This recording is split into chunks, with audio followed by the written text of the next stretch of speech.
Clouds roll by, glittering.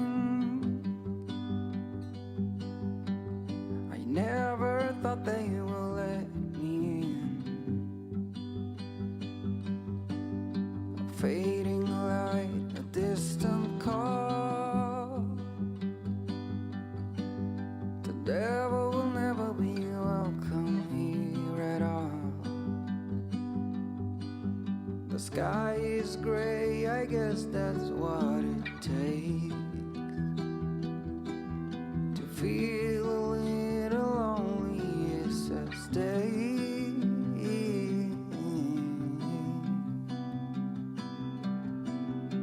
Do you feel our love is the only thing that is real? It's like a heart with nothing to conceal, nothing more. Lesson learned, a slight state of hope that you will return. It's what I got, and then the summer turned into fall.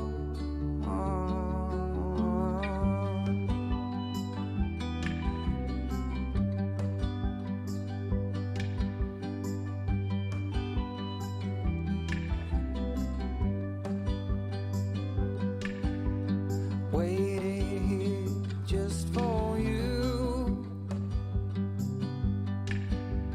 caught in the moment of finally getting through.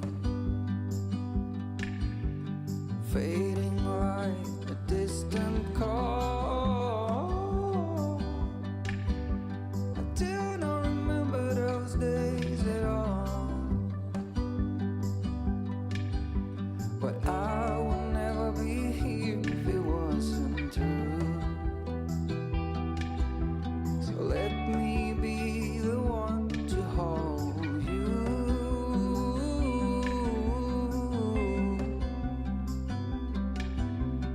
Do you feel our love is the only thing that is real? It's like a heart with nothing to conceal, nothing more. Lesson learned, a slight state of hope that you will return. It's what I got, and then the summer turned into fall.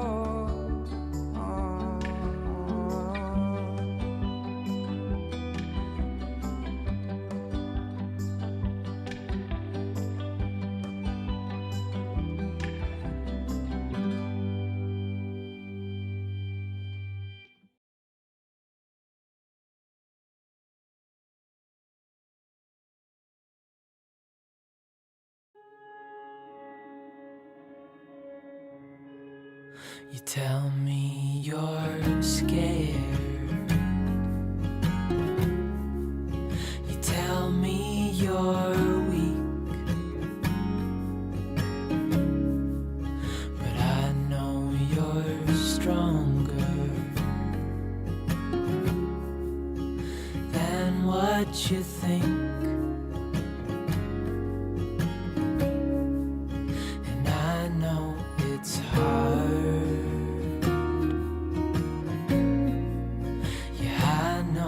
It's rough, but we'll make it through, and I'll back you up. Wherever you're going, I'm going too. I'll follow you through the and the blue. Whatever the mountain, we'll climb to the next. Honey, I'm with you through life and to death.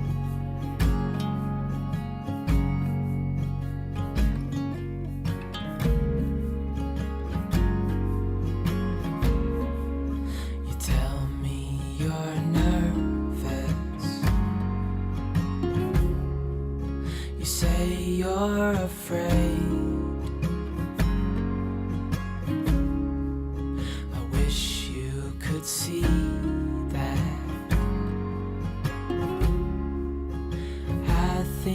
you're brave. And if it all falls, if it all breaks, I'll still be here.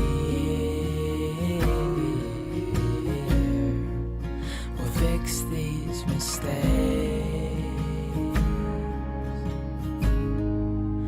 Wherever you're going, I'm going to. I'll follow you through the black and the blue.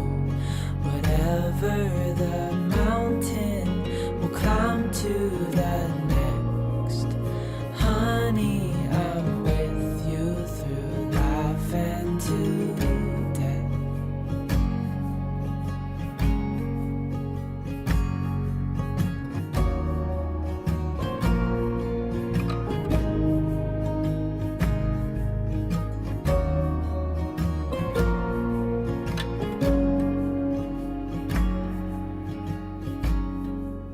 Wherever you're going, I'm going to. I'll follow you through the black and the blue. Whatever the mountain, we'll climb to the next. Honey, I'm with you through life and to death. Honey, I'm with you through life and to death.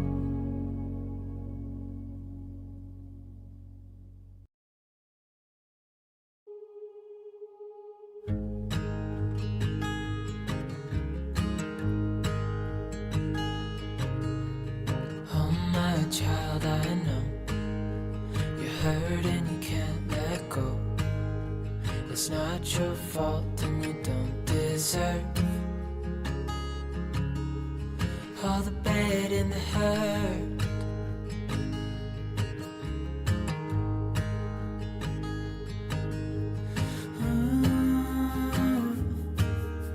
I know you tried so hard. I know you've done your part. It's not fair. You did your time. How much longer will you suffer in this life? But don't give up. Just hold on tight. It'll be alright. Hello, hello.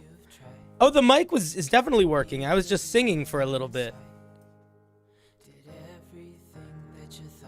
How's it going? Welcome to the show.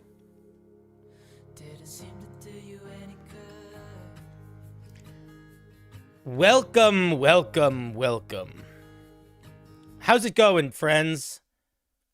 How's it going? Welcome to the show. It's your first time. If it's your first time here, great. Absolutely amazing. Hi.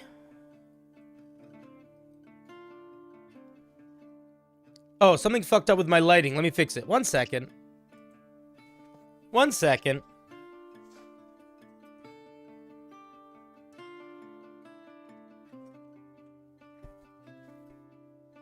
All right. I think I fixed it. There we go. Whoa, what is this? Get away. Hi, guys. Welcome to the show. If it's your first time making it? That's crazy.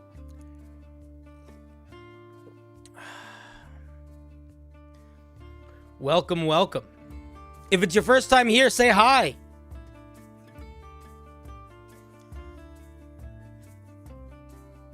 Be gentle, it's your first time. I'll be gentle. Today's a call-in show. What's a D&D hotline?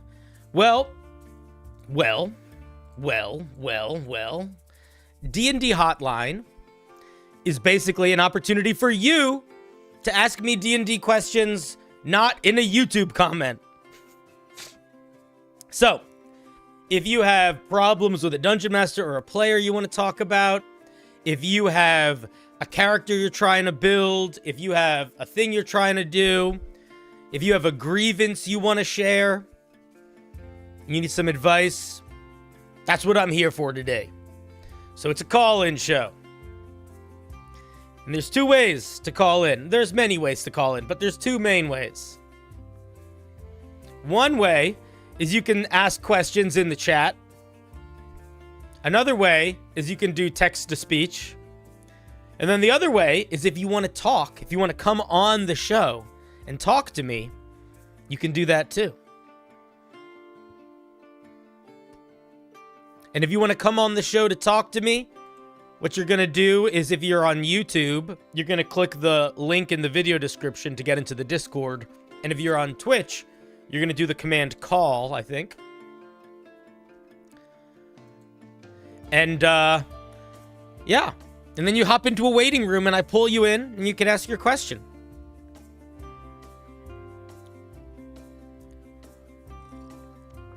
And that's how that goes. You love me? I love you, Joe L.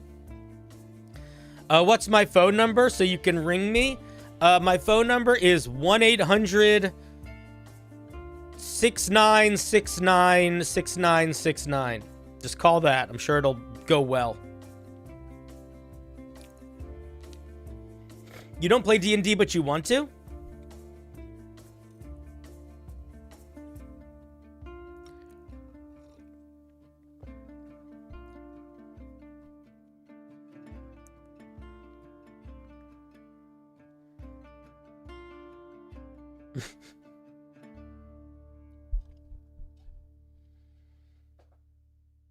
How's everybody feeling tonight? I hope you're feeling well.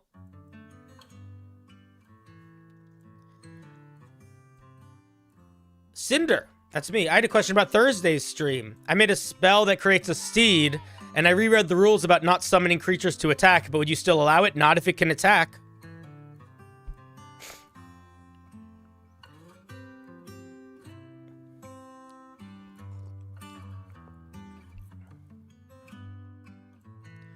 You can't wait to ask the questions? Oh, I can't wait to hear the questions. You've yet to start DMing your first campaign. All right, we'll get started. What's holding you back? I played about 4 sessions of D&D before I decided I was going to try being a dungeon master. And I wasn't a good dungeon master, but it helped me get better faster by just starting. So I'm running a session tomorrow handling a long mountain pass. What's a non-combat encounter I could run? If it depends on how high magic your game is, but if your game is not super high magic, I think some of the best travel encounters to run are ones where they're dealing with like ordinary world issues. Like, what if the path is sort of washed out from a mudslide and there's like a giant crevasse now, and they have to figure out how to get across it. There could be a caravan, a family that is doing a long trek in the other direction of them that they could camp with for the night to like share stories. It could be like a little bit of a roleplay encounter. Maybe they learn about the place that they're going from them or why the people are leaving it, you know, that sort of thing. I'm also a big fan of doing encounters that the players kind of dictate. So, for example, you could have an encounter where basically you tell the players, okay, guys, you're traveling. What is something that slows you down? And have them decide what happens. Have them pick the conflict.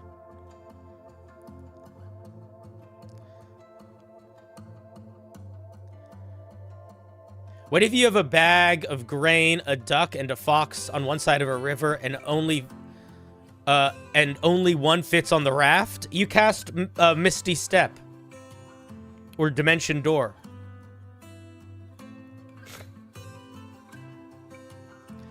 No, I'm not going to open a file that you send me. What the fuck are these comments? How long's the stream going to be? I don't know, a couple hours at least.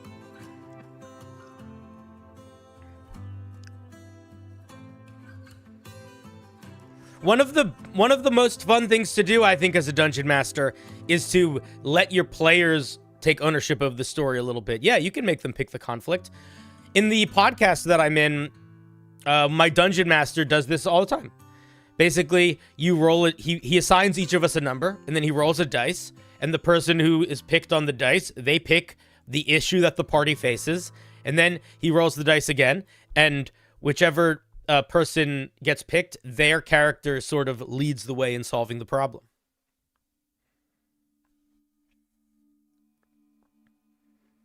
Thank you for the 5, Eldridge Olm. How many eons have I lived? Oh, many. At least 4. What's an eon? But at least 4. How do you feel about various types of PvP? I don't love PvP just because I don't think D&D is really well designed for it. So if my players want to do PvP, I try to create situations where it's like consequence free. Like I'll have them like do practice fighting. Or maybe it'll go into like a dream sequence type moment, you know, where they're play fighting. You do everything non-lethal.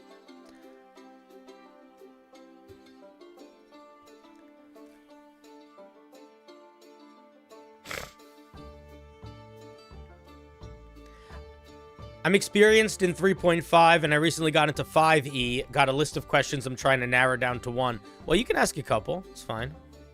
If you call, I don't want to hear 1,000, though. But, you know, I'll hear you out. You would buy a book if I wrote it? All right. Well, maybe I'll write a book one day, but that's a lot of work. What's your best advice for running the first session of a campaign for a new DM? Don't feel like you need to get through everything you had planned and roll with the punches a little bit. Any advice on lore about dragons that deal with chronomancy? I've read Fizzbands, but I need to find out more for one of my players. Well, I don't know off the top of my head what dragons deal with chronomancy, but I think it kind of depends on the lore overall of dragons in your world, right? Where do dragons come from in your world, and what is their relationship to time magic? You can kind of, you don't need to know what that is. You can make it up. Maybe the dragons were the first creatures to figure out time magic, and that's how they became so prominent throughout history of the realms. Maybe the reason why they are the iconic monster in your fantasy setting is because they have been experimenting with time travel and have accidentally shown up everywhere. So everyone thinks about them, you know? Homebrewing my first small adventure for my players. Any recommendations on things to focus on? I would say try to make it not feel like make it a small adventure. Like you say you're trying to make a small adventure, actually make it a small adventure. And by a small adventure, I mean you don't need to like try to write a story that can be finished in like 3 or 4 sessions. And try to make the whole story take place in a small area, not affecting a whole lot. Like a town and a forest next to the town. Keep it narrow in scope.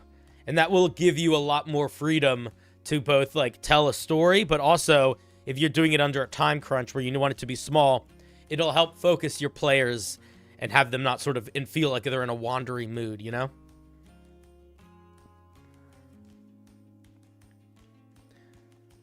I have no idea how to romance Shadowheart in Baldur's Gate 3. I haven't played that much Baldur's Gate 3 yet. That's not true. I've played a bunch, but I haven't tried to romance anybody. I have killed a lot of my party members. Does that count as romance? You tried making a 5-room dungeon, but ended up writing 7 pages. Is it too derailed for a 5-room dungeon in general, or just the format for your review show? My guess is if you ended up with 7 pages while trying to write a 5-room dungeon, you were not worried about writing. You were not thinking about time or space constraint. So I'm 100% positive that if I read your document, I could cut at least a page out just because you probably put too many words in. Like, One of the things about writing in general is if you want to improve as a writer, one of the best ways to get better at writing is to force constraints on yourself. Think about it like this. You know the fucking anime where there's kids and they're the badass punching, and then there's the kid that wears like the heavy weights to train all the time? Constraints are like putting heavy weights on to train. So if you give yourself like, okay, I'm going to try to write a 5-room dungeon, but I'm going to pay really attention to what words I use, and I'm going to force myself to make a dungeon that I can fit into 2 pages. And if my idea is too big for 2 pages, that means I need to change my idea. If I do that, then regardless of whether or not that dungeon that I make with those constraints is very good, my general ability to write is going to get much better. And it's the exact same logic as like exercising with weights on.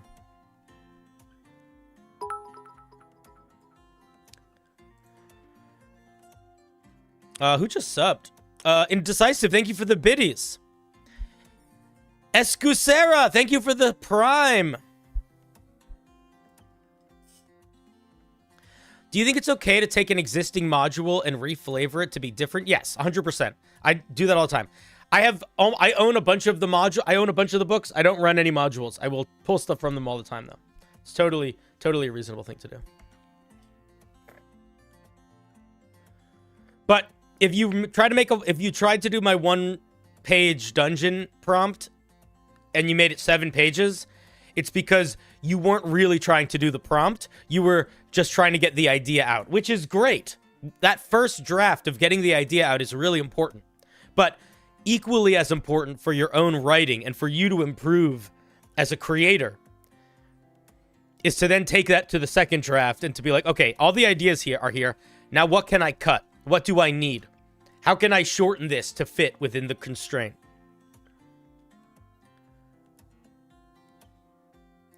How would you go about making travel interesting without a random encounter table?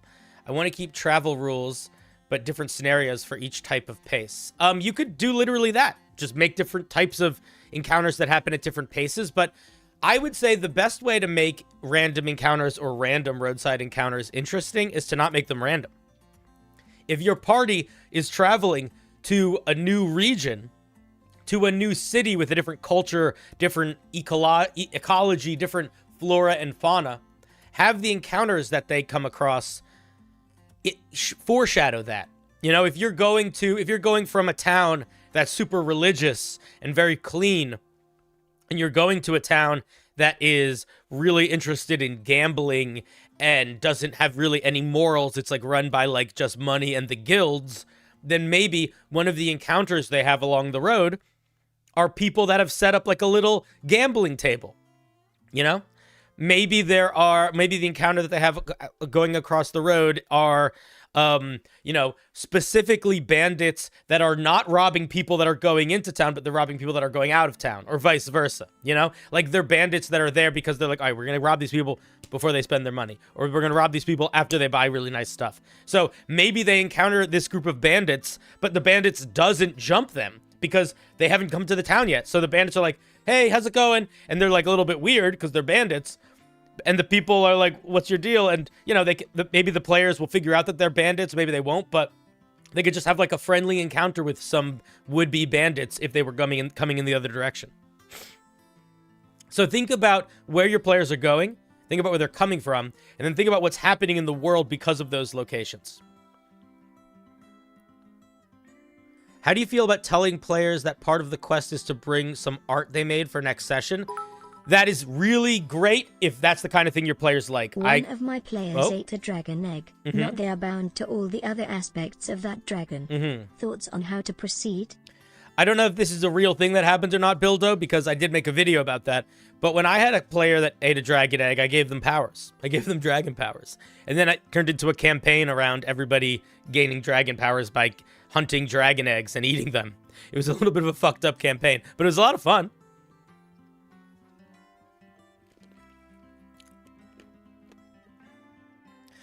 But yeah, if you want to make your players bring art or do any extracurricular stuff, I think that could be a lot of fun for some groups.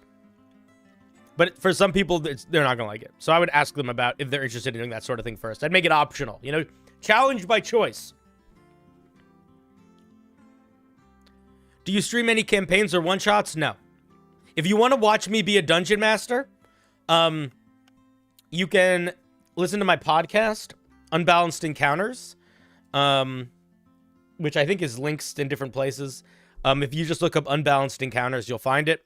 And then I ran one of the... I run some of the one-shots for our podcast. So the one that I ran that I'm probably the proudest of that's out right now is called Blight at the Museum, and it's a horror one-shot, and it's about a museum where spooky stuff starts happening. I tried to make it like a 80s horror movie mixed with Night at the Museum.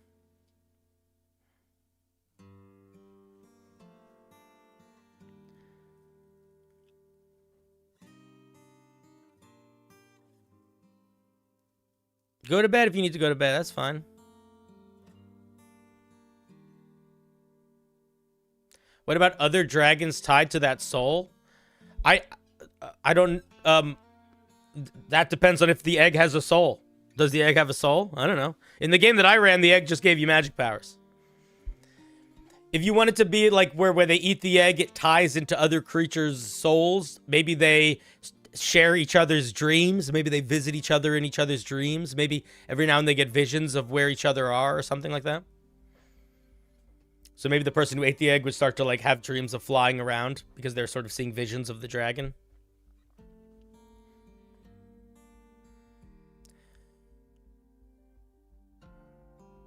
You like Unbalanced Encounters? I'm good. It's a fun show. I like it.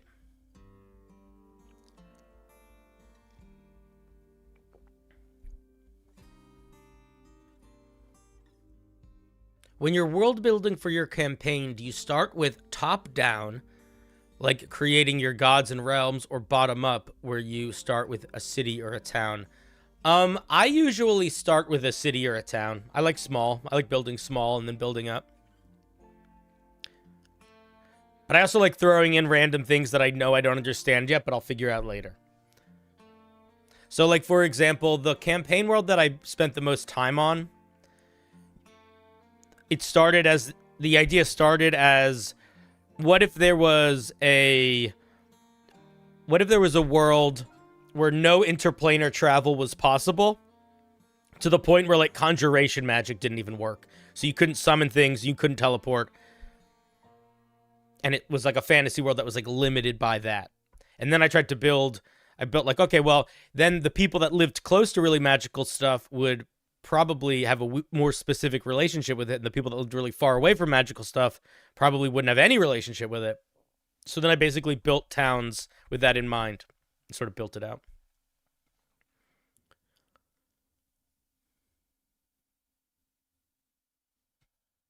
Where'd the music go?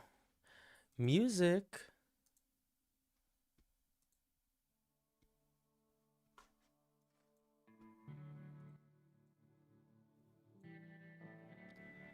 Let's find something different actually to play. No? Yeah, let's do something like this.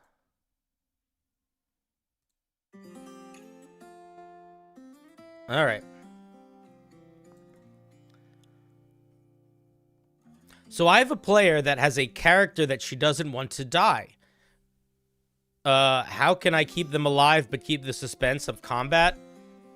It is totally okay to run a D&D game where you and your players decide your characters aren't going to die. There's a lot of people that are not going to like that. Immediately, there's going to be a lot of people that are like, I don't want to play that way. But if your table likes playing that way, who fucking cares? Play that way. If it's one character and every other character does not want to play that way, then I would probably tell the player that it has to be okay for their character to die. And if they don't want it to be okay for their character to die, they should play a character that is okay if their character dies. Because if their character can't die to be in D&D, then it won't really work. The only way that it really works is if everyone likes it. And if everyone likes it, it really doesn't matter. Now it's fine.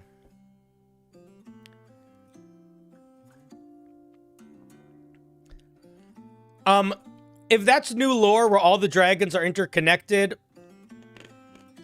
I sort of feel like if you want to use that lore, great. But if you don't want to, you definitely don't have to. Because I don't know if I like the idea of every dragon being connected to every other dragon. I feel like that kind of changes the vibe of them, at least in terms of the way that I use them, that I wouldn't like. So I probably wouldn't incorporate that. I might do that if I was like trying to introduce dragons as a totally different concept, but I like dragons very much as like sentient manifestations of primal magic.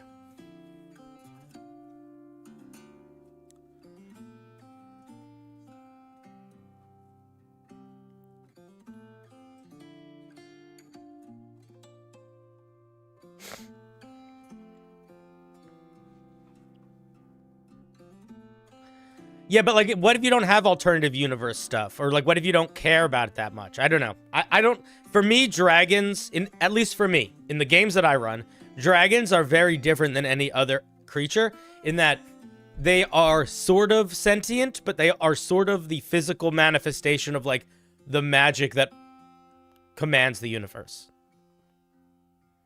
So they are more like forces of nature that can talk and think than they are like dragons that would think about their identity in relationship to their alternative selves. So I don't know if I would include that. But if you like that, you should do it.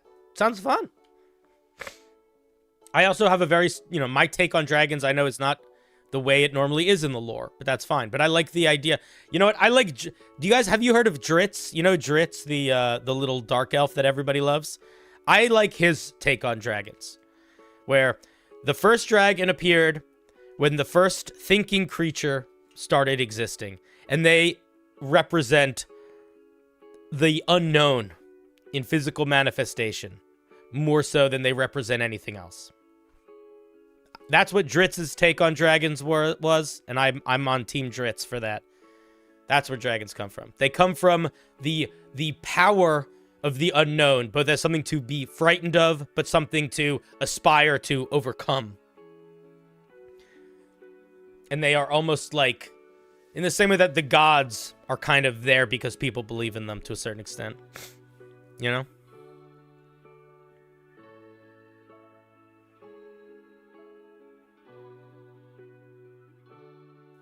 Let's oh my god. Somebody just posted something fucking crazy in the Discord.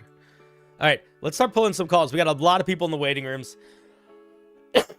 As always, we don't rush people, okay? So if you're one of those people that is in the waiting room, I don't want to hear a fucking thing about you complaining about waiting too long. That's just going to be, I'm going to ask my mods to immediately time you out if you do that. So don't whine if you have to wait a while. If you don't want to wait, don't fucking wait. You know? With that in mind, let's pull some people in.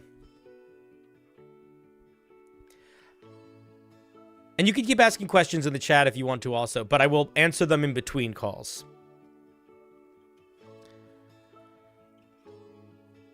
The Mushroom Man was first? Fair. Hi, Sloth. All right, we're going to start with Chewbacca.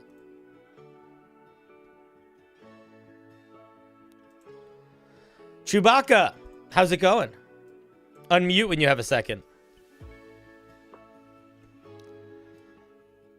If you don't unmute, I'm gonna hang up on you. Okay. Chewbacca is getting hung up on. All right, let's try somebody else. Let's see here. All right, we're gonna grab Dice Admiral. Come here, Dice. Dice, how's it going, buddy? Dice. Hello? 1 second.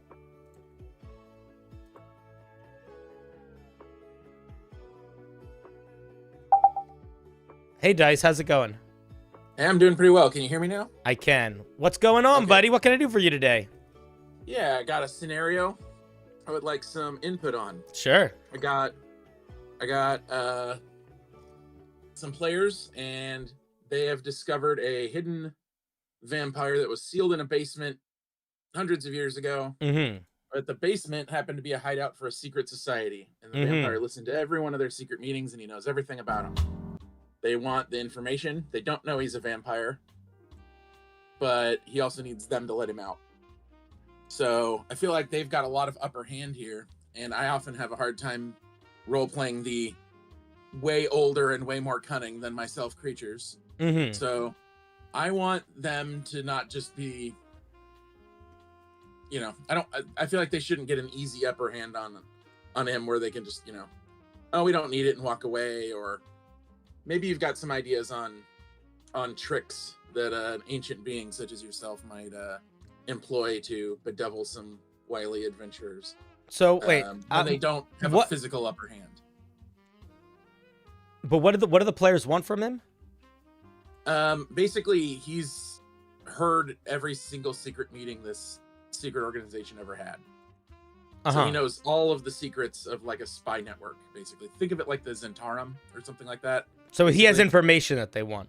Exactly. He's got a lot of it. There's one specific piece that they want, but he's got a lot of other things that might also be valuable to them in terms of knowledge. And how do they have him trapped?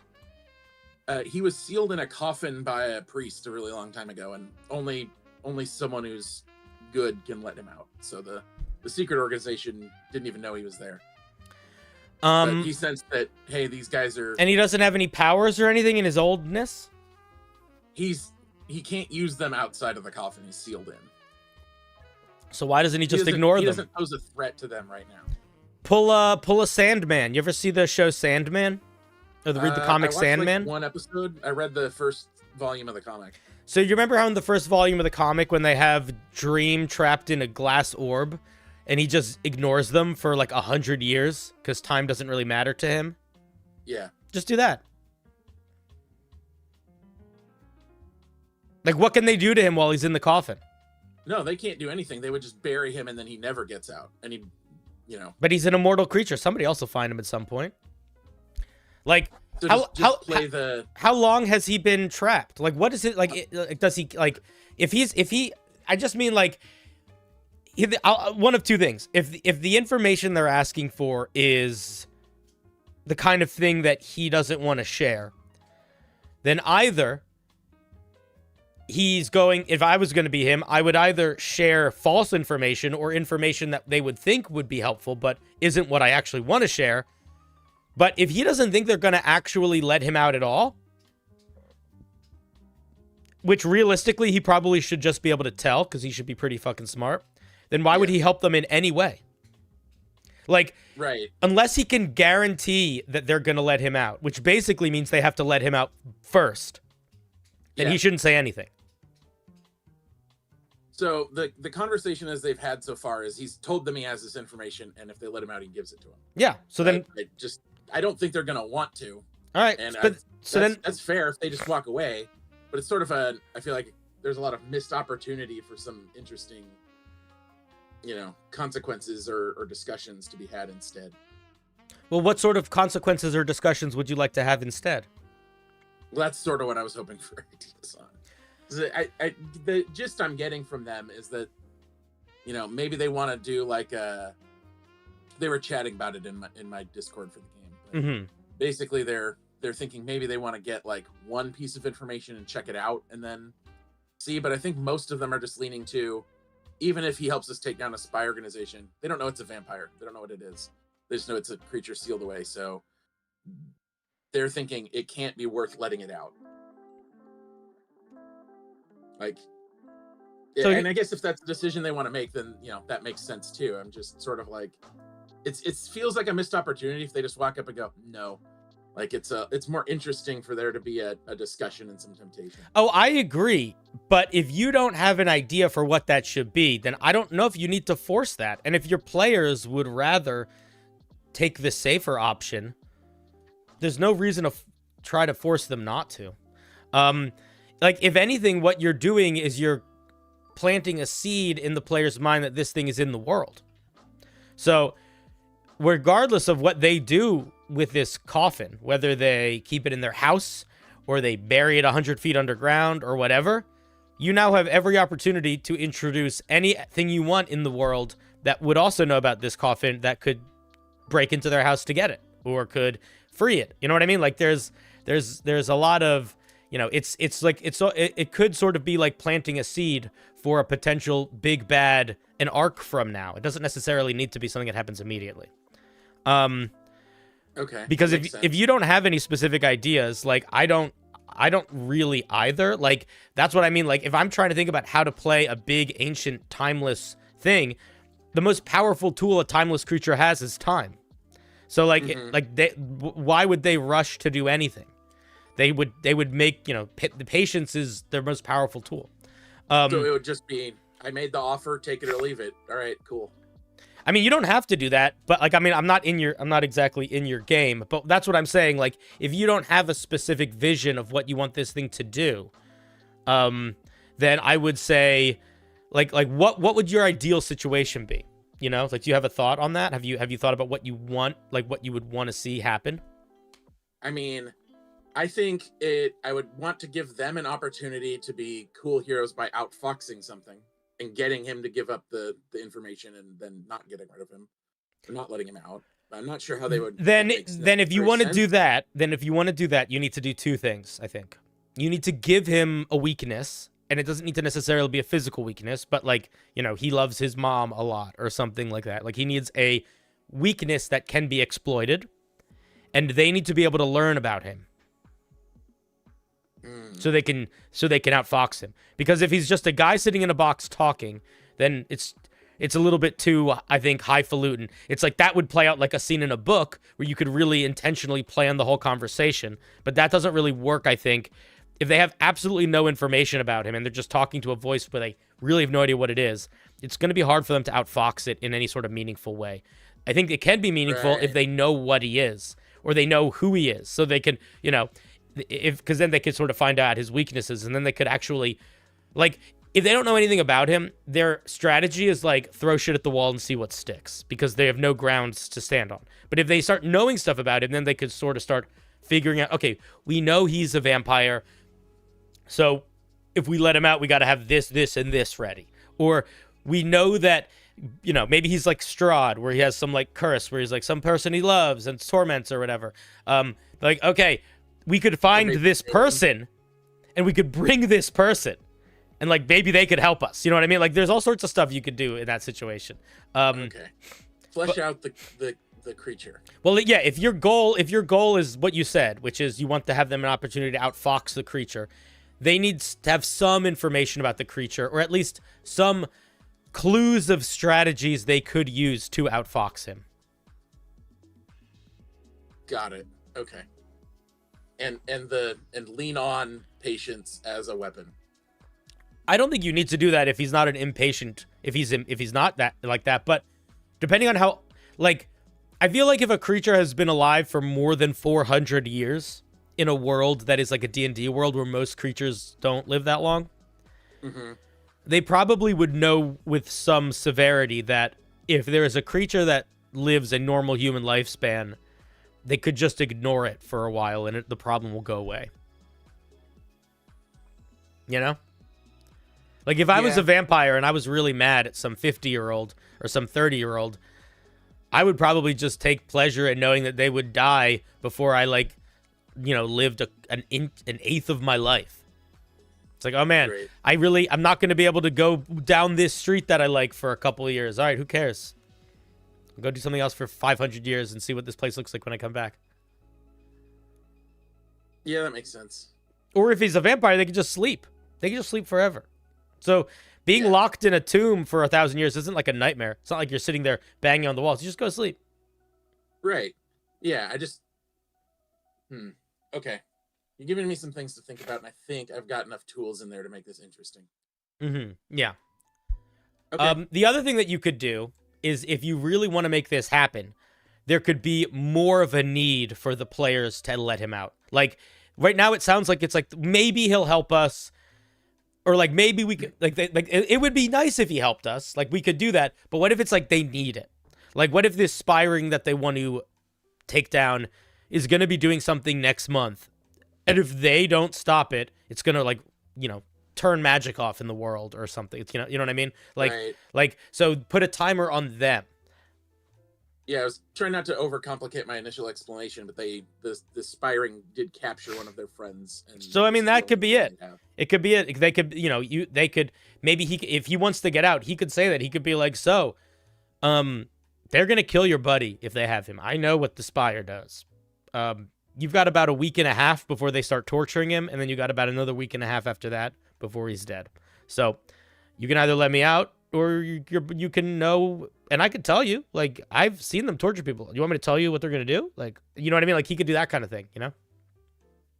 Yeah, that's some psychotic shit right there. Yeah. They're going to describe the thing that they're going to do to your friend. So that's a direction you could go in if you wanted to. Yeah, I hadn't even thought of that. I should. Ooh, this group would be all for it. And I just, since I'm on a public platform here, just don't describe torture to people who would not be up for it. Oh yeah, obviously. This group would be that would be a great play for them. No, yeah, you that's a session 0 sort of thing for sure. Yeah.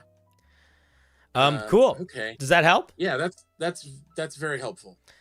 The thing that I think is worth thinking about is when you're dealing with a creature that you want to be older and stronger than the players in a significant way, it should be very hard for the characters to bother them, because like an adult, it's very hard for a 3-year-old to genuinely upset an adult that isn't that adult's child. Yeah, that's a fair point. And it's sort of the same thing. Like, just spell out facts like he's talking to children. Don't even try to placate. Just be, I have what you want. You can take it or leave it. I'll be here another 100 years. Yeah, something like that. Yeah. Okay. That makes a lot of sense. I think that's going to help a lot. Cool. Yeah. Cool. Thank you for your question. Yeah. Thank you. Any thoughts? To whom? Yeah. All right. Fuck you. I love you. How do I hang up on you? You hung up on me. Perfect. Amazing. All right. That was a Dice Admiral. Let me. I do want to have some applause, because I do like when we have applauses for people that participate. So let's do like a. We'll do more of like a studio audience applause.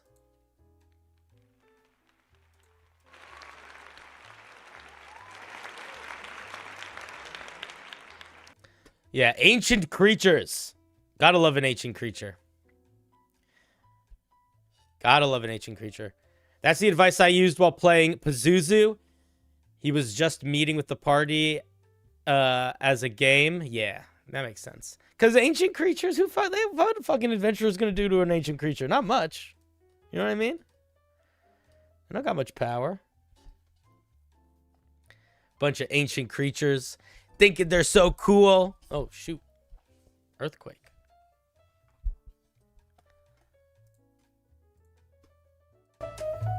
Let's, one second. Your whole world shook? Sorry about that.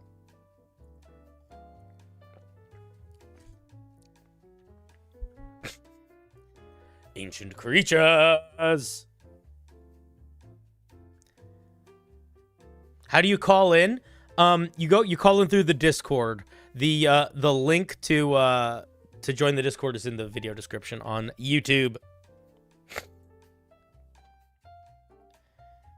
Ancients is D&D 2E? Maybe. All right, let's grab another caller. All right, we are going to grab Ethan. Get on over here, Ethan. Hello, Ethan. How's it going?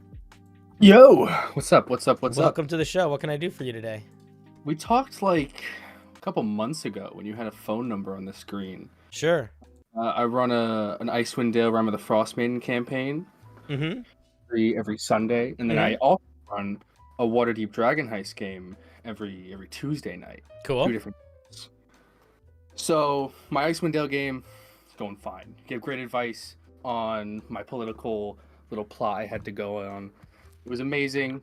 Minimal exposition. Awesome. Now in Waterdeep, My group's very different. My Ice group is like murder, hobo, everything that's evil, and kind of rush past a lot of the story. Sure. It's a Sunday night game.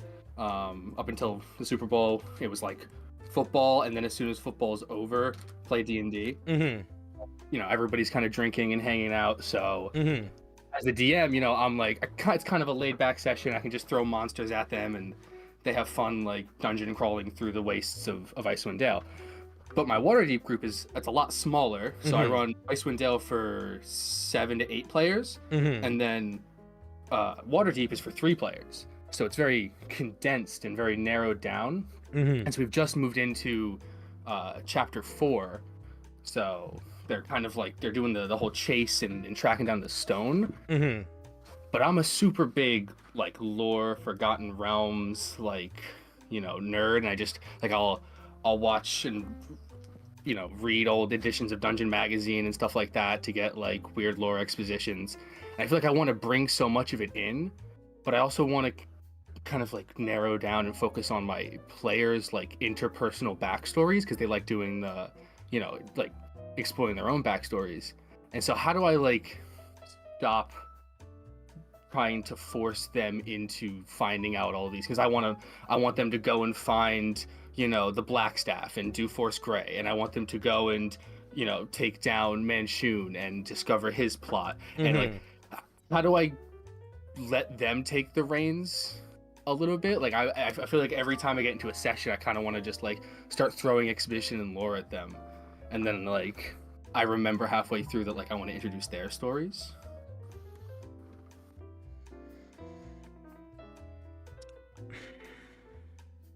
The way that I would probably introduce the world plot, if you are trying to get that going more involved, is to put it in front of them in a way that they can't ignore it. That's what I would say. If you're trying to figure out how to get, because do you feel like they're doing an all right job exploring their own stuff, or do you feel like they need help with that too? They're doing great. I feel like I'm not giving them enough opportunities to explore their own story. Well, how much of their stories, I mean, well, how do you mean? Like, what do you mean by that? Like, do you mean that, like, it's literally, like, there's not enough stuff in the world that they can, like, interact with that's tied to their story? Or do you mean it's, like, not taking up enough time? Or something else? I feel like it's a balance of both, and, like, it's a weird dichotomy, because, like, I have, you know, they're very good at like taking plot hooks and running with them and divulging in the story, but then we'll be in an encounter and there'll be a mysterious character, and they'll all think it's their, like, you know, person's backstory, but it's somebody else in the campaign entirely. And so I feel like, how do I sneak in their characters' backstories while still running Waterdeep Dragon Heist? It's like all, you know, we'll have like we had like a drow gunslinger show up, and we one of the characters, her tiefling was a Zentarum like agent, and in the like group of Zentarum there was this band of Bregan Dirth that had like disbanded after a fallout with Jarlaxle, and this whole side plot that I had learned from like a Dungeon Magazine, like issue 185. And so they're like, I'm like introducing that stuff, and then I realize I'm just introducing like cool backstory lore stuff that like they're not necessarily super invested in, but they care if it's their character. They care if like they all want it to be their personal backstory. So they're all like, is it so and so from, you know, my backstory, when in reality it's a completely different person. Well, let me ask you this. Would it break anything or would it mess anything up if you did tie these things more into their backstories? Like, why can't that be tied to one of their backstories? Like, you know what I mean? Like, anything that you find inspiration from in lore is not there to be copied one-to-one. You know, twist it a little bit. So what I would do is start, if you know that's what they're going to do, if you know the players are like looking for things to be tied to their backstory, tie stuff into their backstory. Okay. You know, like, you don't need to fight it. Yeah, I instantly have ideas. Like we have one of the characters is a like noble child, and like immediately thinking about like tying the Castellantes and the Growlhounds and other noble families into like he would know about that because he's like a noble. The other thing is the backstory becoming a part of the main plot is a two-way street. It's not something that just you need to do. So, for example, if your players have really long, complicated backstories, it's harder for you to tie that stuff in a lot of the time because it's like you now have to find things that aren't in the game world and put them in the game world. But if you can take like elements of their stuff and say it's actually this, like your player characters, they know as much as their character knows. So you, in some ways, might know more about their backstory than they do. Like, let's say, for example, one of your players has a really important uncle in their backstory. You could have that uncle, surprise, have been a spy for Jiraxel or whatever, and they just didn't know that because their character didn't know that. You know? Okay. Like, you can create revelations that take place that are inspired by things from their backstory in the same way that you would anything else. Okay. Cool. All right. That helps. But yeah, Great. The other thing is, like, it's kind of their job to, like, I would not fight them on, like, including their backstory. Like, if they're looking for stuff tied to their backstory, put stuff, like, before you have next session, make sure you have stuff tied to their backstories that they can find next session in the game, even if it's little. But it's, because normally what I would say to people is if their players are not feeling like they need more backstory, a lot of the time what the player needs to do to get their backstory tied into the campaign is they need to talk about their backstory. Like if a character wants their backstory to be tied to something, but their character hasn't talked about their backstory to any of the other characters, then like why? It's not really even in the game, you know? Mm-hmm. So it kind of leads into my like second pseudo question. Sure. How do you feel that like particular like character arcs work? Like, will every character spending a certain time in the campaign specifically going after one character's goal as opposed to like the common goal for all the characters? Like, I feel like is it okay to take away? It really depends on your group and what your group likes. The only times that work, okay, so if you are trying to, first of all, if you're running a module, it's harder to do that because it's like modules aren't designed to do that, so you gotta really squeeze it in, but that's separate. But in terms of like fun, the only way, in my opinion, that it's really fun to do the thing where everyone does, all right, now we go do an arc where we do this person's backstory problem. Now we do an arc where we do this person's backstory problem. That's only fun if the characters can find ways of being involved and invested in each other's backstories. Like, if I don't know about or care about your backstory, I don't want to spend 3 sessions doing an adventure for your backstory. Okay. But if I care about your backstory, and I care about your character, and your backstory is also maybe tied to the larger world, and I'm invested in it because then I'm more interested. Then of course I'd want to. So one of the ways to do that is, if I was talking to my players, what I would say is something like, if you want to be doing stuff with your backstory in the game, make sure you're involving the other players. So instead of saying, hey, there's something with my backstory, look to one of the other characters and tell them about your backstory. Ask them for help. Say, instead of being like, hey, I need to go assassinate this guy, say, hey guys, can you help me assassinate this guy? You know, like even just like little stuff like that. Being inclusive, turning backstory into important for group plot, I think is an important thing there in terms of making it actually fun. Great. Awesome. Well, thank you for the advice. Yeah, sure. And the inputs. Love these streams. These are my top 10 streams. I'm bad at writing homebrew, so. Oh, I'm glad you enjoy them. All right, buddy. Any final thoughts before I hang up on you? None at all. Right. Stay amazing. Hang up on you as soon as you start saying nice stuff. That's what we do. That's how we do it. Hey, Cinder, I recently made a dominatrix character. That's fun and a little creepy and cringy, but maybe fun. DM was cool with it and even helped me make a whip that'll let you do minor damage to your friends, but give them buffs. Okay. However, after talking, they are all really uncomfortable with the idea, both in and out of character. If the people you're playing with are really uncomfortable with the idea in and out of character, you can't still use that character. If the core of the character is that they're a dominatrix and they whip people, and the character makes people uncomfortable, make them something different. That doesn't mean you can't ever use that idea, but that means that idea doesn't work for this campaign. So say, all right, it was an idea. I'm going to put it in my pocket. I'll be this in another campaign. But I would say there's no way to be a character that other people are uncomfortable with having at the table.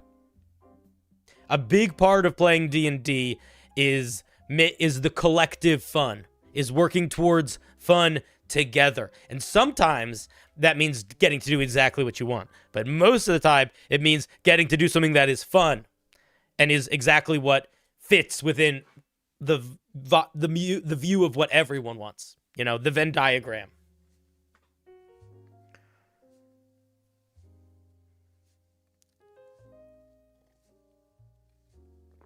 So I would probably just say new character.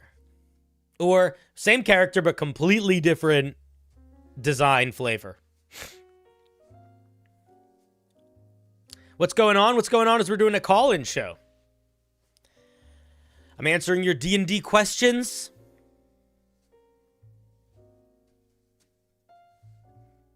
Hearing your grievances. Hanging out. Valentine's in. I'm gonna burp soon. There it is. How, as a DM, how do you take notes, and what do you take notes of? I have a notepad that I just draw little diagrams on and write things. And I take notes of things the players do that will impact the world in a larger way, and things that they do that seems important to them. And I take very short notes. I take a lot of notes, but they're all very short. So if the players interact with it, go to a town, and in the town they like give someone a magic apple, I'll take a note of that, because that might be something we'll pull on later. Or if there's an NPC they particularly like, you know? That sort of thing.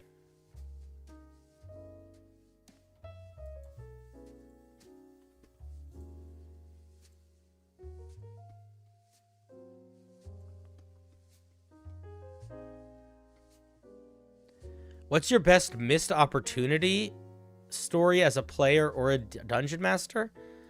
I don't know.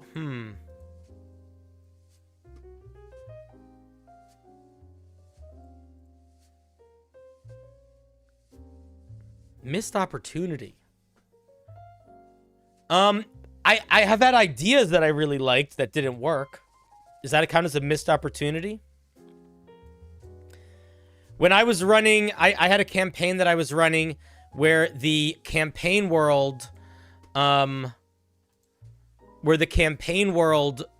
of the campaigns took place in the same campaign world. So, all of the players, all of the games, it was 3 different games that all took place in the same campaign world.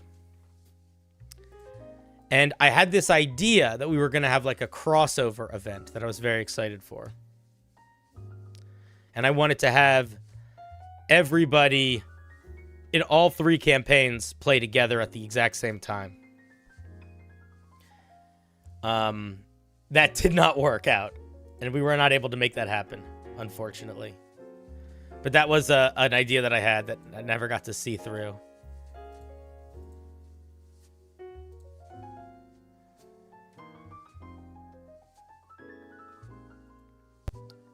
What is going on with my fucking computer? Sorry, things are like slowing down in a weird way. Give me 1 second. What is happening?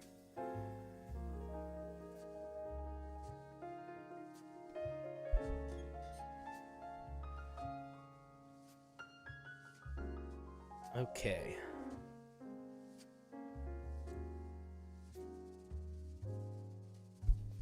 Ducks, thank you for the $1.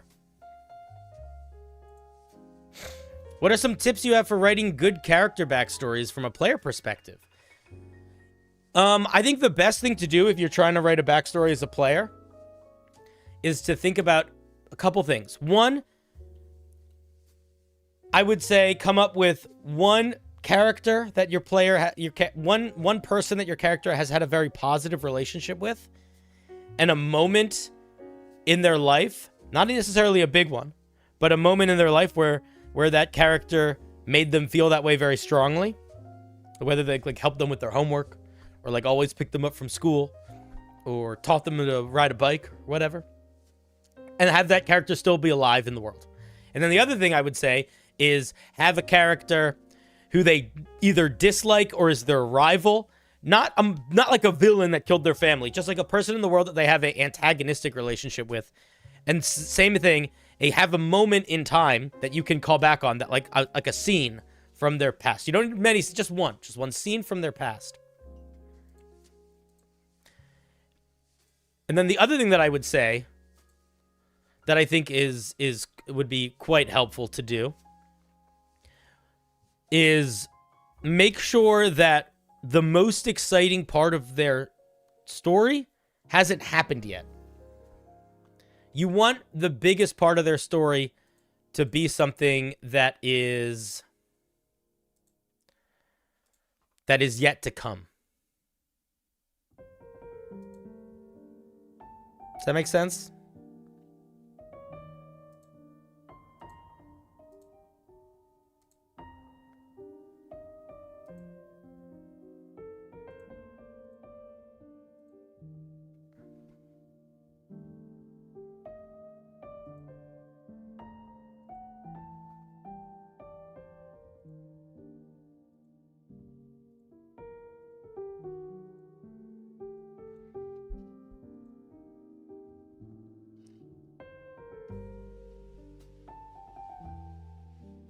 Okay.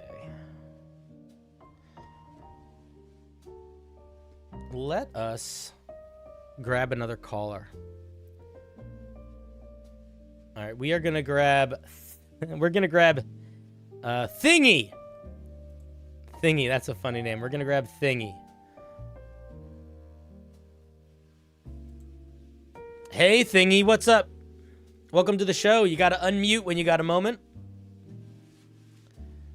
Thingy. Thingy. Hello? Hey, how's it going? Welcome to the show. Oh, no. Hello. How's it going? Pretty good. This is just like, this isn't like advice or anything. This is just a recent, like, session I had. Sure. Where, I hated it. Like, what happened? okay, so, like, before the session even starts, randomly our DM asks us to make, like, completely new characters, and we have to spend, like, a day trying to get any sort of information of, like, what build we're doing, like, what's happening. But constantly it's like, oh no, it's spoilers. Finally, we figure out that they're probably going to be like a throwaway, like, you know, like the first party in like Vox Machina. I haven't actually seen the like Critical Role playing it, but like the show where they show up, get killed. Quick, simple, works fine. I'm like, okay. I just quickly decided to put together a half-orc barbarian because it's simple, decently strong, might be a good bit of fighting happening. So we actually like get into the game, and the only part of playing with our actual characters is we look around a bit and we go to sleep. Like, we take a long rest and our warlock takes a short rest, and then the weird, like, you know, the classic trope of like a formal guy who's like really, really strong, is like some sort of god type thing going on? Sure. Yeah, we have one of those that we met last session, who kind of decided to just start telling a story to the warlock. Is this an NPC or a player character? NPC. So we now have this guy who, basically this story takes up the entire session. Like, we don't get to play as our characters for the rest of it. And there was stuff planned for my character this session. It just didn't happen because we were doing this random story. So the Dungeon Master just told, how long was in real time, how long were you sitting listening to the Dungeon Master just tell you a story? It wasn't like, well, we're playing it, like, it's a quote-unquote story, but we're playing with, like, characters that mean nothing, and are fated to die. Like, no matter what we did, we were going to die. We found this out afterwards. Like, it doesn't matter. We were going to die anyway. And it took up the full session after this. And, like... Was this, like, session 1? This is session 3. Mm-hmm. I'm supposed to change from a druid to a druid warlock in this session, but it didn't happen because this started. Anyway, this gets worse the further we get into this. So, the actual, like, session itself, we, like, arrive outside this mansion thing. We decide to go into it because why not? Like, doors lock behind us and stuff, and now we're in some, like, you know, like the Resident Evil, like, doll room, like the dollhouse thing, where it's like there's old dolls everywhere type stuff. Sure, yeah, I used to live in that room. Yeah, like, that's a really cool idea, and it's like a big 7-story mansion, which is like, this was not supposed to be a full session, but you know, when you make a 7-story mansion, it ends up being pretty long. That's gonna be 3 sessions. Exactly. So we end up finding this, like, weird hole in a wall, and we'll walk down it. It's like an entire hallway made of dolls, which sounds really cool. And we get to, like, this door, which needs, like, a specific key. So now we realize we have to look to this entire mansion for keys, and we're basically playing Resident Evil, which is fine. Like, it's okay. So we go up a few floors. Eventually we're in, like a bedroom, and one of my, like, party members opens up a cabinet and gets, like, showered by dolls before they all disappear, and it didn't happen. So I decided, just as for a bit of fun, to try and have the barbarian, me, just destroy the cabinet out of fear. Just really scared, smashes the cabinet. It doesn't work.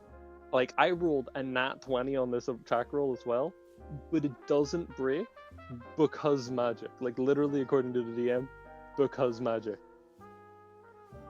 Like, it means nothing. The thing's gone, no consequences, but it's not allowed. Did you, man? What was do you think they had an idea? Like, they must have been going for something, right? Like, that's such a specific thing to do.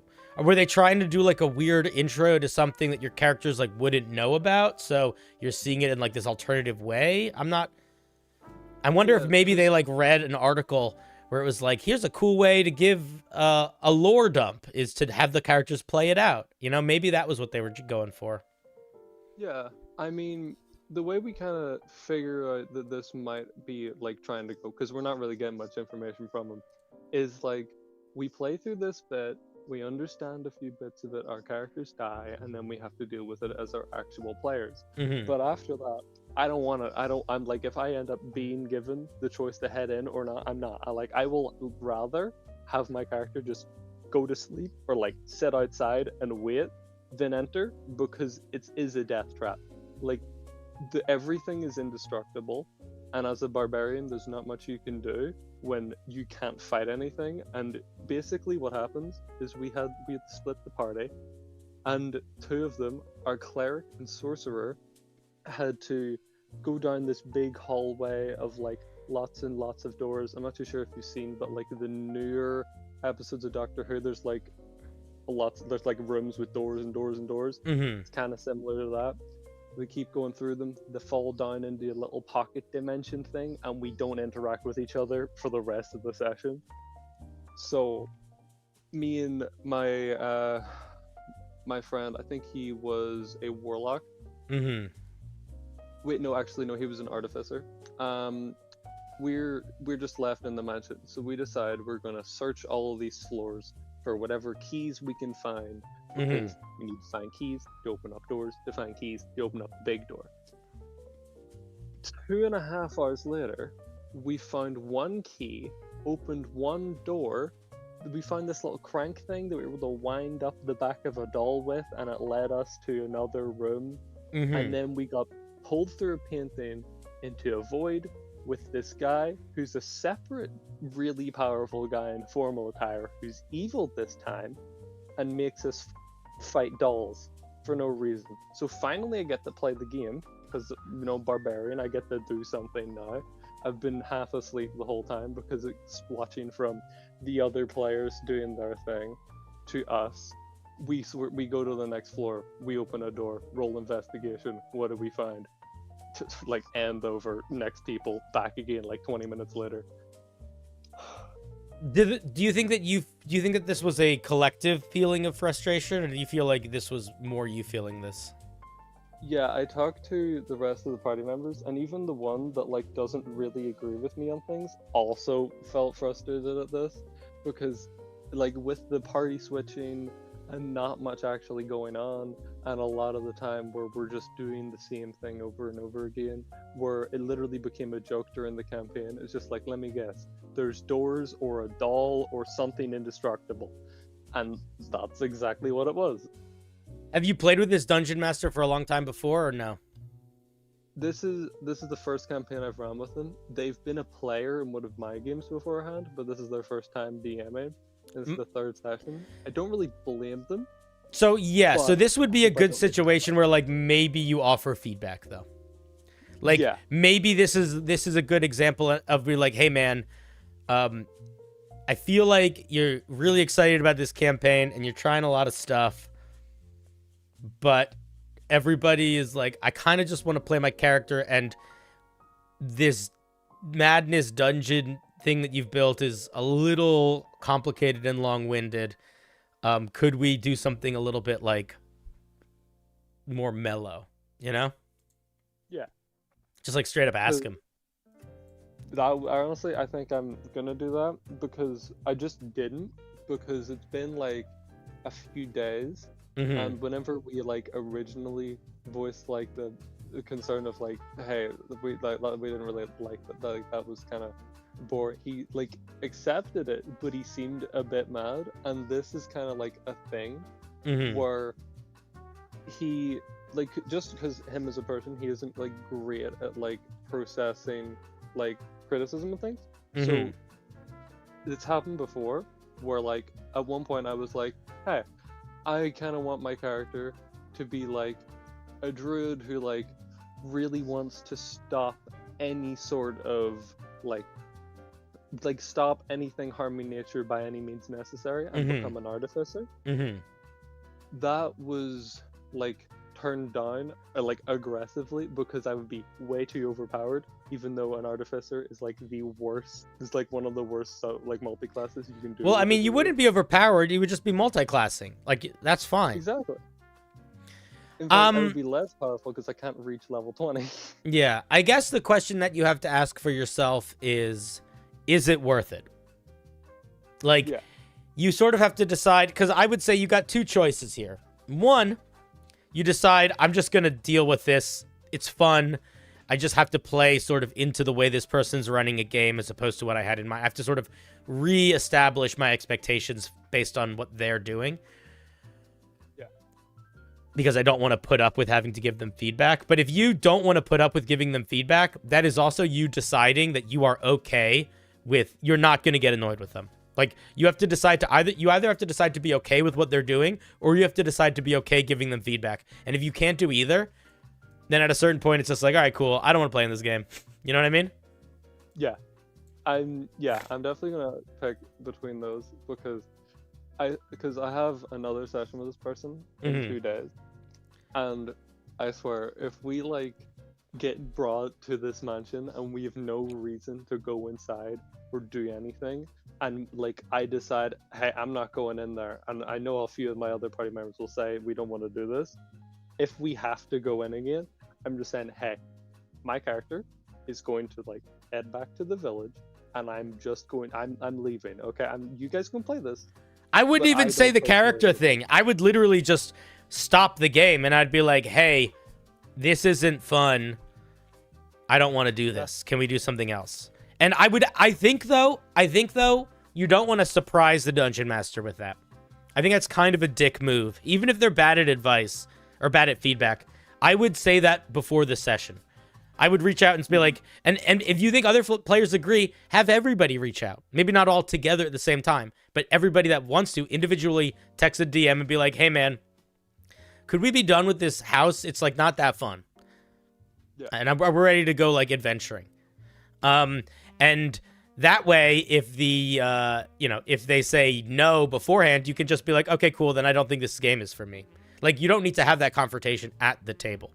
And at the very least, you could just give them a heads up, hey, I'm not having fun doing this with my character in this way. So, I'm going to either just tell them that. And then basically if they still try to force you to do it, just be like, hey man, nah, this is a game for fun and this isn't fun. So if you want to keep doing this, that's cool, but I'm going to do something else. Yeah. And then go play Smash Brothers. Yeah, like I'll just like, you know what, I'm gonna play some balloons in the background. Like, you guys, if I'm in person and it happens again, I'm like, okay, I'm playing balloons, or okay, I'm gonna go home, or just like, you guys have fun, good luck, try not to die. I don't know, I don't care, not my game anymore. Yeah, that's not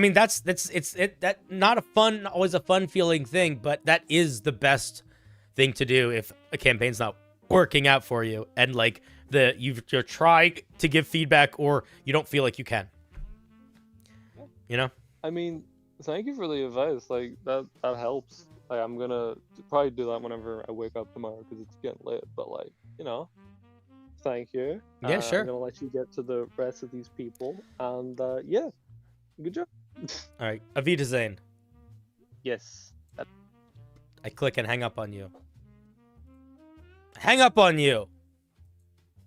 With the force of 1,000 suns.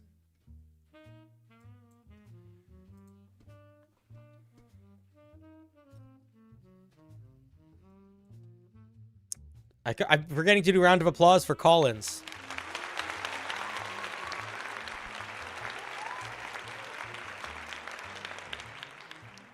To me, that sounds a lot like first-time Dungeon Master, really excited about an idea, really bad at scheduling pacing. That's what that sounds like to me. Because I've been there, you get really excited for a dungeon or even just a combat. You get excited for a combat and then you spend 10 minutes flipping between monsters because you don't know how to organize it well. Or like, you have this really complicated thing you build because you think it's going to lead to something awesome. Like, it's going to have a really big payoff, but you don't realize that the process to get there is like really tedious and not fun. And the process needs to be just as fun as the payoff when you're playing D&D for the most part, because it's a game.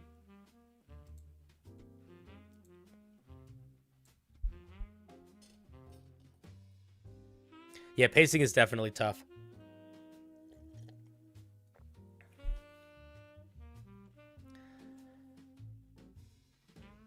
How do you feel about adding flavor text a la Magic the Gathering flavor quotes to Homebrew? I think it's fine. People do it all the time. In fact, I think a lot of the time, the thing people write for their flavor text should be quotes because they're writing it like it's a quote, but they just are plugging it into the flavor text. I think it would work. It could work if their players know the layout of the dungeon, give them a major advantage because they know how to get through it. But if there's no advantage, it's not really a point. It's also just tedious, right? Like, is that fun? Because then it's like, here's a dungeon that you can just... then it's just like following a map. Going into doors. I don't know. I don't know if that would be...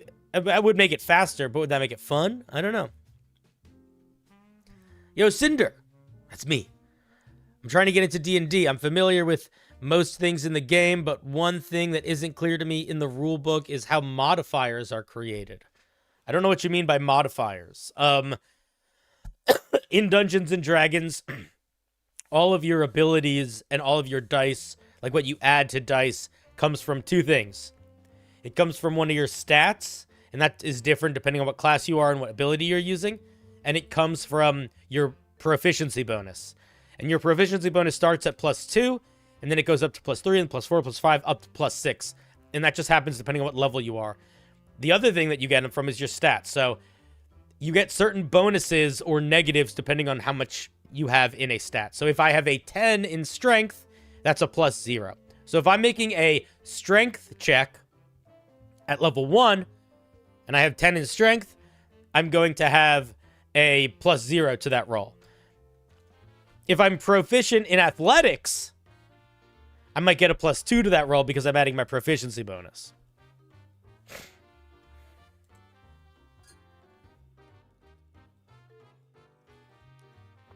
You hope I'm officially medically cleared? I'm still a little sick.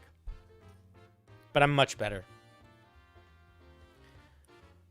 How do you end a campaign that you have already pulled all the stops to excite, challenge the players? Tyler, what I would say is I don't know if you have pulled out all the stops. Because, to be honest, there's sort of an infinite number of things you can do.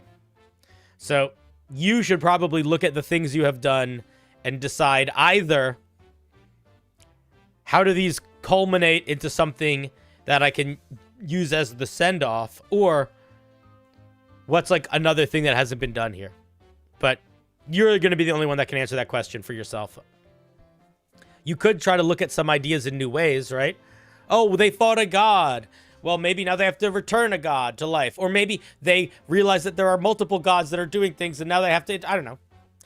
It's a little, you know. You can always crank up the stakes a little bit. And if you have cranked them up to a point where you really feel like you can't crank them up anymore, then you can end the campaign. And that's okay. If I were a DM, I'd have the villain mentioned just start having a Riddler-like meltdown. The players are somehow speedrunning his dungeon. Sure. What does an item need to qualify as legendary? When is it strong enough? When is it too strong? Basically, it depends on the sort of item. If it is a weapon, it's gonna having a +3. It's basically all you need. If it's armor, having a +3. But other than that, you gotta kind of base it off of what it does. It's very up in the air. A good way to think about it is if the item is doing like more than 3 things or more than 4 things, it probably should be an artifact. If the item is a singular item, like it's part of a plot, then it should probably be an artifact.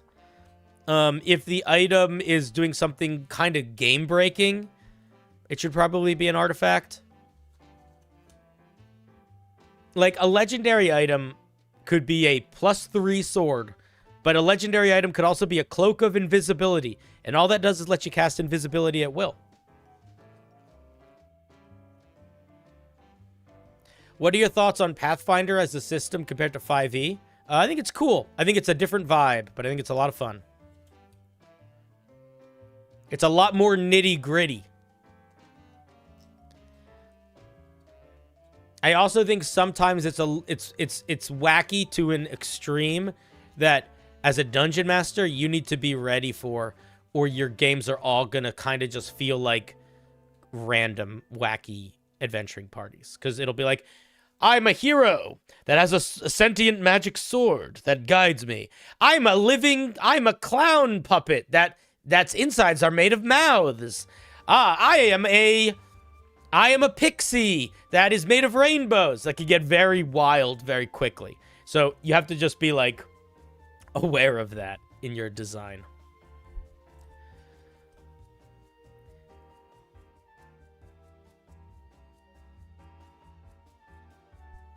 Would it be possible to make a 5-foot by 5-foot cube of tungsten with the creation spell? That is entirely dependent on the way your dungeon master likes to run the game and the way your party likes to play the game. I would not do that if I was the dungeon master, because I am not interested in my players doing chemistry, physics experiments, D&D, because that's not really fun for me to run, and most of my players are not really into that. So I would probably not do that. But if your players are into that, then they should totally do that.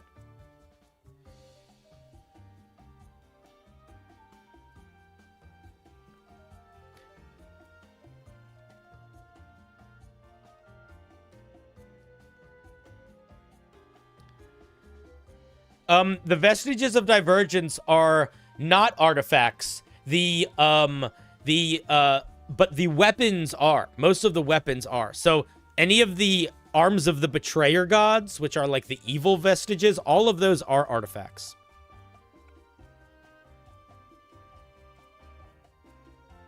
And I would say probably not. I don't think that if you look at the if you look at the vestiges, most of them don't really do more than an artifact. None of them are totally game breaky. You also, they don't start really at artifact level. You know what I mean?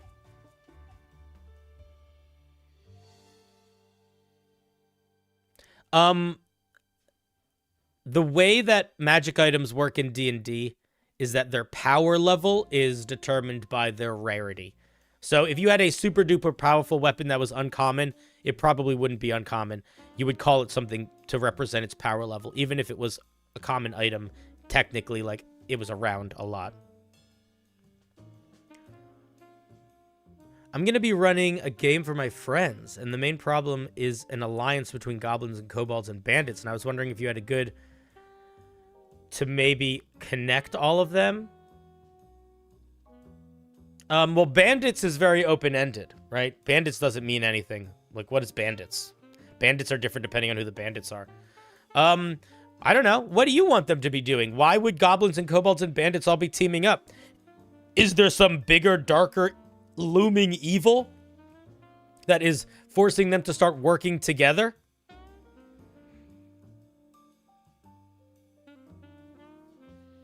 That's maybe what I would think of, but I don't know. How would you tell a player something on their character sheet? How would you tell a player something only their character would know mid-session without spoiling it for the others in the room? Text it to them. Or write it on a piece of paper. Or whisper it to them. In Critical Role, they whisper all the time. Everybody loves a good whisper in Critical Role. What's up, King Crusher?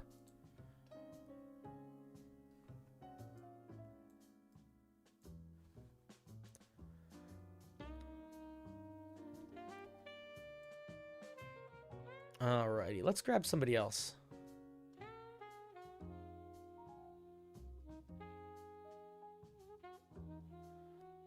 Alright, we're gonna grab Sarvak.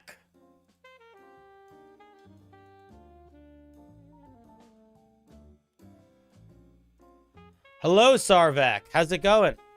Welcome to the show.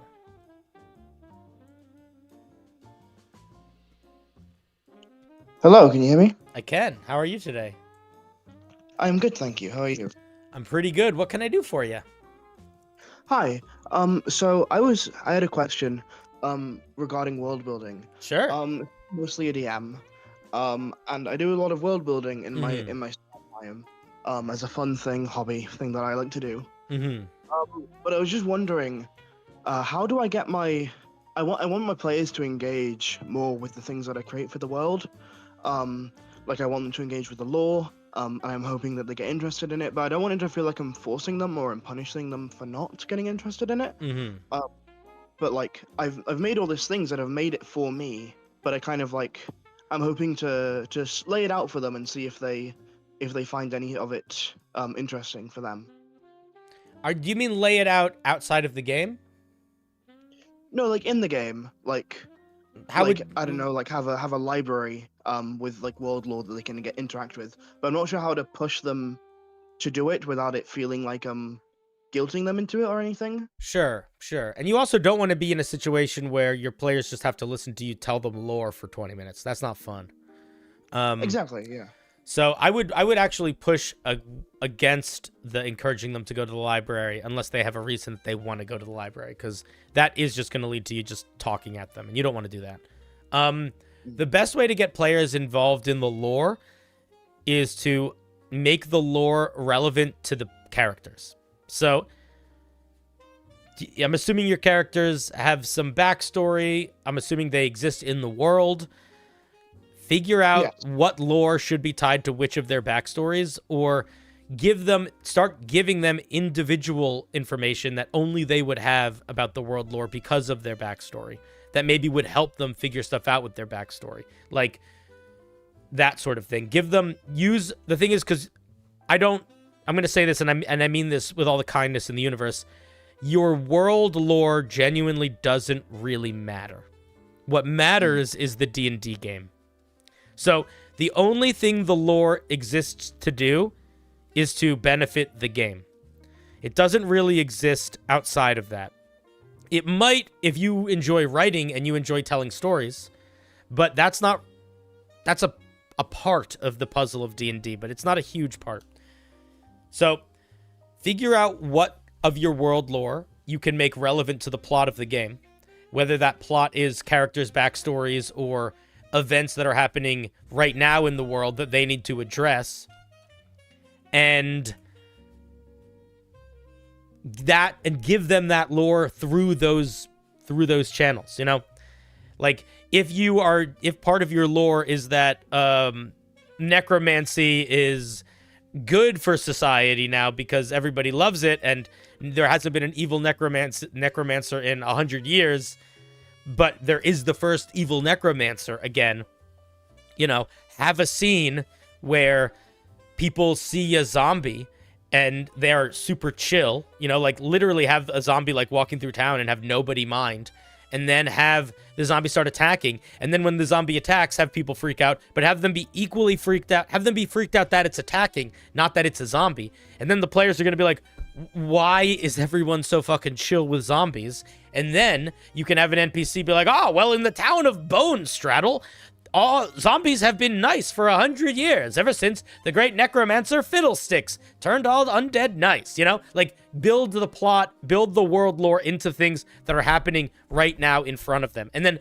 better yet, make that important for the plot that you want to tell at the story. Because in the same way that I say to players, your backstory is not nearly as important as your character's story in the game, I would say to you and any dungeon master, your world building is not as important as the plot of the game. So anything in your world building that you want to be important, figure out how to make it part of the plot of the game in a way that the players are directly either needing to address it or seeing like the echoes of it, the ripples of it, or, you know, something like that. And if there's parts of your lore that you're really, really in love with, you know, you can always just write them as story, not for D&D, also. Or, you know, if you really love them, figure out how to make a plot around them. That's what I would say. So I guess kind of make it important enough to where they can't ignore it because they're literally seeing it in front of them play out. I mean, make it relevant. Like, what? Because the other question that I would ask, and if we were talking about this like a creative writing as opposed to D&D, and this was a writing workshop, I would say, what is the point of your lore? And then, I wouldn't be asking it in a rude way. I would be saying genuinely, what is the point of it? And depending on what your answer was, it's like, you know, if the point of it is to enrich the world, then great. Then it doesn't need to be anything more than that. Then you can just use it as set dressing. But if you want the point of it to be that the point of it is to create the plot, then it needs to be a part of the plot. Or if there isn't a point to it, then you just don't need to worry about that. If the point of it is that you like it, then that's great. But then, you know, then it doesn't need to be anything more than you just like it, you know? Thank you. Well, the main point of it is to like make the world feel like it's still existing when the players aren't in it. Like make it feel like it's alive, you know? Like people still go about their business. So the most important thing to do then there is to think about, the question to ask there is how do you show that? Because talking to someone about the world lore is not going to be what makes the world feel alive. What's going to make the world feel alive is the characters go to a town and they're really mean to one farmer and they burn his house down, and then 2 sessions later they go back to that town and that man has moved out, and you can see that he posted he sent a letter to his best friend that says those heroes took everything from me, and now I'm going to go off and train to be an adventurer hunter. You know? And they're like, oh shit, that happened because we did that. Like, the world is alive. Things are happening. Or you know, they go to a town and somebody's like, please help us. There's a ghost in the well. And they're like, fuck you. We're going to go get gold. We're not helping you. And then they come back a week later and the whole town is dead because there was some monster in the well that they didn't deal with. You know? That's how you show the world is alive, is you just show them their impact having an echo, or their lack of impact, or you know, their action having an impact, or their lack of action having an impact. Thank you. That was all really helpful advice. I appreciate it. Yeah, sure. So I think you can kind of separate world lore from making the world feel alive.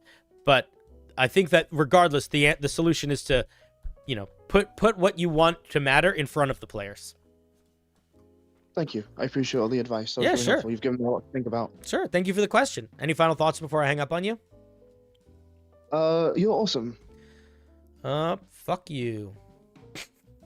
All right, let's give our caller a round of applause.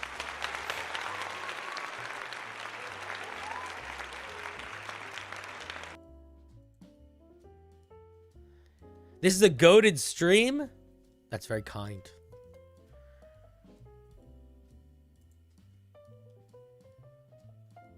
It was genuinely helpful? That's good.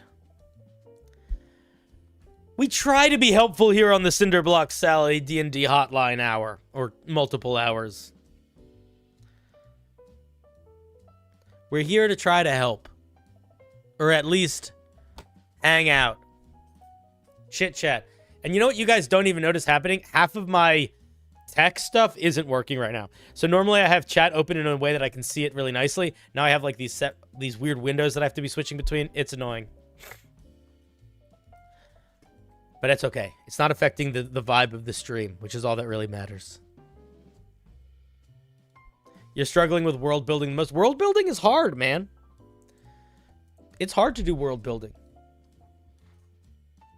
It's hard to do world building because it's hard to tell what players are going to latch onto. I think the best way to do world building in a way that you can pretty reliably tell what players are going to be into or not into is do world building as a part of session 0 so that the players build their backstory with the world building in mind. So you sort of have them tied to it from the drop.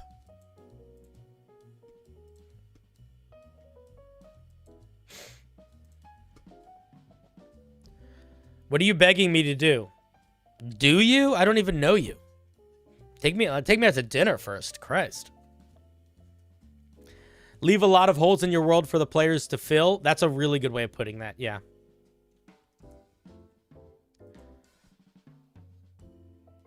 The solution is to be able to read the players' minds.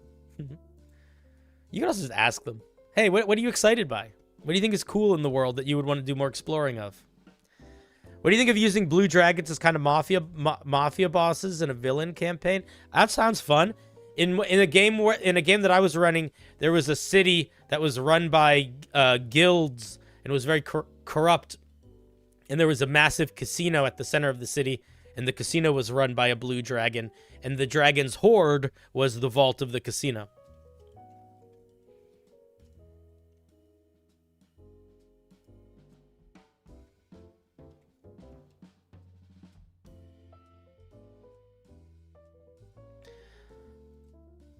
All right, Scraunch, I said at the beginning of stream, if you beg me to call you on, I'm putting you in a timeout, so you can come back in 5 minutes.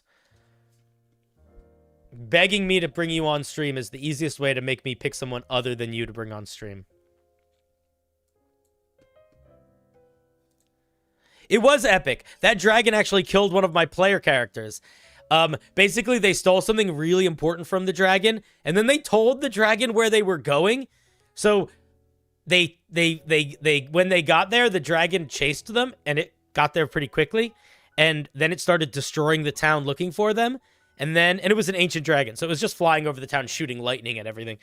And then the bard was like, fuck this dragon, I'm gonna go beat him up. And he cast fly on himself, and he flew up to the dragon and started trying to cast like vicious mockery on him, and literally was just doing the bard thing where you're just like making jokes and being mean.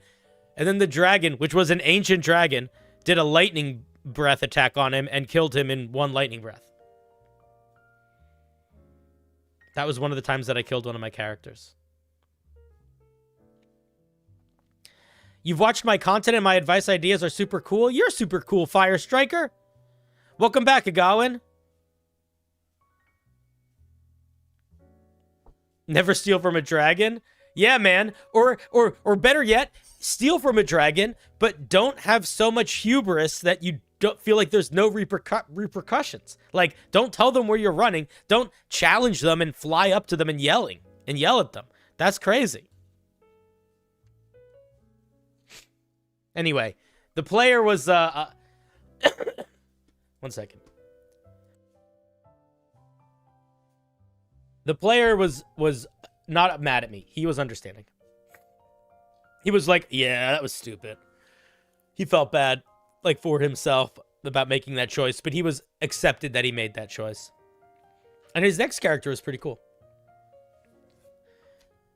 All right, let's grab somebody else. We're going to grab Godzilla Wolf. Ooh, a wolf of Godzilla.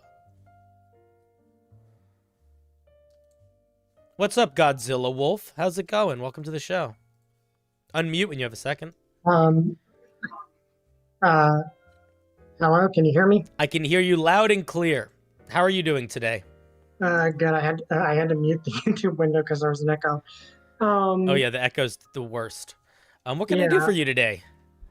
Yeah. So basically, this is okay. So some background on the question because it actually is kind of complicated. Mm-hmm. Well, not complicated, but needs to have some background. I'm doing a Radiant Citadel campaign. I'm not sure if you've heard of that. You're doing a what? Say it again. A Radiant Citadel campaign. Okay, I am not super familiar with it, just so you know. It's one of the anthology books, but you can combine all the chapters into a single one. It's kind of a multiverse hopping thing. Mm-hmm. But my players wanted a myth arc, so I started adding main villains, Mm-hmm. which is a doomsday cult of 4 Dragonborn. Mm-hmm. Well, they're the cult leaders, and I came up with the idea to let them have fights with them well before the final boss by having them use simulacrums. Okay. But they Monday night, they had a run-in with what they called the Pale Dragon, who was the one they're most terrified of and the one that's supposed to be the most dangerous, which they loved it. They absolutely loved that fight. But the issue is he's not the leader of the cult. Like of the 4, he's not the strongest. That's one named Ares, who they know about. But the thing is, she's the strongest, he's the most dangerous, and I'm kind of struggling to figure out how to convey that difference to the players, where one is more powerful than the other, but the other one's more dangerous. Well, what do you mean? What defines danger and what defines power? Like, why is one dangerous and one is less? Like, what do you? Okay, because here's what I would say. My first thought is it's sort of like the difference between a level 20 wizard and a level 15 wizard that likes hurting people. Is that what's happening here? So it's like one is more powerful and one is more willing to be violent? I guess that is kind of one way. Basically, the Pale Dragon is the information gatherer of the 4. He's the one that knows, like, his introduction was introducing the characters rather than introducing himself. Like, going down through each of their backstories. So this is the one that's more dangerous, but what makes him dangerous? Okay, so he's completely ruthless. He literally cannot physically feel fear. There's an injury he has that means he can't. Okay. And and they fought this one already? Yes, they fought him. He nearly killed them. And I managed to get them to utterly despise him because I wanted them to. One of them said they hate him as much as Adam from Has Been Hotel, if you know that character. For sure. So, okay, with that in mind, what do you want them to feel about the other one? Okay, I think you're getting caught up on the word power and dangerous, and they're interchangeable words. They're kind of meaningless outside of very specific context. So what do you want them to feel about this other dragon? Okay, well, I want them... Okay, so there's this one player who has redeemed like 9 different villains. I love that. Mm-hmm. Like they have a area in their base they call the Friendship Dungeon where the villains they redeemed hang out. I love that. Mm-hmm. But with Ares, I want her to be the only one of the 4 they actually might have a shot of redeeming. So she is the most sympathetic, but she's also meant to be the one that they don't necessarily have much breathing room when fighting her to try to redeem her, but they have to put effort into trying to get time to redeem her. Mm-hmm. Where the Pale Dragon, there's no redeeming him. I had flat out said, if it weren't for this one thing about him, he'd be in Ravenloft as a Dark Lord right now. Mm-hmm. So you want to represent this other monster, this other dragon, as being more powerful in terms of potential danger, but not necessarily as bad of a person. I guess that's one way to think about it. And Yeah, because she has they know part of her backstory that she comes from Dark Sun, if you know that setting. I wrote Dark Sun. Yeah, she originates from that world, and that's why she's leading a doomsday cult, because she came from that world, thinks the multiverse is broken, wants to return everything to zero, where the Pale Dragon is basically Brainiac. Okay, so I would say you don't need to worry about trying to make one seem more powerful and one seem more dangerous. You should just have her act and talk the way that she acts and talks, and let them kind of come to their own conclusions about her. If I wanted to make a character that was very powerful, but also somewhat understanding, I probably would show that by having their subjects, like the people that work for them, like them genuinely. Like, a great way to show the tenacity of a villain is to show the way the people that work for them treat them and feel about them. Because at the end of the day, power and danger is just what numbers do they have? You know what I mean? Like that's, if you're trying to be like, I want her to be really big and imposing, but also seem somewhat reasonable sometimes, you have to give examples of her being somewhat reasonable that the players can see and interact with. Yeah, and I actually do have a character lined up that would be perfect for that, because each of the Dragonborn has a right-hand man, which is normally an elemental Miraidon. But in her case, she basically has 4 Metal Gear Solid bosses, and one of them, named Thunderbird, is intended to be basically a young Aarakocra she rescued from being in Dark Sun. That's the best way I can describe it. And he's fanatically loyal to her, but it's a genuine fanatic loyalty. I would say show that, or show, have them go through a town that she helped. Have them just see her having done some good in the world. Even if it's from before she snapped and decided to start a doomsday cult. Yeah, exactly. Yeah. Maybe there's a town that the players go to where there is this crazy statue of a giant monster outside of town that is now used as the town centerpiece, and and half the town, it looks kind of old, but half of it is weird, new rebuild and kind of impressive architecture. And they learn that 100 years ago, this crazy monster attacked the town and had a big fight with the town folk, and she showed up and she petrified it and then helped rebuild the town. That is a good idea, and it works with the whole multiverse hopping aspect. Yeah. And it does make a contrast, because the Pale Dragon and his elemental named Aquarius, he basically used Aquarius as a human shield. He basically had him take confront 2 of the party, so the Pale Dragon could split the party and start trying to pick off the others. And Aquarius was perfectly fanatically loyal about that, but he was still using himself as bait. And the Pale Dragon just doesn't care. They're elementals. They respawn in the elemental plane of water, at least in our version. So he wasn't in actual danger, but it shows a difference. And one thing I could see, and I was on the fence about whether or not to do this, because making simulacrums is not a easy task, especially when you're making a lot of them.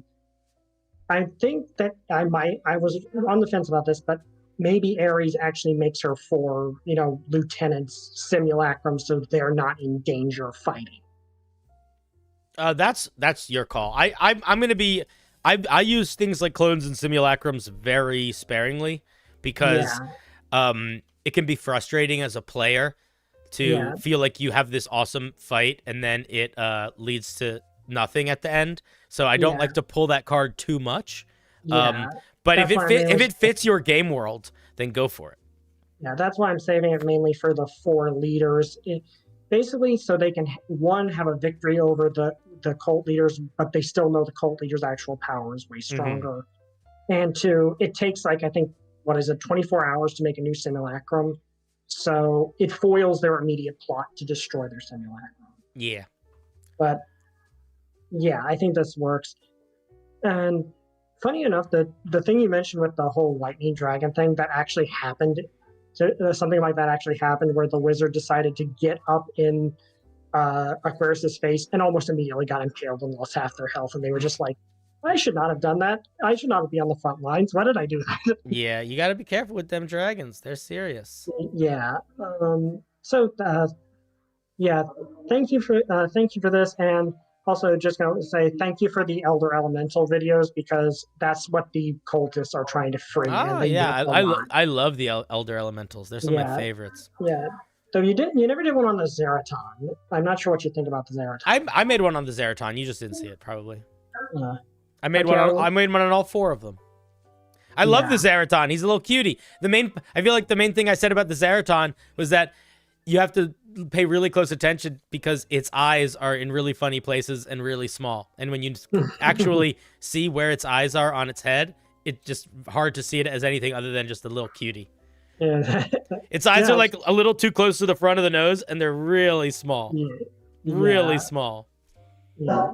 And yeah, I'm definitely going to use some of the stuff you introduced there. And yeah, I think this works. And again, I think I've done the legwork because the other 3, they have an attachment, like they have a hatred of the other 3, especially the Pale Dragon. So yeah, I guess the best way to make that out with Ares is to just show she's a lot more sympathetic, even if she's trying to kill them. But cool. Thank you. That was very helpful. Yeah, all right, buddy. Have a good one. Godzilla Wolf, you fiend. Bye. Click. Hang up. Let's hear it for the fiend of wolves.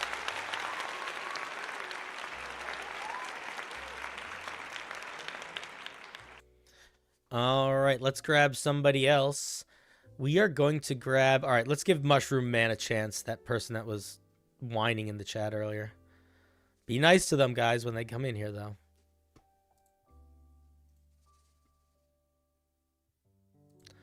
What's up, Mushroom Man? How's it going?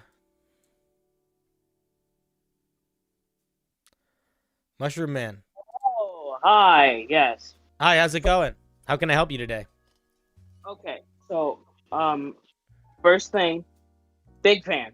Been watching your stuff for Be quite a careful. while. Be careful. Be careful. If you give me too many compliments, I hang up on people for too many compliments. So you can get away with 1 or 2, but if you do this too much, I just hang up on you and I don't feel bad. So I appreciate the compliment, but I don't like hearing them through your human flesh voices.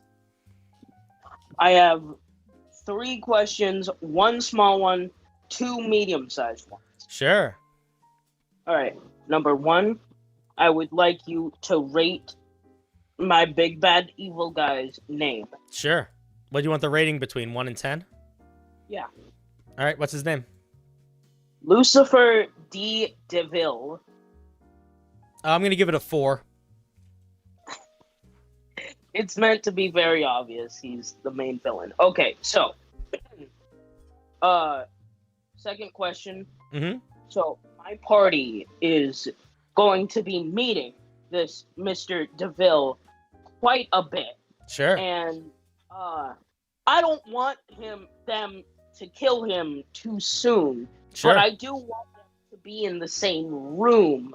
So how do I maybe try and stop them from murdering the big bad evil guy and making the campaign end almost immediately? Put them in situations where they can't. Yeah. Put them, have them meet him in a crowded tavern in the city that is very well watched by guards, where people have to give their weapons and their arcane focuses before they enter. And if anybody causes any funny stuff, guards come and fuck them up.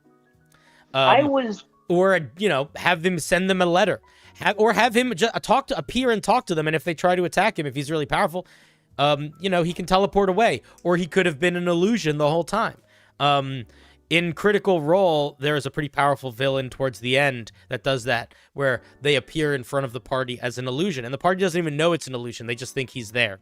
They only realize he's an illusion when they start attacking him. So you could do stuff like that too.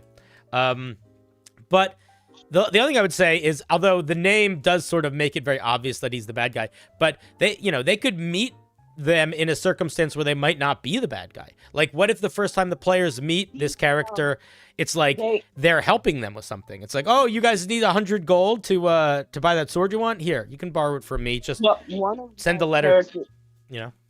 One of my players actually already met him. He knows him. In fact, he's like his boss at work.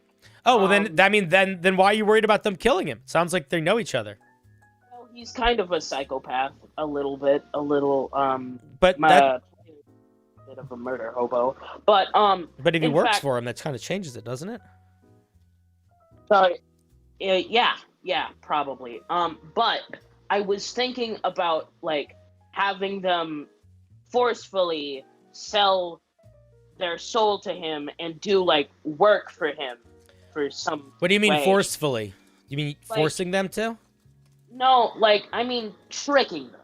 I'm not gonna make them, but like I tricking would them. start smaller than that. I would probably start with them just doing work for him and build up to that. Okay. There's no way that that's going to work unless they are into that idea. Like, it's very hard to trick players into doing something like that. Players are suspicious, and it can very quickly lead into a situation where the players feel like you're trying to force them to do something, even if you're just trying to trick them. Trying to trick players to do something and trying to force players to do something feels very similar from the player perspective. So you got to sort of do the long con, and the long con would be this guy's like, hey, I need you to do a job for me. I know that you think I'm a devil and a bad guy, but there's actually this one really shitty guy that's like a really fucked up nobleman in this local town. Go ask the town. Like, he's evil. And just kill him for me, and I will give you this awesome crystal that you can do something cool with. No strings attached. Just do this job for me, and I'll give you this crystal. And actually have that be a no strings attached job where the guy that he's having them kill actually is kind of fucked up, and the magic item he's giving them or whatever is kind of cool, so that they just start trusting him. Like, you have to build the trust a little bit, I think. Oh, thank you. This is very good idea. You have to genuinely not trick them and have him be true to his word enough for that when he does trick them, it actually feels like a trick. Okay, so second question. Sure. So, might not be obvious, I really like the idea of playing as a mushroom person. Sure. I don't know. Might not be obvious. Sure. But, like, I don't want to be a Circle of Spores druid. Okay. Actually, I was introduced to the idea when I watched your video on the Circle of Spores druid. Mhm. But, so, I'm coming up with my own race, but I don't really know what attributes to give them. So far, I've given them +2 Constitution, -3 Charisma, and the ability to generate any limbs or organs after a long rest. I wouldn't give them any minuses to anything. That's not really how D&D races are designed anymore. If you want to design a race, that's kind of a cool idea. I would say you could also just be a Warforged. I think Warforged do a really good job of feeling like a plant person. You don't need to eat, breathe, or sleep. You're a little bit sturdier. You have better armor. You're sort of always aware of what's happening around you. So I would maybe just be a Warforged if I wanted to be a plant person.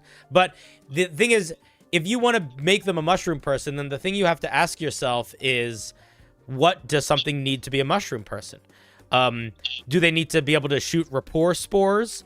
You could also look at the myconids, which are the mushroom monster people, and take some inspiration from that if you want to try to build it out as its own thing. I was thinking of, like, kind of reflavoring the Dragonborn breath attack as, like, a spore puff cloud. If you're going to be pulling features from a bunch of races, you have to be very careful about which ones you pull, because if you are going to be giving your race something like the Dragon's Breath attack, that's going to basically be the only thing you can give them. If you look at Dragonborn, even the new ones from Fizzbands, they get basically no features other than their breath attack because of how powerful their breath attack is. So you don't want to cherry pick the strongest features, even if it's unintentional. You got to be careful about that. So if you are going to be doing something like the breath attack, you probably don't want to give them many other things at all. That was the only thing I was going to give them. Thank you for the feedback. Mm-hmm. And by the way, yeah, really cool. I would like you to know that. All right, hanging up on you. You're really cool. Thank you for the call. Let's give our little mushroom a round of applause.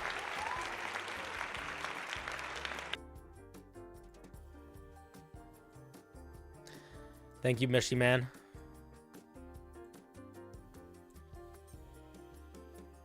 Mushroom people are fun guys. That's a great first comment. I'm gonna burp soon.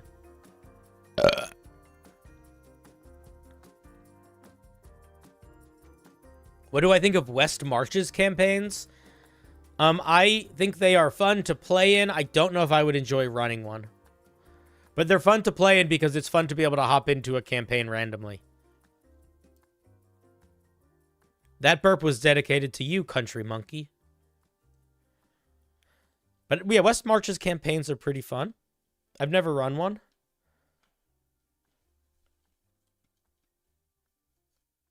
I've only played in 2, I think. All right, let's grab somebody else. We're gonna grab Diamond Sorrow Steel. They've been trying to get on for a hot second. Hey, what's up, Diamond? How's it going?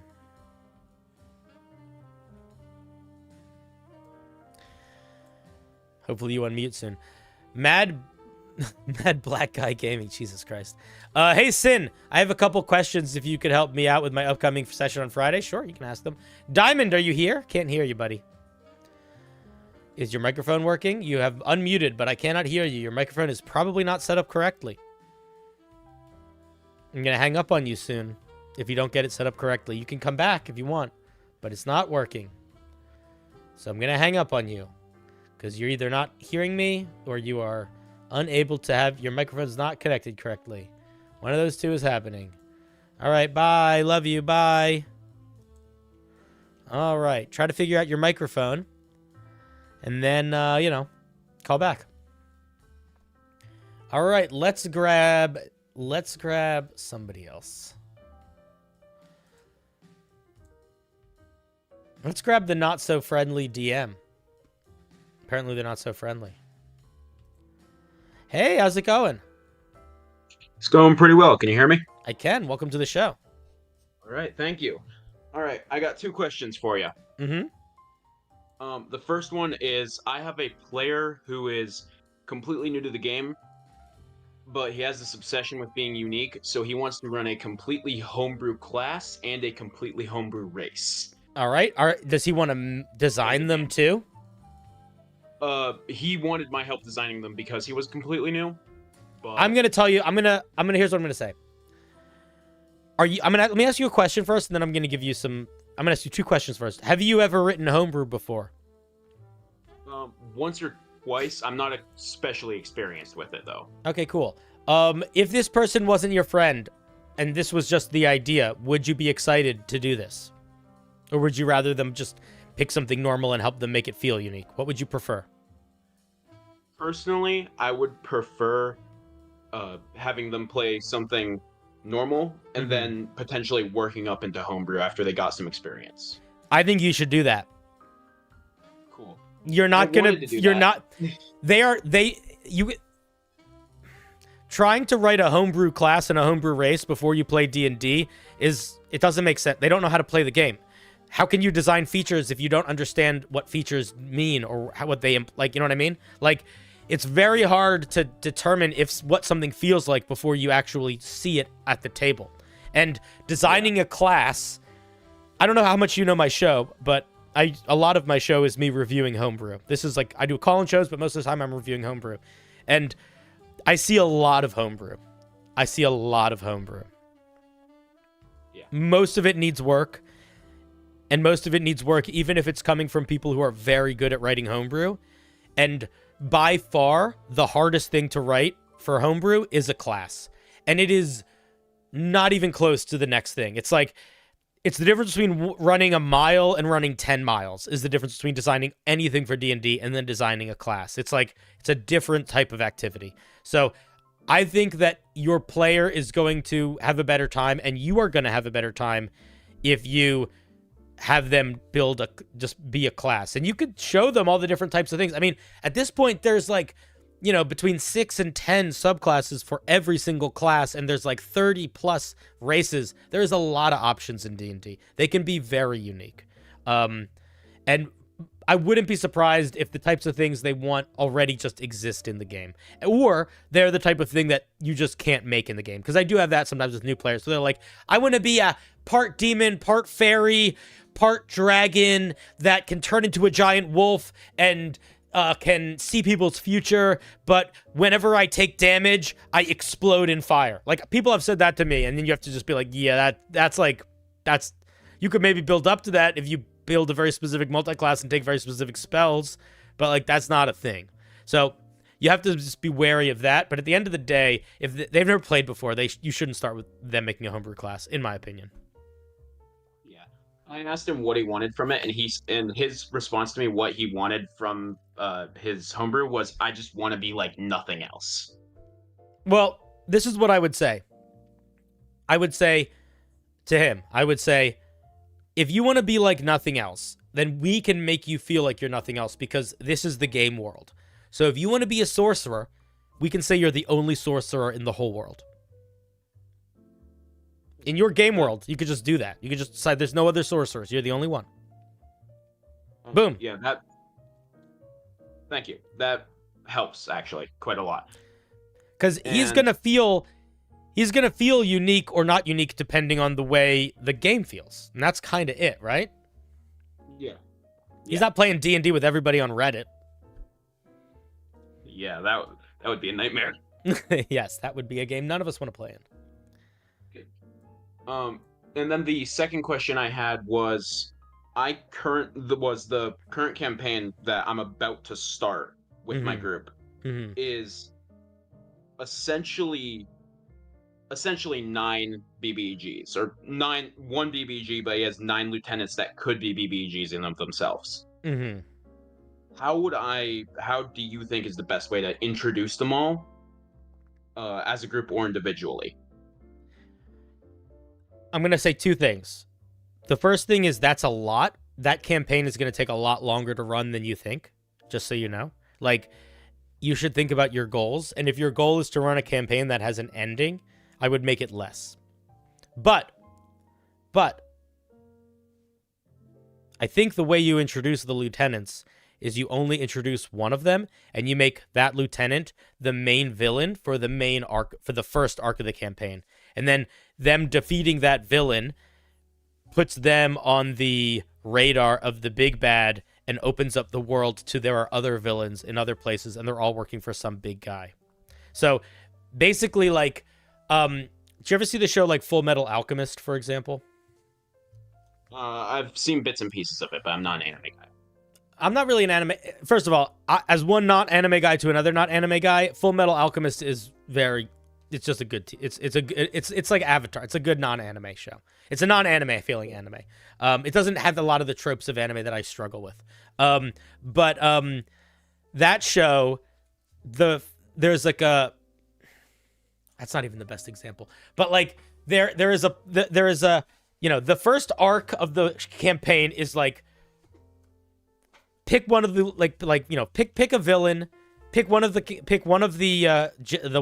commanders or whatever, and just have the initial story take place in an area that is like under their command. And the whole plot is stop that guy.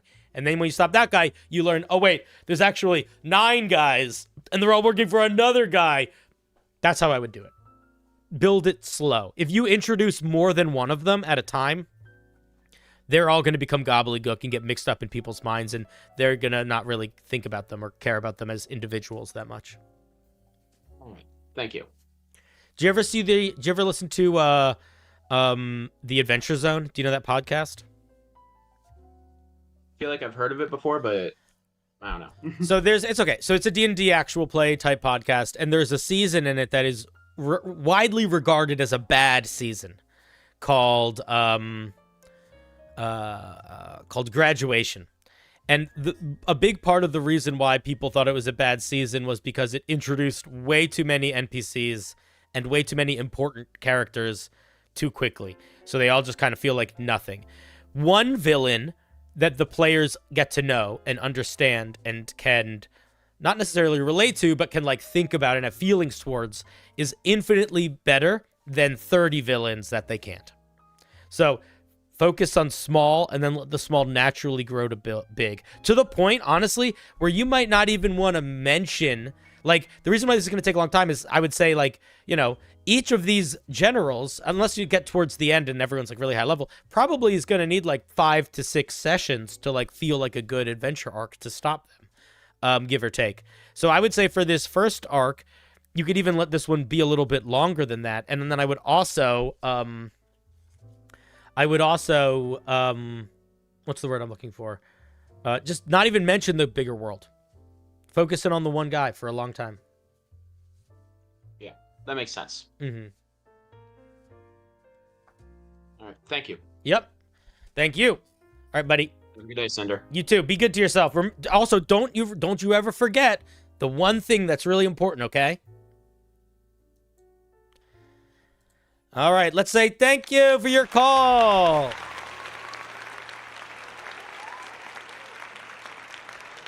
Thank you for your call. All right, you want to try again? Diamond Sorrow? We'll see if it works this time. If it doesn't work this time, I can't help you. I don't see you in any of the waiting rooms. So... Oh, you're back. Let's see if it works this time. Hello, is it working now? Oh? Hey, it's working. Yeah, I can hear you. Great. How's it going? Hi. Sorry. I didn't really have a good mic. That's okay. What can I do for you? Okay. I'd probably have like a few small questions. I don't know. Start with one and let's see where we go. Okay. So, this one is about I'll get to the villain later. I'll start with the character. So the character's idea was he's a wizard. Is a wizard a class? I forget. He's a wizard though. Yeah, a wizard is a class. Okay, he's a wizard, and he has the face of an octopus, which makes him look a little bit like a mind flayer. So my idea was that when people see him, they freak out and think he's a horrible monster, when really he's just had a bad day. He got his face turned into an octopus. Maybe a misfired spell or somebody cursed him. But is this a character that you want to play, or is this a character that one of your players wants to play? Oh, I'm not a DM. It's a character that I want to play. Okay. Because I basically just got into D&D. It was cool. Started in a Discord server. Sure. But, So you want to play a wizard with a octopus face that people misconstrue for a mind flayer. All of that sounds great. What's your question? So what all that sounds great so far. Yeah. Okay. Should I start with my second question on the big bad? Well, was that a question, or did you just want to share it? Oh, it was a question. Like, how could it be like I told my teacher about it, who's into D&D, and he's like, it seems a little kind of complicated to kind of do. You sure you want to do that? And I'm like, yeah. But well, it's only complicated if it needs to have mechanics. Like, you could just be a wizard and pick a human for your race, and then in your backstory say you have a curse that your head looks like an octopus, but you're still just a human. I would just do that.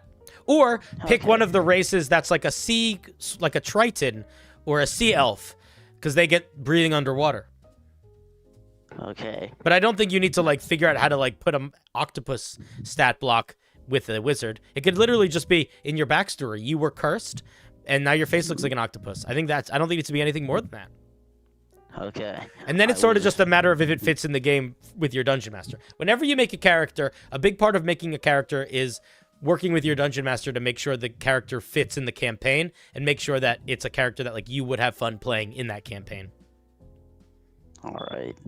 Sounds good. Okay. So I have a question about my big bad. So their backstory is, well, he was a really powerful wizard, and he was nice to a kingdom. He did great things for them, whatnot, all the until the king got paranoid because he was so powerful. So he was afraid of the guy, sent some guards to kill him. And I guess okay. So usually, I don't think a wizard would be that easy to kill. This is a true. They're wizard? usually pretty hard to kill. Yeah. So they either trick him, or is there any like magic resistant armor in the game? They Yep. wore that. Yeah, they wore that to counteract his spells, whatever, Mm-hmm. and got him.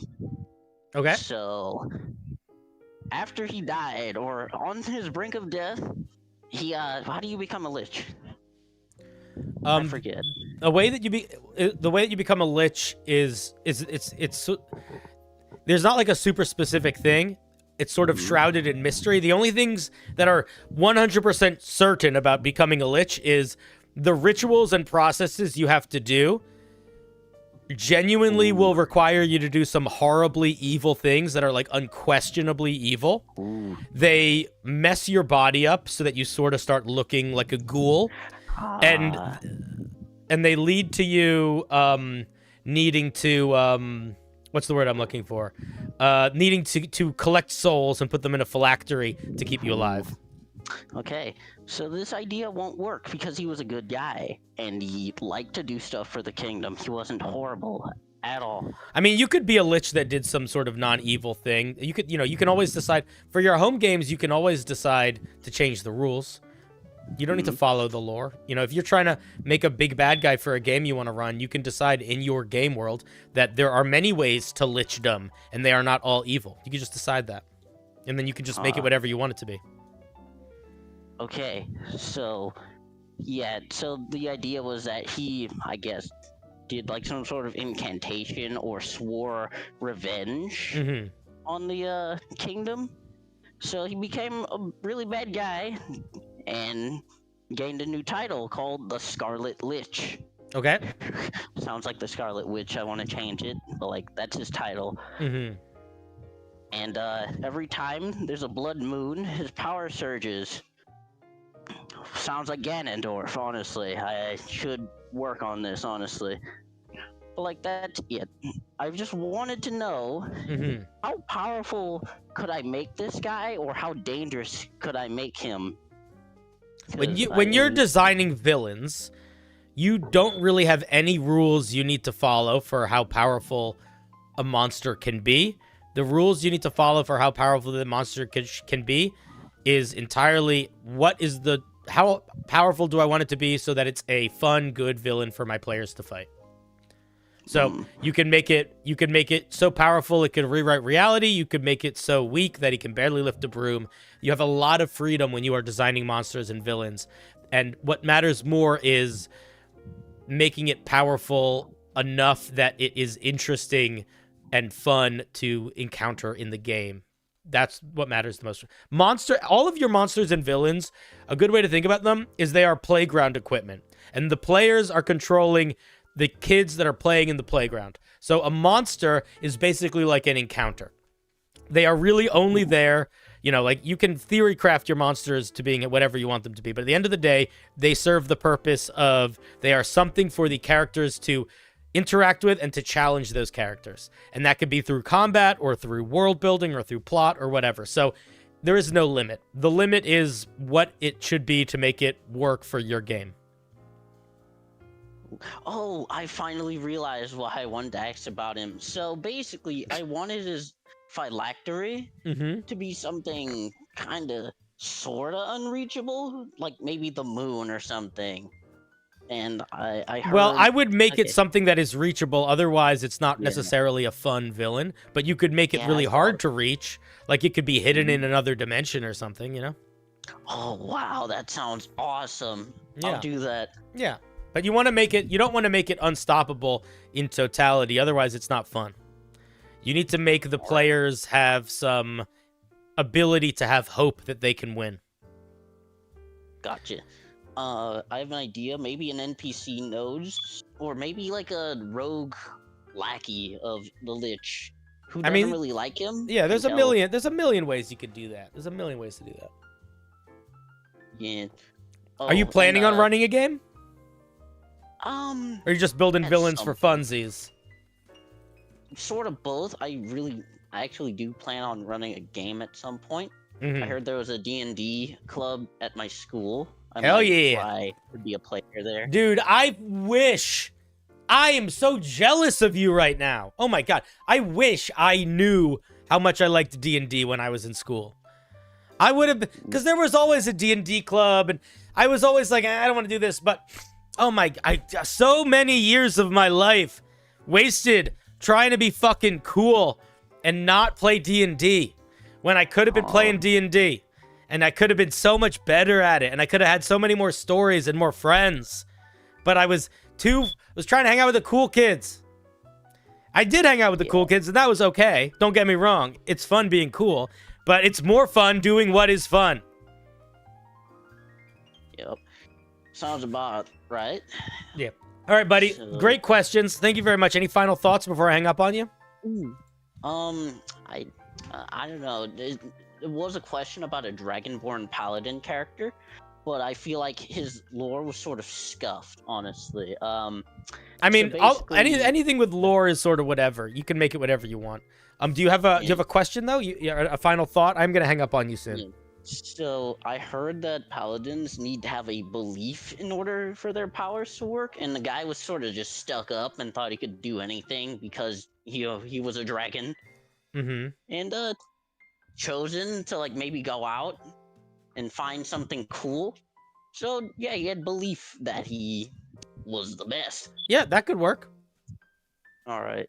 Usually they have a belief in like a ideology of some sort, not necessarily themselves. I mean, having belief in themselves could be something too, but I would most paladins, they have like specific tenets they need to follow depending on the subclass, and they're all related to like belief systems, basically. Ideologies, morals, that sort of thing.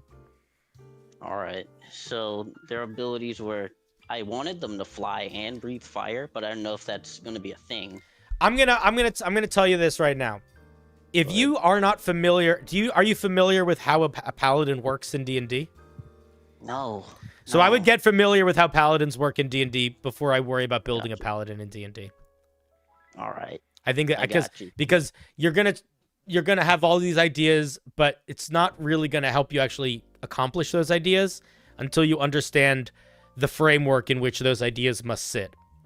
And so you got to learn about a paladin before you try to build your own paladin that is introducing new ideas. Because you said you wanted to fly and breathe fire. There's 1,000 different ways to make your character fly and breathe fire in D&D, and none of them have to do with what class you are, really, other than like if you're casting spells or not. I guess some of them do a little bit, but I would just look at paladins. Make sure you know what a paladin is. Learn about paladins, because you could probably build this character just in the game if you wanted to. There also are dragon-based subclasses. So, for example, there is a dragon-based monk that can breathe fire. There is a dragon-based ranger that can't breathe fire, but it gets a pet dragon. There's a dragon sorcerer that doesn't breathe fire, but it could cast spells that sort of emulate breathing fire, and it gets a bunch of other dragony things. So I would, before you spend... Listen, keep that passion about wanting to make stuff, but drive it towards now learning the game. Learn the game a little bit before you start trying to build stuff for the game. All right. You can find the basic rules are free, and they come with all the base classes, a subclass for each, a bunch of spells, a bunch of monsters. So you can start to look at how the game is actually played without spending any money. And then I would also suggest, if you are interested at the time, watch some actual plays. Watch Dimension 20 or Critical Role, or even just go on Twitch and watch some actual plays. Just see what it's like to play the game a little bit and familiarize yourself with the game, because you might find a lot of the answers to what you want to do just in that. All right. Cool. All right, buddy. Thank you for the call. Bye. A click. All right, let's say thank you to our diamond sorrow, our woeful diamond.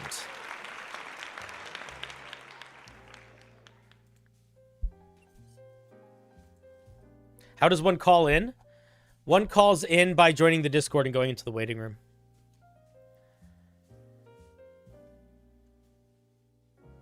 Hey, Cinder. I had a really cool idea for a necromancer. It involves people familiar with her asking her to reanimate their corpses when they die so they can continue to work their farms and provide for their families. How would I accomplish this without crafting a magic item every time or have to recast the spell every day?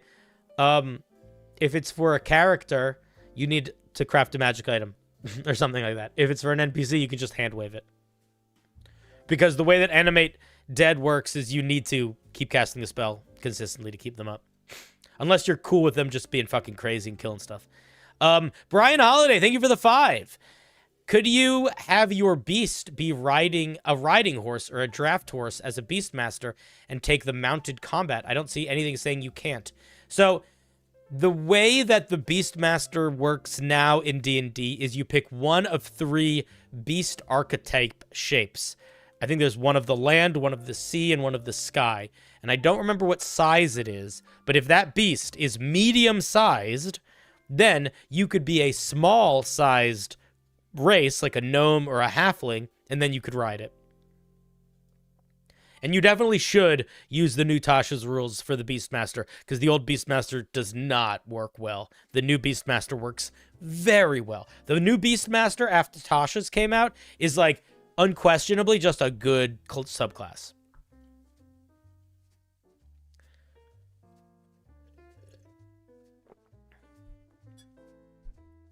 My dear Cinder, would you tell me how far you would push a summoner that only do summon stuff related to more summons?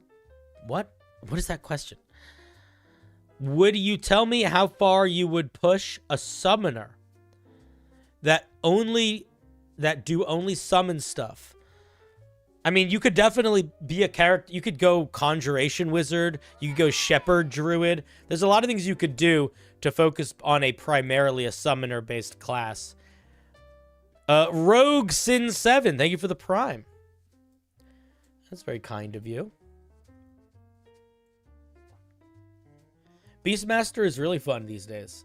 They used to be kind of bad.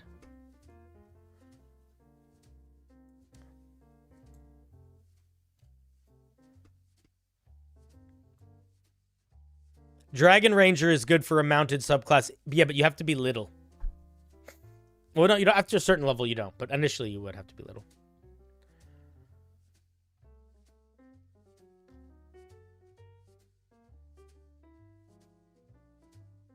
All right, let's grab somebody else. All right, we're going to grab Dio. Come here, Dio. God. Dio, how's it going? Welcome to the show. Pretty good, man. How are you doing? I'm doing very well. What can I do for you today? I just have 2 questions. Sure. The first one is, when you're introducing a big bad, you know, the classic level 5 party meets the big bad guy in some way, right? And then they try. Is using a high level ability like time stop a non-cheesy way to like end that interaction, or is that like a really shitty way to end an interaction? I think it's only shitty if you are doing it in a way where you're gonna like kill or take advantage of the player characters. If you're doing it because the bad guy wants to end the conversation early, or to just show that like wink and a nod, I'm a lot stronger than you, then I think it's totally fine. I had him time stop the only player that attacked him and threw him out into the water. Well, that's not how time stop works, but that's also okay. Can your BBEG not like act and operate in a time stopped area? Well, time stop doesn't target a creature; it targets you. So it stops time for everyone. It doesn't stop time for one person. It stops, so everything freezes. So you don't cast it on a creature; you just cast it, and time stops, and then you can wander and do stuff. And then the other thing is you can't really do anything negative to creatures while it's frozen or unfreezes. Oh, okay. Damn. Well, I'll fix that later. That's okay. But I think that's fine. I think it's fine. Second thing is, when you're running the classic Lich, right? Villain, Liches can essentially be eternity old, right? So yeah, they can be as old as you want them to be for your game. You can be. I wanted to run a quick concept by you. Would it be cool if a Lich that the party fought had access to spells that goes all the way back to D&D 2? Like D&D 1? I made a YouTube short about this like 2 days ago. Oh, did you really? Mm-hmm. Oh, I'm gonna go watch it. Right. I think it's a fun idea. I think it's a sort of a meme-y idea. The thing that you have to keep in mind is that the earlier editions of D&D they come from a completely different design perspective, and a lot of that design perspective is the idea that you are going to have a lot of your characters will die, and you're going to go through like 8 to 10 characters in a campaign. And that's not really the design philosophy of D&D anymore. So you would want to make sure any spells you took from earlier editions, you translated into 5e in a way that wasn't quite so brutal as those earlier editions, because it's a completely different design philosophy of a game. Gotcha. All right, that's the only questions I had. Cool, great questions. Thank you very much. See you later, buddy. Bye. Click. We hang up. Let's hear it for Dio. Dio!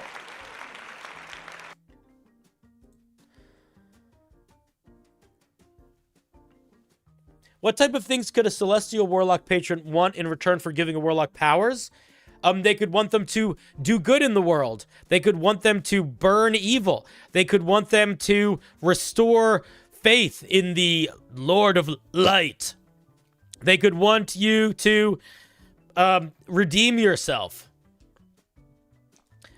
One of my favorite things to do with the Celestial Warlock is to have a Celestial Warlock where the character is straight up evil, but their patron is good, and their goal of the patron is to make them good. I think that can work really well and be a lot of fun.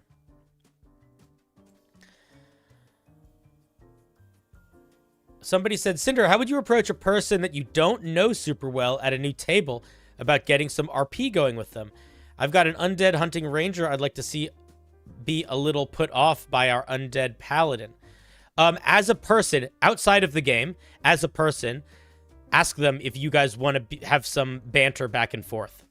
But I also would say if they are totally new and you don't know them, I would probably not have your initial banter be confrontational banter.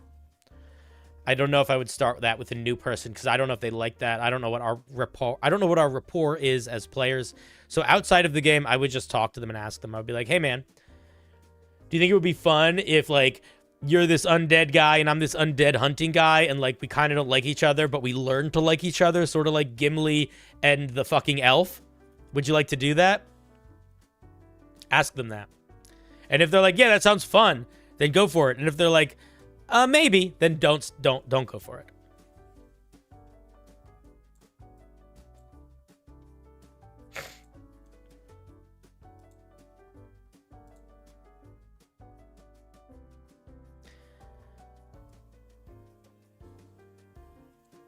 Yeah, I don't know if you want to be harsh right away.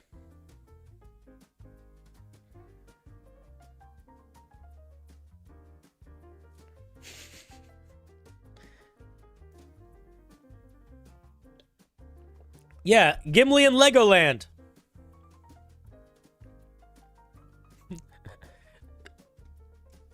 I wasn't dissing him. Whatever, guys. Elves are a bunch of fucking nerds. YouTube is also Cinder.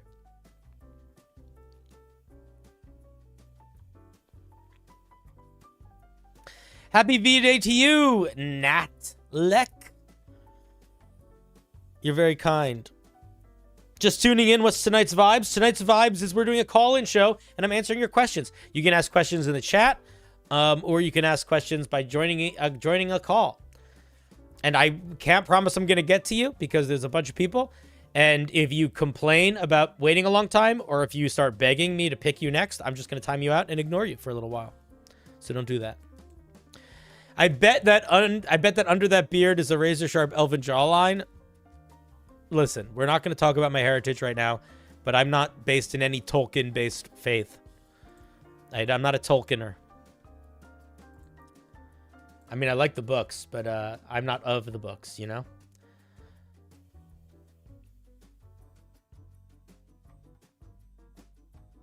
All right, Chewbacca, do you want a second shot?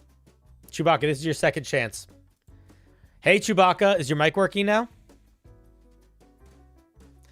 This is your second chance, buddy. So now or never.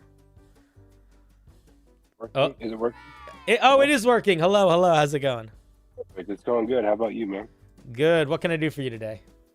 Well, I have a question about game mechanics. Sure. I want to run a game in the Star Wars universe with my, obviously with Chewbacca, but with my buddies, and I looked over some of the other books and rules with some past Star Wars stuff. And I don't know. I never liked any of them because they never do anything good with like Jedi or anything like that. So I'm just kind of creating my own kind of vibe. I'm taking 5e and just putting a Star Wars spin on it, I guess. There is a 5e Star Wars compendium somewhere out there. Like there is a 5e. I don't know. I haven't read it, but I do know that's something that people do and like. I've read that one, and I don't know. I don't think it's what the players that want and what I want exactly.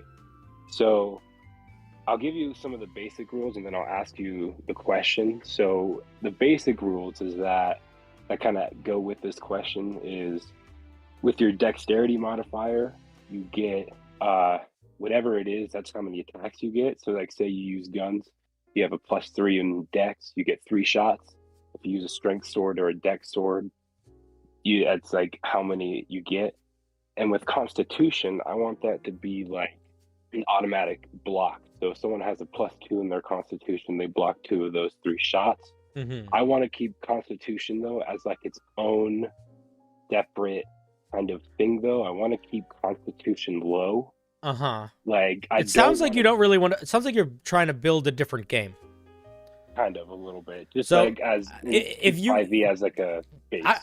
But here, let me encourage you to not use 5e as a base at all, because if, for example, like let me just say, like because the 2 examples you just gave, one of them fundamentally changes the balance of the game because D&D 5e is very, very specifically designed in how it deals with you getting multiple attacks.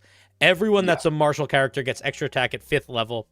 Some get more, some get less, but that is the way the game is balanced. Everything from the monsters to the magic items to the classes to the subclasses, literally every aspect of the game is designed with that in mind. So if you fundamentally change that, you might as well just play a different game. And the same thing is true for armor class and hitting or not hitting. Like those are the 2 most basic parts of the game, which is like, how does your armor work? Like there are so many spells and magic items and abilities that have to do with your attacks or your armor class. And if you fundamentally change that, you essentially would need to address or think about all of that, and I think you're just going to get a big fucking headache, or you're going to unintentionally design a game where there is no way to navigate power balance. Got you. So I think that if you want to design a setting from scratch and a system from scratch, go ahead. That's an amazingly fun thing to do. It's hard, but it's fun, and I would argue it's easier to build a setting from a game system from scratch than it is to try to dramatically change 5e to be something else. Because if you're building it from scratch, you can make it whatever you want. If you're building it to work with 5e, it has to work with 5e, you know? Got you. I have about like 30 pages of stuff. Like kind of like all spread out and like written out with rules and different things. Yeah, I mean, if you're having fun with it, keep going. But that's a lot of work that is going to require such intense and vigorous playtesting, and maybe that playtesting would just be you guys playing the game, but then I wonder, like, are you going to have fun if every time you run the game you don't really know how powerful anything is going to be and you're constantly changing the rules? Like, as a player, I would really struggle if I was playing in a game where the dungeon master was figuring out the rules as we were playing it, or it was trying to fit like 30 pages of new rules into 5e. Some people might like that, but that would be hard for me.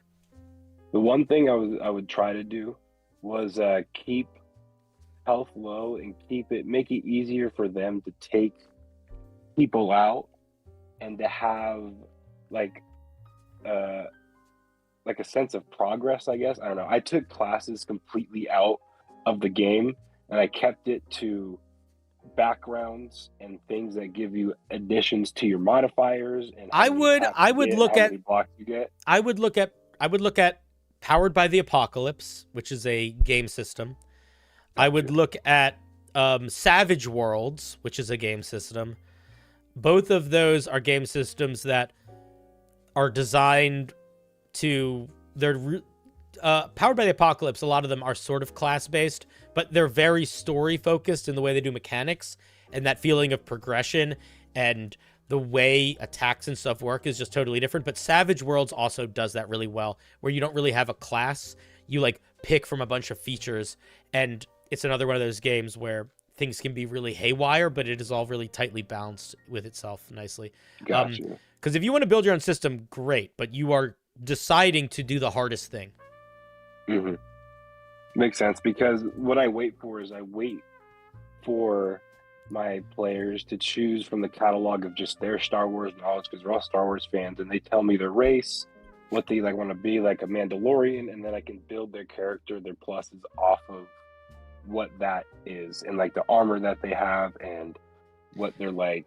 Yeah, if that's fun for you and your players are enjoying that, then by all means keep doing that. But it does sort of create a situation where you have a lot more power than normal, because the way that the game normally works is the players have quite a bit of agency because they are picking their classes, and they're picking those classes to give them abilities that they can actively decide to use, that they understand what those abilities will do. They can see how those things will progress over time. And if you are just making it up as you go, it's just sort of like a player's like, well, I hope the Dungeon Master gives me something cool, and they don't really have any say or control. And it could just get a little... It might be fine, but I would struggle with that. So I think that if the players like it, great. But I just want you to know you are doing the hardest thing. Like one thing that one of my players wants is to be a really good explosive expert. So I kind of laid out like a foundation of what he could be in the future with using explosives and things of that nature. Like he was part of like a bank heist, like somewhat, and he was supposed to break into the vault with like his prime like explosives, but they didn't work, and that's like the start of his backstory. And he wants to be better with his explosives. So I feel like I can build off of things like that and show them like a future that they but everything you're talking about is story. Like what I'm talking about is, if I cast Fireball, I know it has a range of 120 feet. I know it does 8d6 fire damage. I know it's a dexterity saving throw, and that saving throw is based off of my spellcasting modifier, which is determined by intelligence of a wizard, blah, blah, blah, something else. And I know that this spell, and this thing make that not work. I also know that if I'm a barbarian and somebody casts Fireball at me, I can make that dexterity saving throw with advantage because I have danger sense. You know? So like that's what I mean. Like in terms of like, I'm not talking about from a story perspective. I'm talking about mechanics. The mechanics are going to be where you get caught up in the weeds. And if you are like playing very mechanics light, then you don't even need to use D&D. Like I would use one of those other systems because it's just going to be better because they're more storytelling based than they are number based. D&D, the mechanics of D&D is essentially a battle game, a battle simulator. So it's very crunchy most of the time. So I would lean in a system. Look up Powered by the Apocalypse and see if there's any sci-fi Powered by the Apocalypse games or Blades in the Dark games that fit your vibe. Okay, perfect. That sounds awesome, man. But also, if you're excited and you enjoy writing it, then by all means, write it. You know, if the players, I'm having a good time with it. If everyone's having fun, then it doesn't really matter.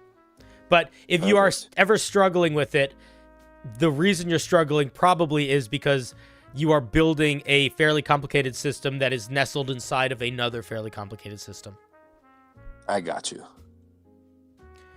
Did you have a question though, or did you just sort of want to share and discuss and hear thoughts? The thoughts were honestly a perfect thing to kind of push off of what I want to do. How would you balance low health with those kind of blocks though that I was explaining that I want to keep it at? If you were like, what do you mean by but what did you mean by blocks? Because the way that D&D works, you have an armor class, and if you don't hit that armor class, you don't hit. So you want to replace armor class with Constitution modifier? No, so you still keep your armor class. So this is how it works. So say I have 3 shots with my blaster, and you have 2 blocks because you have really good armor and say you're evasive, and I hit you once. Then I roll against with that first attack that I have against you. And then And then just depending on like what armor you have is like depending on how much damage you take from that. I mean, that's just a different system than D&D, because armor does not impact how much damage you take in D&D. I got you. So I don't know how I would balance that. It kind of just sounds like a different system. I get you. I got you. King of Nido is suggesting you look at Shadowrun if you want to check out a system that uses blocks. Okay. I'm pretty sure that Savage Worlds uses a system similar to that too. But again, they're just not. That's what I'm saying. Like, you should just not worry about D&D. Like, I can't really give you advice from a D&D perspective, because every single aspect of what you're doing is not what it does in D&D. I get you. Yeah. Perfect. All right. All right, buddy. Thank you for the call. No problem. Can you tell me what he said again? I need to write that down. Shadowrun is a very complicated system, but Shadowrun, Cyberpunk Red are both interesting. I would also look at Savage Worlds. I would also look at... I'm using Cyberpunk Run as part of the rules too. I'm using the roll for losing limbs and a couple of the other rules to help me with firefights and stuff with cover. Yep, that makes sense. I would also look at Blades in the Dark and or Powered by the Apocalypse. They're kind of the same thing. Just as like alternative game systems. But if you like the crunchy, Shadowrun is going to be more.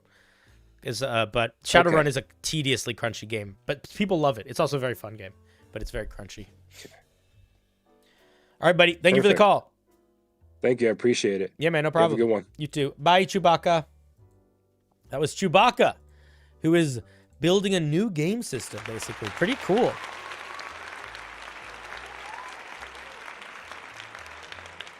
That is a hard thing to do, though, man. The thing is, if you got the time and you're having fun with it, then that's all that matters. But that is a hard thing to balance. But if you don't really, maybe if it doesn't come up, it doesn't really matter, you know. Hey Cinder, could you give any advice on playing evil characters well? I'd worried that I'd get in the party's way and ruin people's fun. The best way to play an evil character well is to not have their evilness negatively affect the party or the adventure. So you should never do anything evil that is going to make any of the players or characters mad at you, or slow the game down, or derail you from what you're doing. Be evil smart, not evil chaos.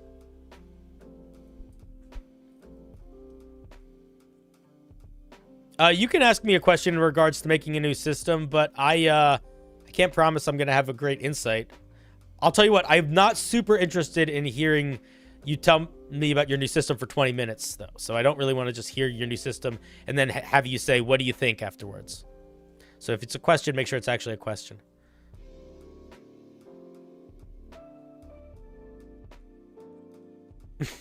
Somebody made it levels up to 100. I've seen stuff like that before. I've seen some stuff like that before.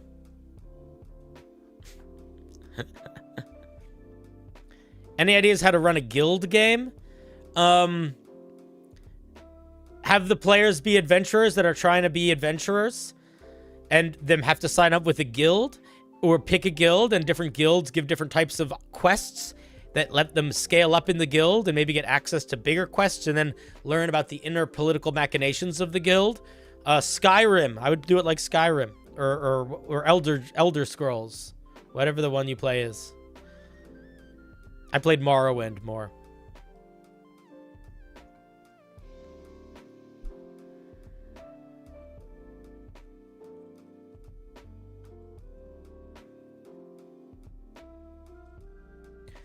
What could a powerful being do with a character's soul? Why do those types of beings like devils with souls? What does it mean to trade your soul?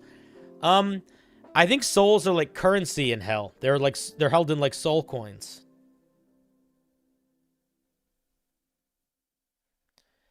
What can a character not do if they don't have a soul? I don't know off the top of my head.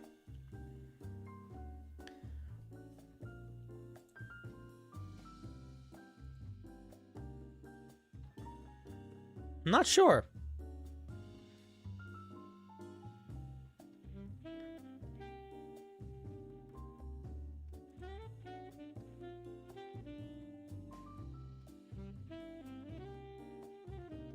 Play by post and West marches are not the same thing. Play by post is like you're playing in a Discord server or over a forum where you're playing by text. A West marches campaign is a campaign where every session is sort of like a little episode, and anybody can come and go as they please. Usually there's like a central town, and each session is like a group leaving the town and going to do an adventure and then coming back to town.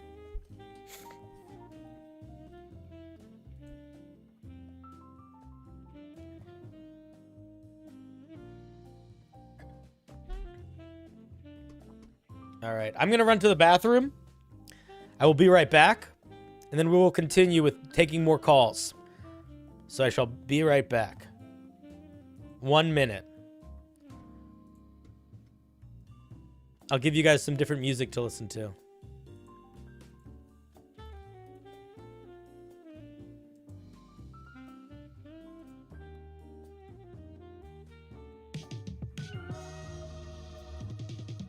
right. Be right back, friends.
What's up, nerds?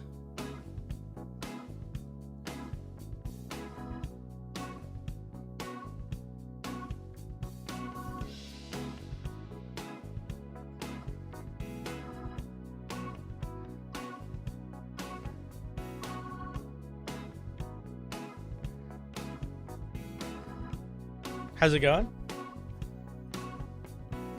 Did I miss anything fun? Did I miss anything fun? Anything crazy happen? Anything wild? Oh, yes. Oh, Cinder. Oh, Cinder.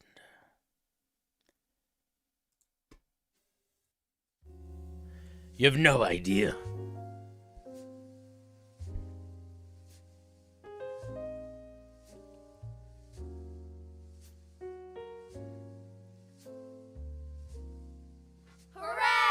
Chocobo Kid, thank you for the tier 1.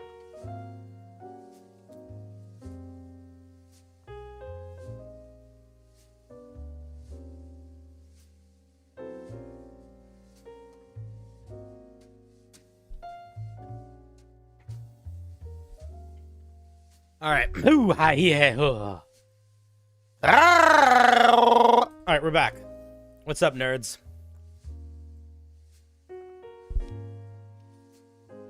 I missed out for real? Dang. Planning a tournament-style PvP 5e campaign? Any rules, changes, or tips? I'm gonna be honest. I would not run a PvP tournament campaign because characters, none of the classes are balanced against each other. The druid is just better than everyone else most of the time in PvP settings. In a way that's kind of not fair. Same with actually any spellcaster, really. PvP, 5e is really not designed for PvP. I mean, if you don't care about balance, then it's kind of fine. I would make it a tournament where the players are all on a team and they're fighting progressively more intense monsters.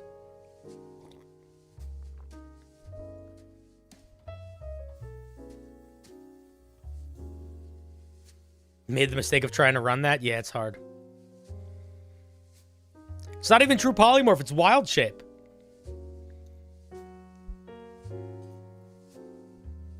Wild shape plus full spellcaster.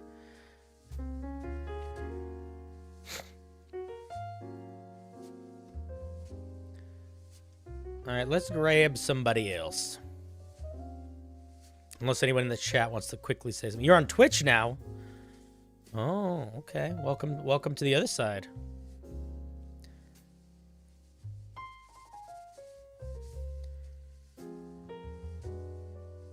You can run combat that doesn't involve everyone. It's just, you can't make it take up too much time. But there's definitely times where it makes sense for the party to split and one group to be in combat. What time is it for me? It's go time.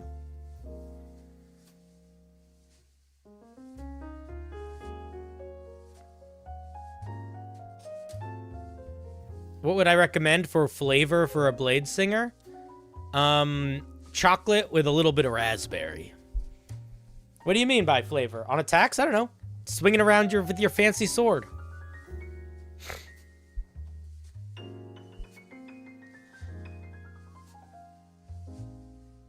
Whatever flavor you want. What are you excited by? Are you interested in being like a nimble, dancy swordsman?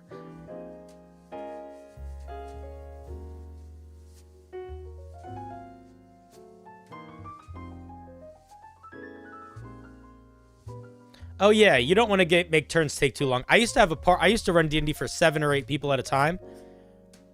And I would give everybody a minute to take their turn in combat. And I had a little hourglass.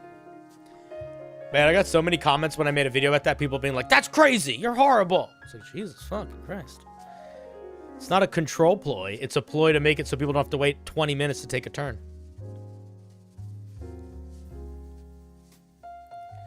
All right, let's grab somebody else. All right, let's grab this mad hooligan. This Maddie baddie. Uh-oh, why is it not working? Here it is. Hello, mad black guy. How's it going?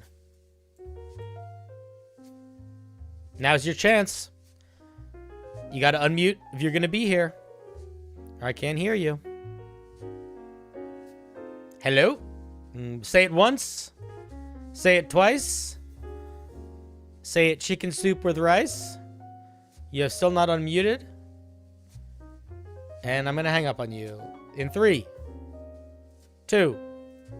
Okay, guys, if you're in one of the waiting rooms, be ready to be on the call. If you're not ready to be on the call, don't be in one of the waiting rooms. All right, let me grab somebody else. We're gonna grab Gord the Frog. Hello, Gord.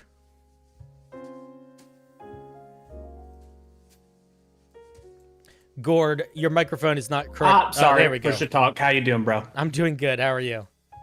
I'm swell. What can I do for you today?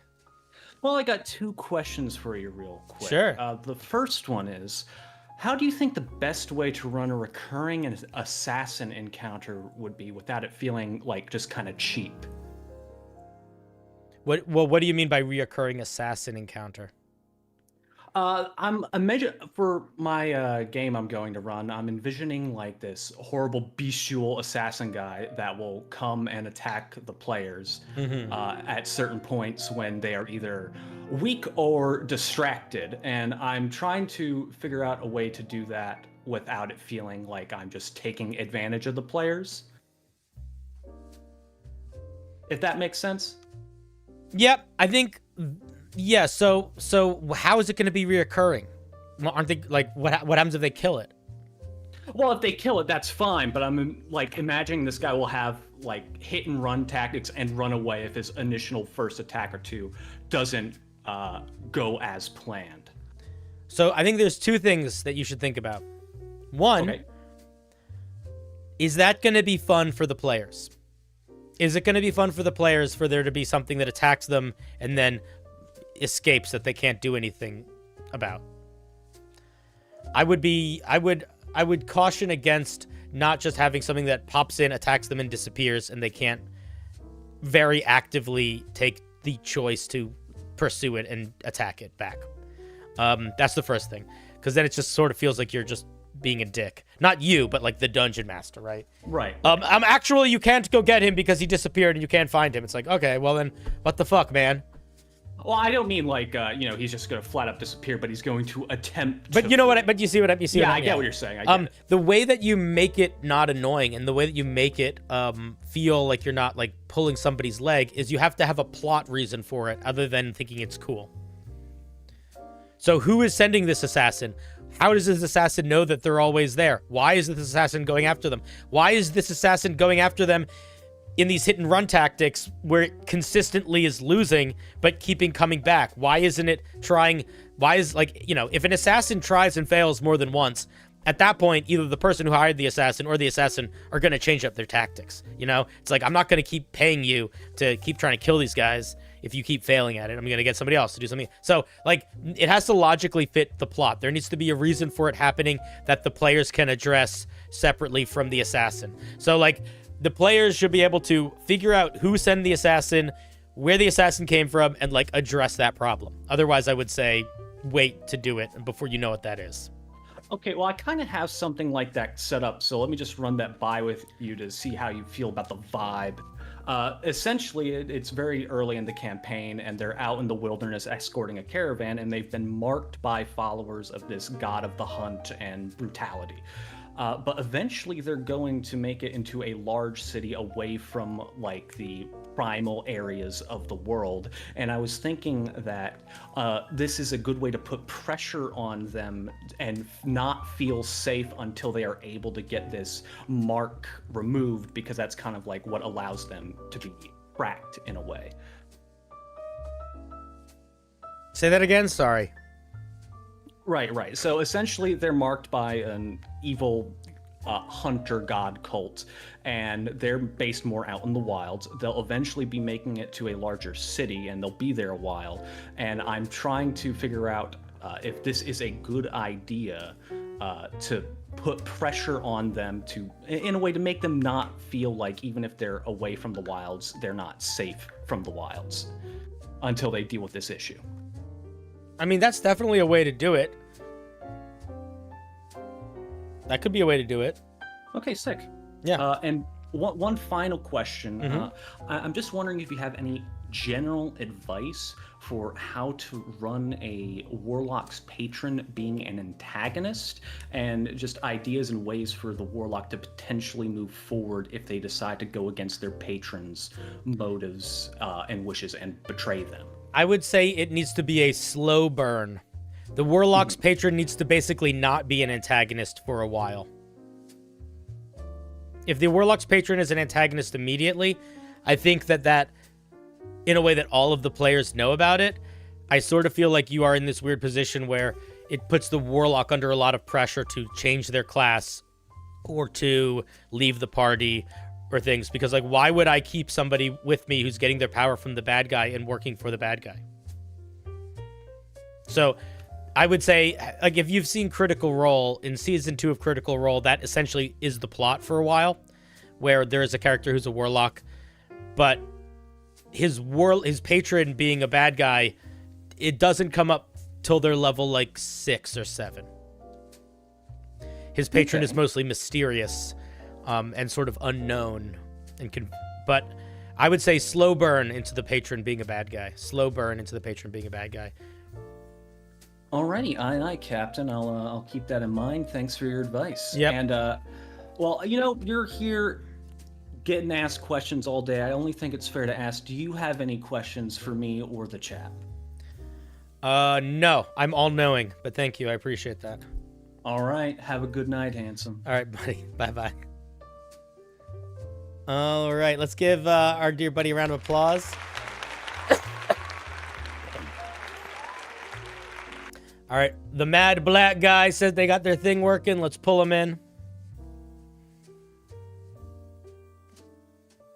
Hey, how's it going? What's up, buddy? Hey, how's it going, Sin? Welcome to the show. How can I help you tonight? First, I want to apologize about my mic not really working on the first go around. It's something happened with the crash. Don't worry about it. Oh no, it's fine. Don't even worry. It's fine. Okay, so let's get straight into it. So I'm running an Everon campaign right now. So where the current party status is, they're going to one of the parties are Warforged. Mm-hmm. They're going to the Tinkerer, which is the guy who basically invented Warforged and sort of like springed everything off with like making them mass produced, basically the Henry Ford of Warforged. Cool. So he darted off to the astral plane right after the war ended. Mm-hmm. He's like, I can't deal with this. You guys are killing my creations. I'm out of here. Mm-hmm. So now they are in his mansion. But there was a line of Warforged, let's just call it an endless line. It's something like 6 years long. Mm-hmm. So there's an endless line of Warforged that they turned off one of the security sensors to keep the house from having Warforged come in, and they turned that sensor off. Mm-hmm. So now I need to come up with a way to have the mansion be its own sort of mini dungeon of my little 5-room dungeon technique.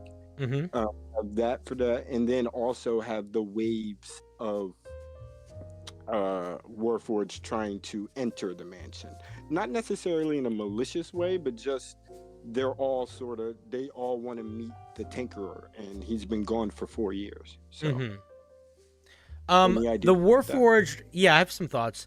The Warforged that are trying to get in, are they like, when you're thinking about them physically, when you're thinking about them physically, what do they look like? Do they look more like a humanoid shape, or are they like big hulking things, or are they all sorts of different stuff? It's a mix, because they're all they were created mostly for war, but then he started creating other models for other tasks, farming, computing, banking, stuff like that. So they're not all exactly the same, mm-hmm. but they're all malfunctioned, because this is where they were programmed to come to when they were malfunctioned.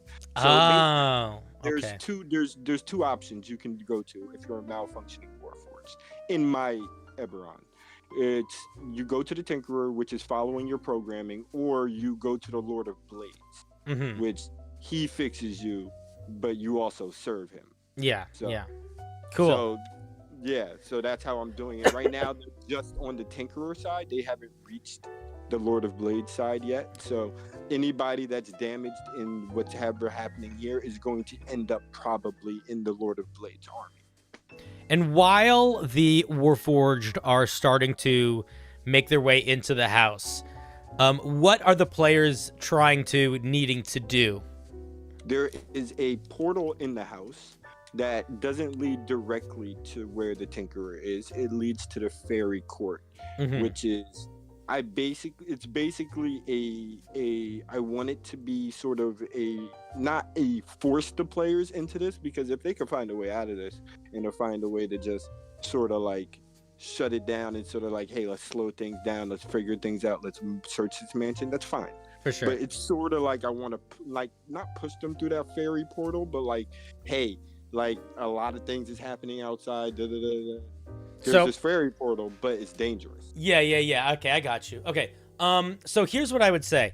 I would probably start thinking about, I would almost turn it into like a chase scene where every round something happens in the house, and that could be more Warforged entering the house. It could be Warforged coming into the room that they're in, but I would almost think of the Warforged less like individual monsters or individual stat blocks, and more like the tide coming in. And as they make their way through the house, the party can sort of hear and maybe even see, for some of the ones that pull ahead, like the potential danger, destruction of them, not because they are malicious, but because they are malfunctioning. So you could, for example, have, a Warforged smash into the room that they're in and have its hands just be like shooting explosions that they have to make dexterity saving throws to avoid. And it's just like, excuse me, can you please point me towards the Tinkerer, as it's like shooting all around the room. And like there it's like, okay, we can fight this thing that's not trying to fight us, or we could just run, like sort of becomes this step.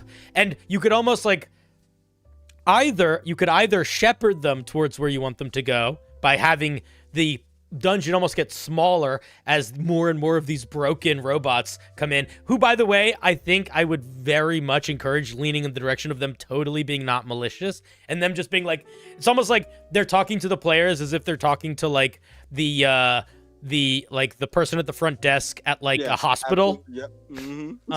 Absolutely. And then and then the other thing though that you could do is, depending on where the players are or how much of a rush they're in, you could have them figure out, like maybe you get to a point where they figure out that they can't actually get out of the house any of the ways that they came in because it's like surrounded and getting bombarded. But you could have them discover that the Tinkerer was also doing these extra dimensional experiments. Maybe they find themselves in one of the Tinkerer's old workshops and they see notes on a interplanar travel device or an escape device or something that he built, and they can see where it is in the house. And they're like, okay, well, we don't know if we can leave through the front unless we want to try to fight a bunch of Warforged that aren't trying to fight us and might kill us. But we know that he made a portal. Maybe we could try to go there. Do you know what I mean? Yeah. No, that's perfect. That's exactly what I was asking for. So lean in that direction, and I would not worry about having a lot of different Warforged monsters ready. What I would have is 2 or 3 that could potentially be like set piece style encounters to represent what is happening. So you have one Warforged smash into the room who like unintentionally is doing damage and then they can sort of see down the hallway more of them like slowly walking in. Stealing that. Do it. It's not stealing. It's not stealing. It is, but I appreciate. Nah, man. Listen, the whole point of this show is we're brainstorming together. You're good. You're not stealing anything. I appreciate it, Cinder. It was a great idea. Yeah, and, that's a very fun bit of lore, though. I love that a lot. That they're trapped in the place that the Warforges go to get repaired. That's a very cool idea.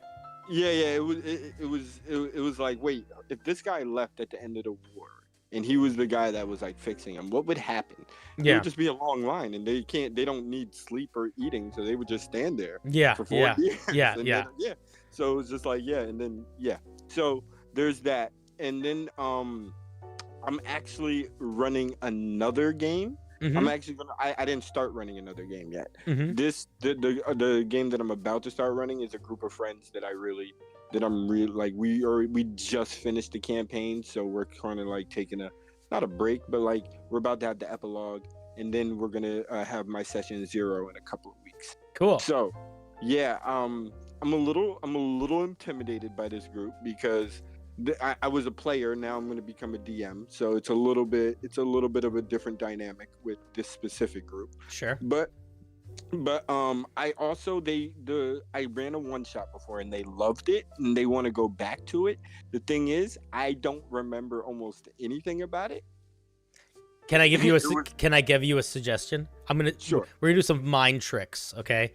This is some trickery we're gonna pull. Okay. Here's what you're gonna do. You're friends with all these people, right? Like, you know them, you have their phone numbers or whatever. Okay, cool. Yeah. So you're gonna hit them all up, either individually or as a group if you have a group text, and you are going to tell them a half-truth that is gonna help you. Here's what you're gonna say. You're gonna say, "Hey guys, I'm so glad I'm so glad you liked the one shot that I ran, and I'm so excited to build like a new." Sorry, my music just went fucking crazy. I'm so excited to build, to play a campaign that's sort of springboarding off of it. So to make sure that I'm like building it in a way that I'm hitting all the buttons, can you tell me the things that stuck out to you the most from that one shot that you liked the most, that you like would like to see more of? So get them to tell you the highlights, their favorite parts from the one shot. Because that's what they remember. Because that's what they remember. And now, not only are they reminding you what happened in the one shot, they are shining a spotlight on the things that are actually important for you to remember. That's a cheat code. Yeah, That's man. not fair. That's not fair that you just told me that. But Thinking yeah, Lincoln over here. Thinking Lincoln over here. Yeah, man. You got to play. These are the mind games that I like playing with my players. I don't like doing the kind of stuff where we're tricking them into doing the wrong choice or whatever. I like tricking them into telling me what they want, and so they think I just knew what they wanted. Yeah. That's a pretty good talent to have as a dungeon master. It's pretty useful. Yeah, it comes from years of being a preschool teacher and needing to convince very little kids that they were making a decision when actually I was making. You were a preschool teacher? For a few years, yeah. That's new. That's nice. I worked at a preschool for a little while. Nice. Yeah, little kids they're pretty cool. They're basically as cool as adults. They just are less good at existence in some ways and better at it in others. I mean, they live more honest. Yeah, they do. That's why I like them way more than adults. You learn really quickly if you're a good storyteller or if you're funny when you're talking to a little kid. Yes, because they will just walk away. They will just absolutely walk away. I remember one kid. I was in the middle of reading a book, and one kid stood up, walked like with circle time. Stood up, walked right up to me, pulled the book down, and said, "Excuse me, I'm bored." Yeah. Damn. All right. I'm sorry. That's a little bit of a wake up call there. Yeah. Cool. All right, man. Yeah, that sounds like really fun. Good luck on your adventure. I really appreciate it, man. I hope to call in again. Thank you. Cool. Bye, buddy. A click. All right, let's give him a round of applause. Oh, the cough. Sorry about that. Thoughts are free. This is true. My current DM is running a campaign where our Warlock's patron is a bad guy. He is actively trying to make the Warlock feel guilty for pacting and trying to isolate him from his support network. That can be really fun if the player likes that, and that's what the player wants for roleplay. If the player doesn't like that, that sucks.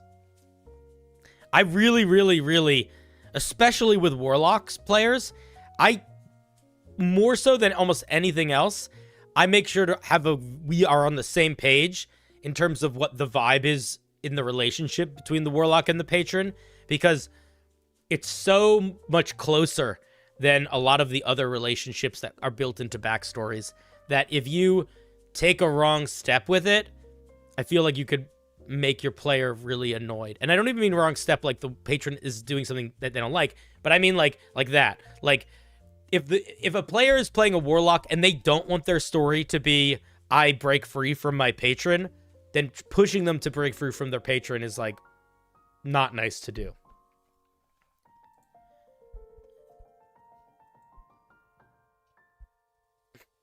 Choosing to play a Warlock is like getting a main line to the DM. This is true.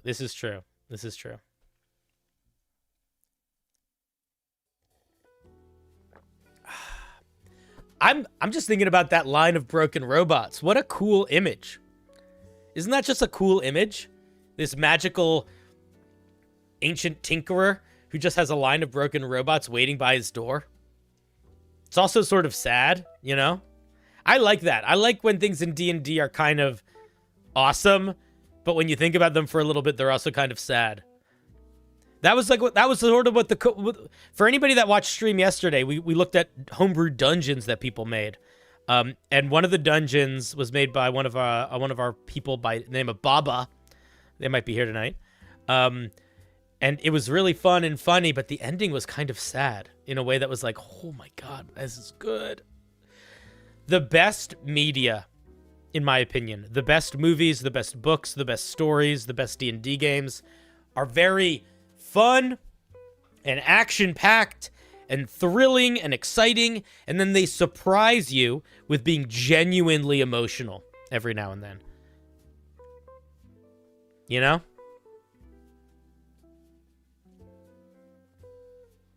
That sucker punch of emotion sits so well on top of like action and comedy that are usually the forefront of our fantasy adventures. There is not a warlock subclass with a dragon pact. And it's one of the things that people are like, why isn't there one? And if you go on Reddit and you go to the Unearthed Arcana subreddit, you will see that there are many, many people that have tried to make one. Have they succeeded? Who's to say? Who knows? I don't know. What? What? Commercial just turned on my phone.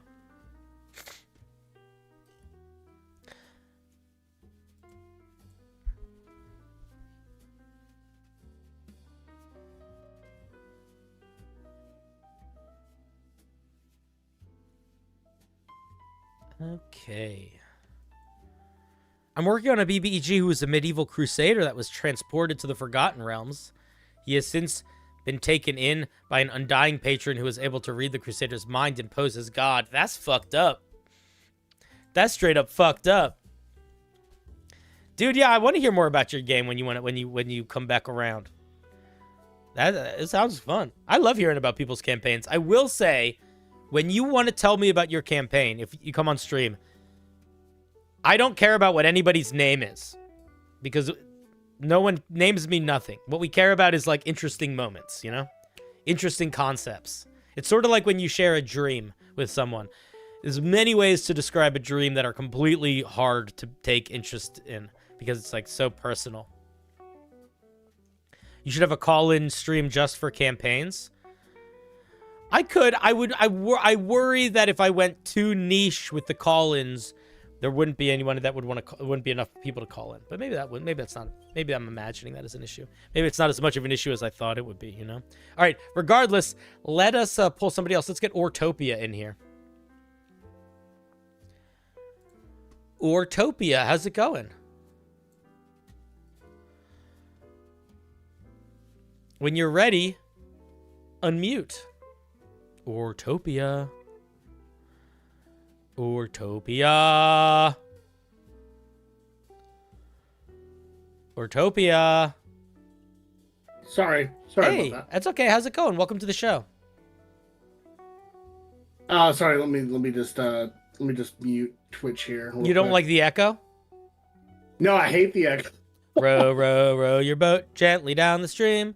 Merrily, merrily. Yeah, we're all good. All right, cool. How's it going? Oh, it's going pretty good. How about you? Oh, I can't complain. What can I do for you tonight? So I just had a question. I'm trying to plan kind of a final battle for like a 2-year plus campaign. Mm-hmm.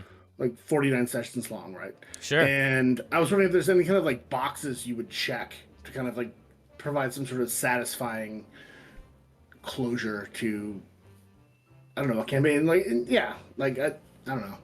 Like, what would you suggest for a final campaign, like a big final battle? Without knowing anything about the campaign, what level? We're at like 14, probably about 15 by the time they get there. Without knowing anything about the campaign, here's what I would do. I would pull a ball. Have you played Baldur's Gate 3? I have, yes. Have you beaten it? Or gotten to the end game? No.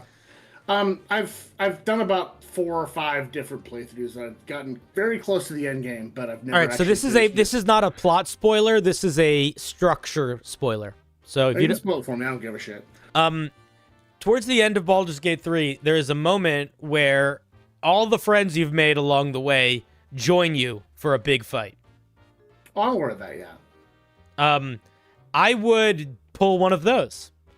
I would end it with, Because if it's the final and it's been long, here's the goal. If the goal, I mean, here's what I would say the goal is for ending a long campaign. Twofold. One, big, epic, action, awesome set piece. And then two, closure. And a part of closure is going to be the player characters getting to have a beat where they have how the game ends. But another part of that closure is seeing the impact on the world that they have had. Seeing how many people have been positively impacted by them, how many people have been saved by them, how many people's lives are forever changed because of them, and seeing those people show up to help. You know? That's such a cool feeling thing as a player, to be like, it's all my friends, it's all the people that we helped, and now they're helping us. And you don't even need to necessarily run it like where you're controlling 30 NPCs. Do it like The Lion King, okay? You have like moments where you're like, they're fighting the big boss, and then you just say, and you see that dog that you saved from the witch biting a goblin, and you see the ogre that you saved from, you know, the angry town picking up one of the catapults and throwing it, and it smashes the enemy. You know what I mean? Like, you can just sort of have the allies they make do these little set piece things that essentially give them little buffs or take away from the bad guys. So if the bad guys were going to have trebuchets and catapults and they made friends with a boulette, maybe they see the ground moving and the boulette explodes out of the ground, destroys the catapult. Now the bad guys don't have catapults anymore. You know, stuff like that. And then no, I love this idea. Yeah, and then on the far side of that, on the other end of the fight, whatever the end of the fight is, I would make one more recommendation. And listen, people love Critical Role, people hate Critical Role. I love Critical Role. I have not seen the most recent season at all, so I just don't have time. But I started watching Critical Role when it was still on Geek and Sundry. I was like watching it live for most of season 1. I watched it live for most of season 2. I haven't seen much of season 3, but whatever. Yeah. But there's a thing that they do in both. I actually didn't see the end of season 2, but the thing they do at the end of season 1 that I think is one of the best pieces of advice I could give any dungeon master at ending a campaign. And what Matt Mercer did at the end of season 1 was he had all the players go in a circle and tell the epilogue of their character. He completely stopped running the game, and he said, tell me how this story ends. And there were no rules. The players could say anything they wanted, and the players just told the epilogue of their character. If they wanted their character to go off and form a new cult and, you know, whatever, they could. But like, or if they wanted the player to like, you know, go marry somebody or to build a clock tower or whatever. But hand over the reins to your players and let them be the ones that finish their story. Yeah. No, so that's what I would say. Incredible advice. That's not really related to like the big fight scene, but that I think is important. And I would give time to that. Like, if you are running the game in a time constraint, that's 2 hours of the session. Or maybe it's not 2 hours of the session, but you give 2 hours for it. And if it's less than 2 hours, then it just turns into everybody hanging out and being like, we did so good. But you give the space for people to take the time they need. For sure. No, I expect I want to do this in like about 2 sessions, because I don't think it's going to take... I think in combat I'll take a big full session. But... it will provide the time and space for that kind of epilogue that you're describing, in which I want to give them, because I've been playing with these characters for 2+ years, and I love these characters just as much as they do. Yeah, you want to give them a respectful send-off. Exactly, and I want everything to be respectful, and I want it to be very satisfying. Do they know that? Do the players know the game is wrapping up soon? I have made it very clear.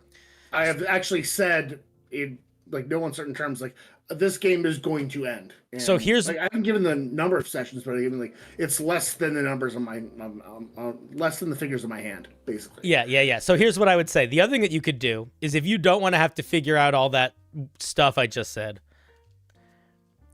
reach out to them privately and say, so make sure this is not a group text. This is a text between you and each player, and say, tell me an NPC or a character that they've encountered in the world that they miss, that was their favorite character, that they were really proud of. Like, something like that, and then use those NPCs to infer who shows up at the end. You know?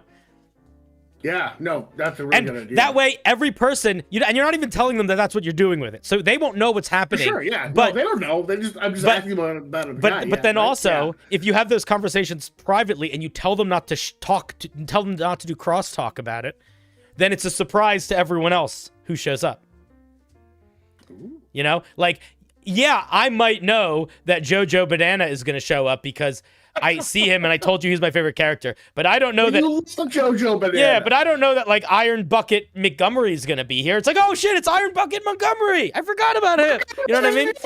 You know, so like you can create like it'll still feel like sort of surprising, I think. But you can use that to guide you. And I'm sure you have a couple that you could think of immediately that immediately I'm already thinking of characters, yeah. The thing to keep in mind though is you still, in the big fight, you still want the players to be the main throttle of the action. So really use the people that show up as set dressing and as essentially cheat codes to avoid certain aspects of the final encounter, or to just completely eliminate them. Keep them off from death, maybe. Like yeah. That. I mean, one thing that I usually like, one thing that I've done before is you'll have like a big battle scene, but you're really still just controlling one fight scene that the players are in, but it's amongst the battle.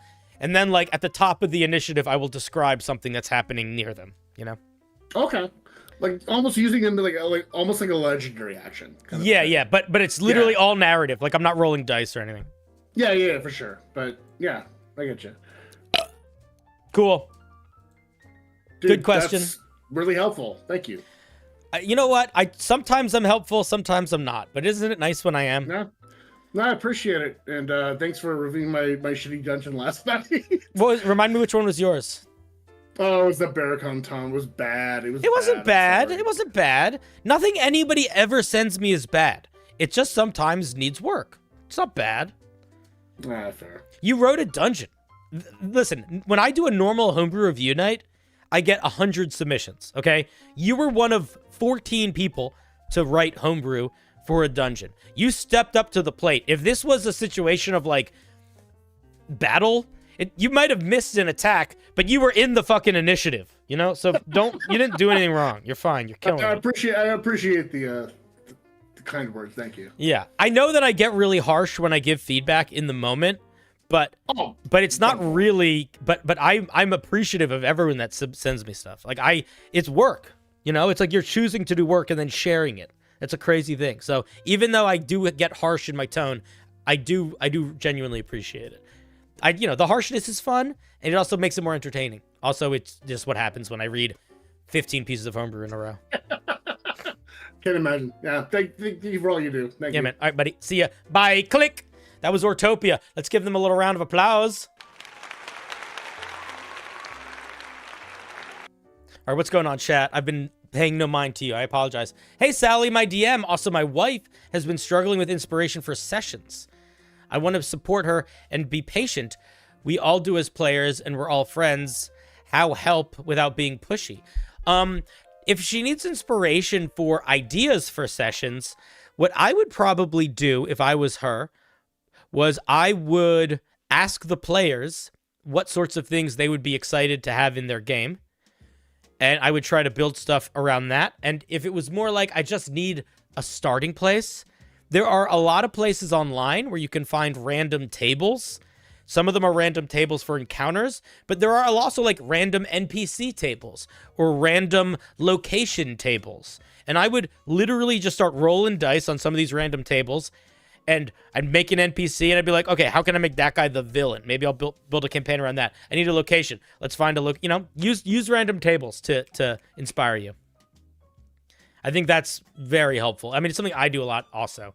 Like, you just start rolling dice. It's you never see, I see this on TikTok sometimes. Somebody will do like how to make a battle map or how to make a world map. And they'll just take a bunch of dice and they'll throw them on a piece of paper and they'll sort of draw a shape based on where the dice land. It's kind of like that, where it's like when you're rolling on random tables, you're not getting a whole idea, but you're getting a framework that you can find an idea in.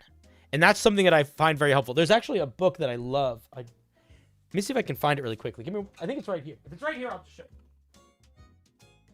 you. Is it right here? It is. Okay. So this is a book that I use a lot.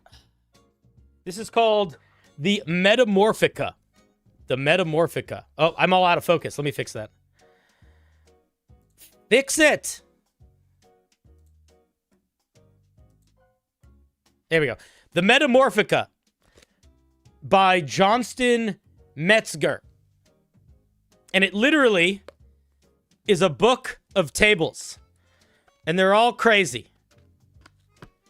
And there are tables like mutation tables, science fiction tables, post-apocalypse tables, body changes, body functions, psychic powers, supernatural powers. It's all like weird mutations and stuff. And then like descriptions for them. And it's not for D&D. It's not for any system. It's very system agnostic. So you got to kind of like decide how you're going to include things in your game. But it's a resource like this is a great thing to have. A book that's just full of random ideas. What if I kill a character I enjoy too early? Is it in bad taste to revive them? It depends on how you revive them. It's only in bad taste. That's like, you know, when is something cliche? Because cliche holds quite a lot of truth. And if you could say, you know, telling someone I love you can be very cliche or it can be very profound. It kind of depends on the way you do it. So I would think about that. Tone. Cinder, what do you feel about player respecking a character? Like in Baldur's Gate, where you can just make yourself a whole new class. I'm only okay with that if the player is brand new to the game and they do it one time. But it's pretty derailing for that to happen a lot, and it can quickly make it feel like your character is not progressing. It can really make them feel kind of just like they're just mush changing around as opposed to like moving in a direction. I would rather have somebody retire a character than to respec a character most of the time. If they're a new player and it's just like, I thought I would like a sorcerer, but it's confusing. Can I be a fighter? I'm fine with that. Any tips on... I also think, actually, in general, I think anytime doing it once is fine. I think doing it... If you need to respec more than once, you probably should just make a new character. Any tips for improving your NPC dialogue? Man, that's hard. The best way to improve your NPC dialogue is to probably force yourself to be really bad at dialogue for a while. Practice makes perfect with improv, because that's what it is like getting your NPC dialogue better is getting better at improv. Coming up with stuff off the cusp. I think probably a good way to get better at improving your NPC dialogue, aside from just getting better at improv, would be to make sure you have a strong sense of your NPC. So, if I know what my NPC wants, and I know what they care about, like I know where their morals sit and what their goal is, I can use that to kind of infer what they might say. The other thing that I would suggest is voices can help a lot with staying in character as an NPC and coming up with the right things to say. And you don't need to have crazy voices to make your character sound distinct. You just need a little bit of voice. I'll give you an example. I am in a podcast called Rally, Unbalanced Encounters. If anybody wants to see a podcast that I am in, go check out Unbalanced Encounters. We're on Spotify and Apple and all those things. But I play a giant robot, and I talk like this most of the time. It's basically my voice, but a little slower, and a little deeper, and a little monotone. But it sounds like a different character than me. So you don't need to do crazy voices, but doing any sort of voice can help you pretty dramatically remember the vibe of your character, or the vibe of your NPC. And the closer you are to the vibe, the better you're going to be at talking the way they should talk. Thanks for all my videos. Thanks for all your videos, Robert. Do I build out all NPCs like shopkeepers, townsfolk? No, not normally. Normally I have like one or two in mind. If if I know something the players want, like if they're going to a town because there's something they're seeking in that town, I'll have a couple NPCs sort of built out that are tied to that thing that I know they're going to interact with. But I usually will just make them up. I make up a lot of NPCs, or I have like a couple NPCs that I'm just excited to have in the game wherever I can fit them. So I just squeeze them in when I can. And if the players get interested in them, they become a bigger part of the plot. So I had an NPC that I really liked for a while was a awakened rat who goes by the name Mud Bucket. I thought that was so funny. And basically he was a shopkeeper, but he lived by the river outside of town, and he only sold mud and buckets. So you could buy mud from him, or you could buy buckets from him. And when the party met him, they bought a bucket from him. But they really liked him. And he ended up becoming like an important NPC later on. But he really was just I thought it was a funny idea to have a rat named Mud Buckets who sold mud and buckets.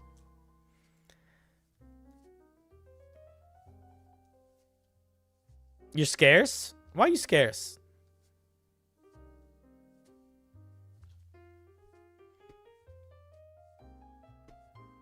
But yeah, a lot of getting better at NPC dialogue is just practicing improv and trying to sit a little bit more in the headspace of the character. That's what I think anyway.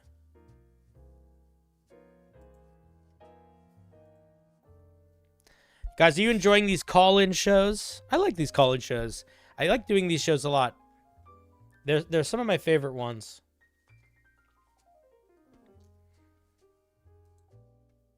They have a slightly different vibe, which I prefer sometimes. Too many homebrew streams in a row, just I can't. I start having like a shitty attitude. And I don't want to have a shitty attitude, you know? All right, let's grab somebody else. We're going to grab Snowfall. Isn't that the beginning of a song? Snowfall down on a mountain. What song is that?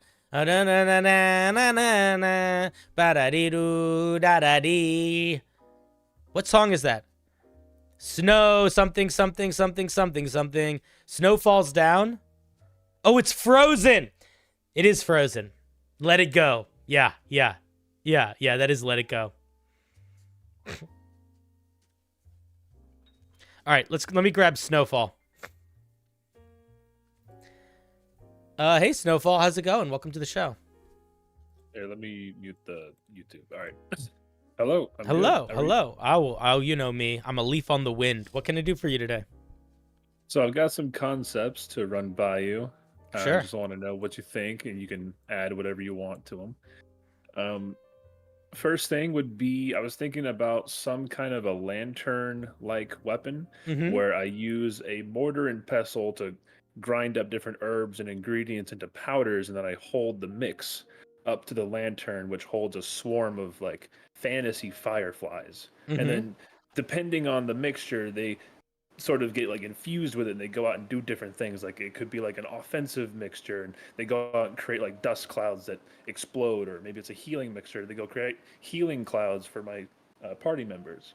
Are you the dungeon master in this circumstance that is trying to come up with this idea, or the player? I'm the player. I would say I would probably talk to my dungeon master about that. To me, that sounds like to me. Because there's a couple ways you could do that. One, you could just literally you could reflavor spells as that. Like you could be a sorcerer, but you could describe yourself as having this lantern of fireflies that you throw stuff in front of and it shoots out the spell. And you could just do that. That just would work.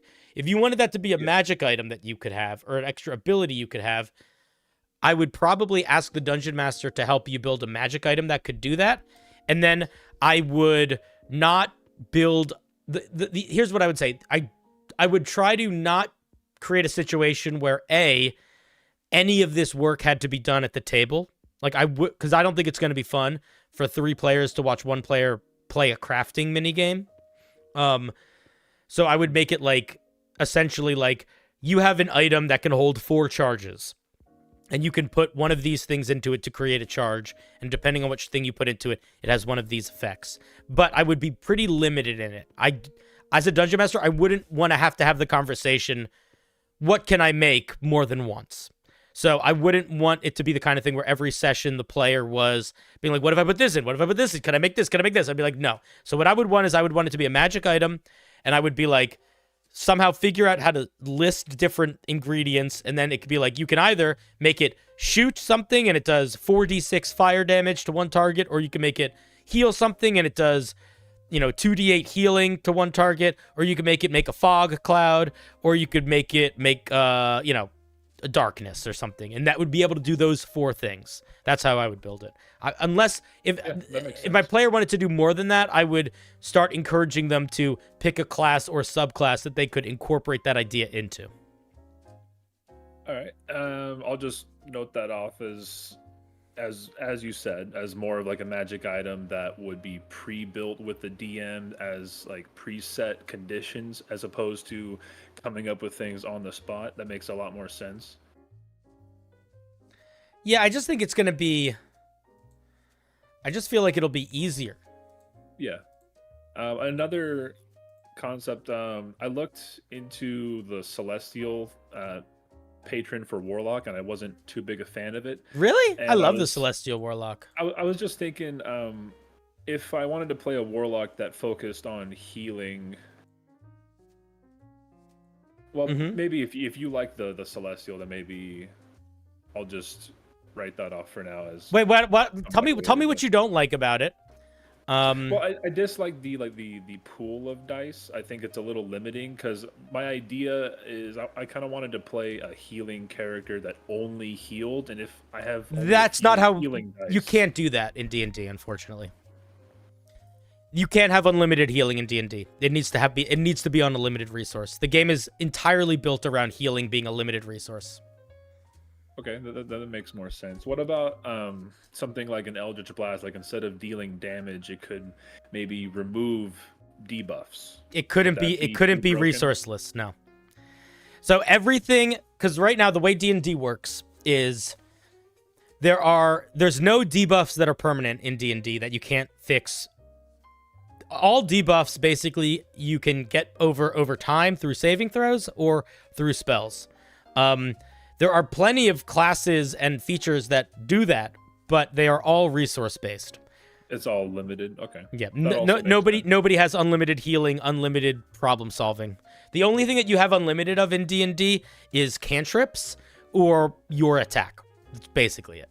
And you could sort of look at cantrips as an example of the sorts of things you can and can't do with unlimited uses. So, for example, if you look at D&D cantrips, there is not a single D&D cantrip that heals.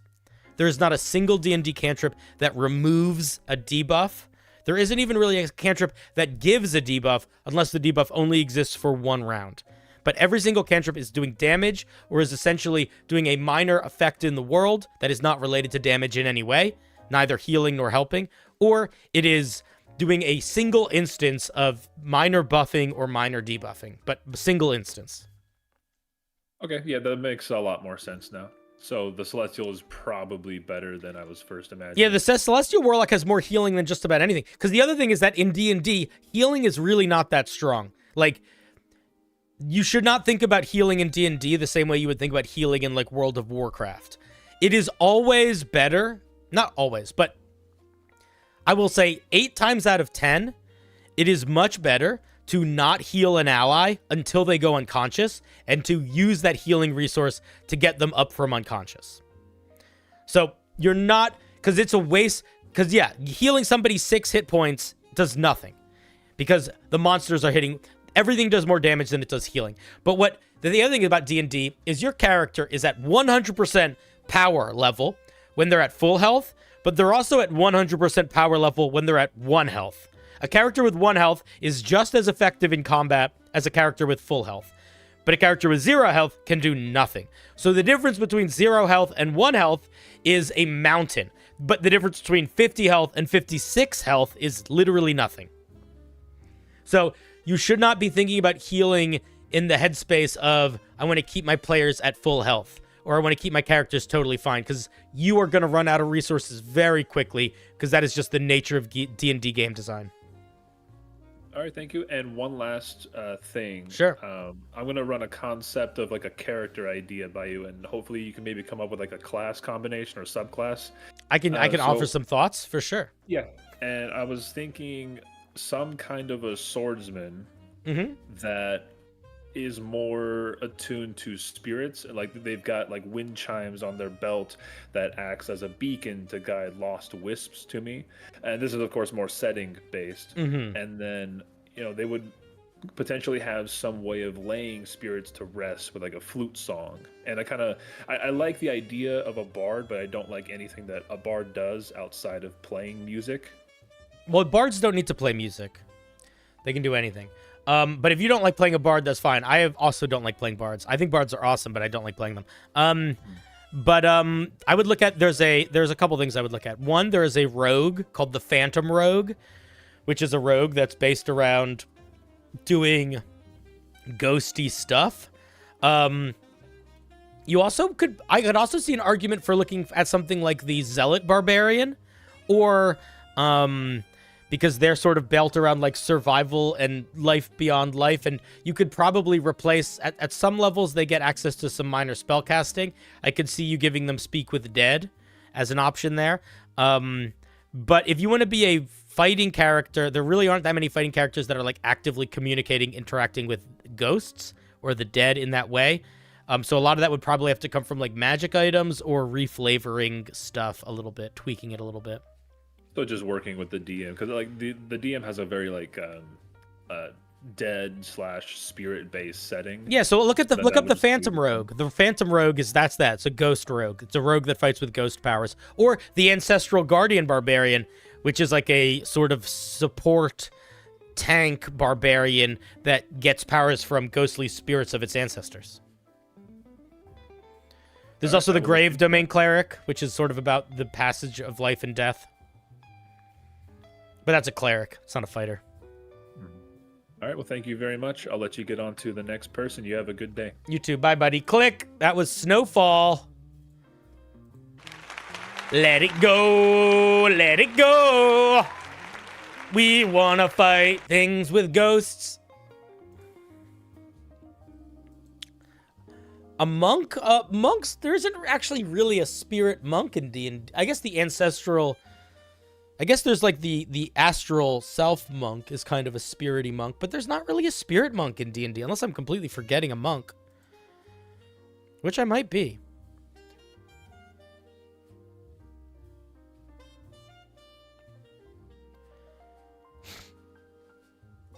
It's not the ancestral monk, it's the astral monk. I misspoke.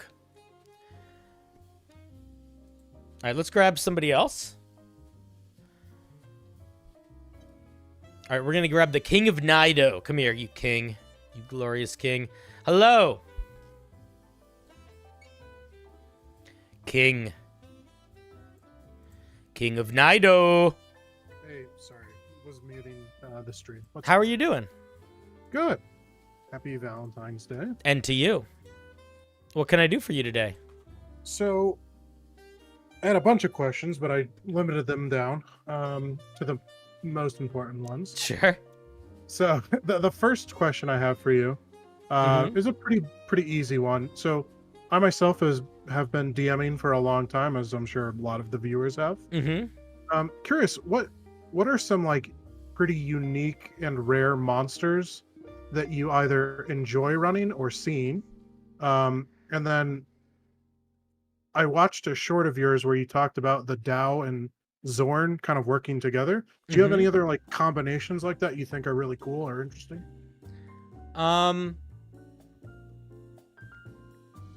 The things that I think of for monsters, this is such an odd choice, but honestly, the monsters that I like using to kind of throw players off is there's a whole bunch of undead monsters that people just don't really think about or use that much. There's so many undead monsters, and there's a lot of different types of undead.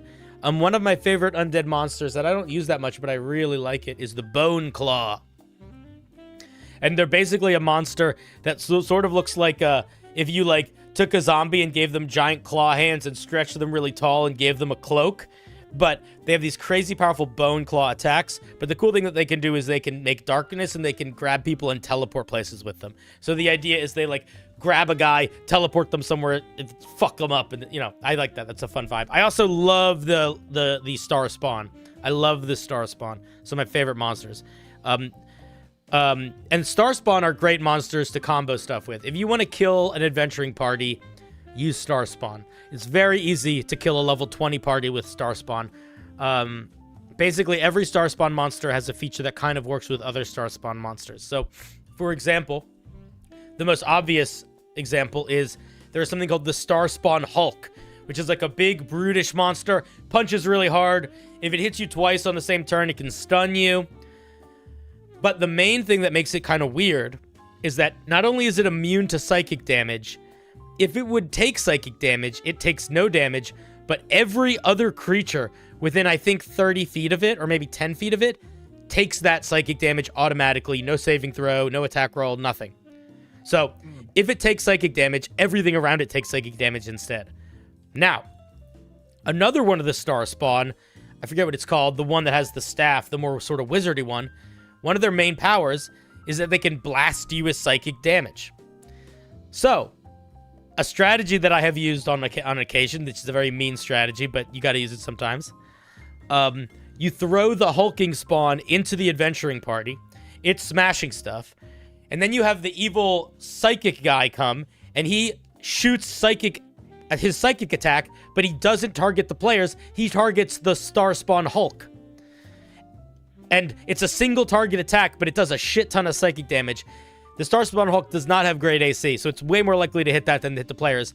So now, not only is he not making an attack roll against the players, he's making an attack roll against the monster. It's a much slower attack roll, but every character that is within, you know, whatever range of that monster just automatically takes that damage, making that single attack roll damage into group damage automatically happening. So, like, that's pretty fucked up. That's a nice thing to do.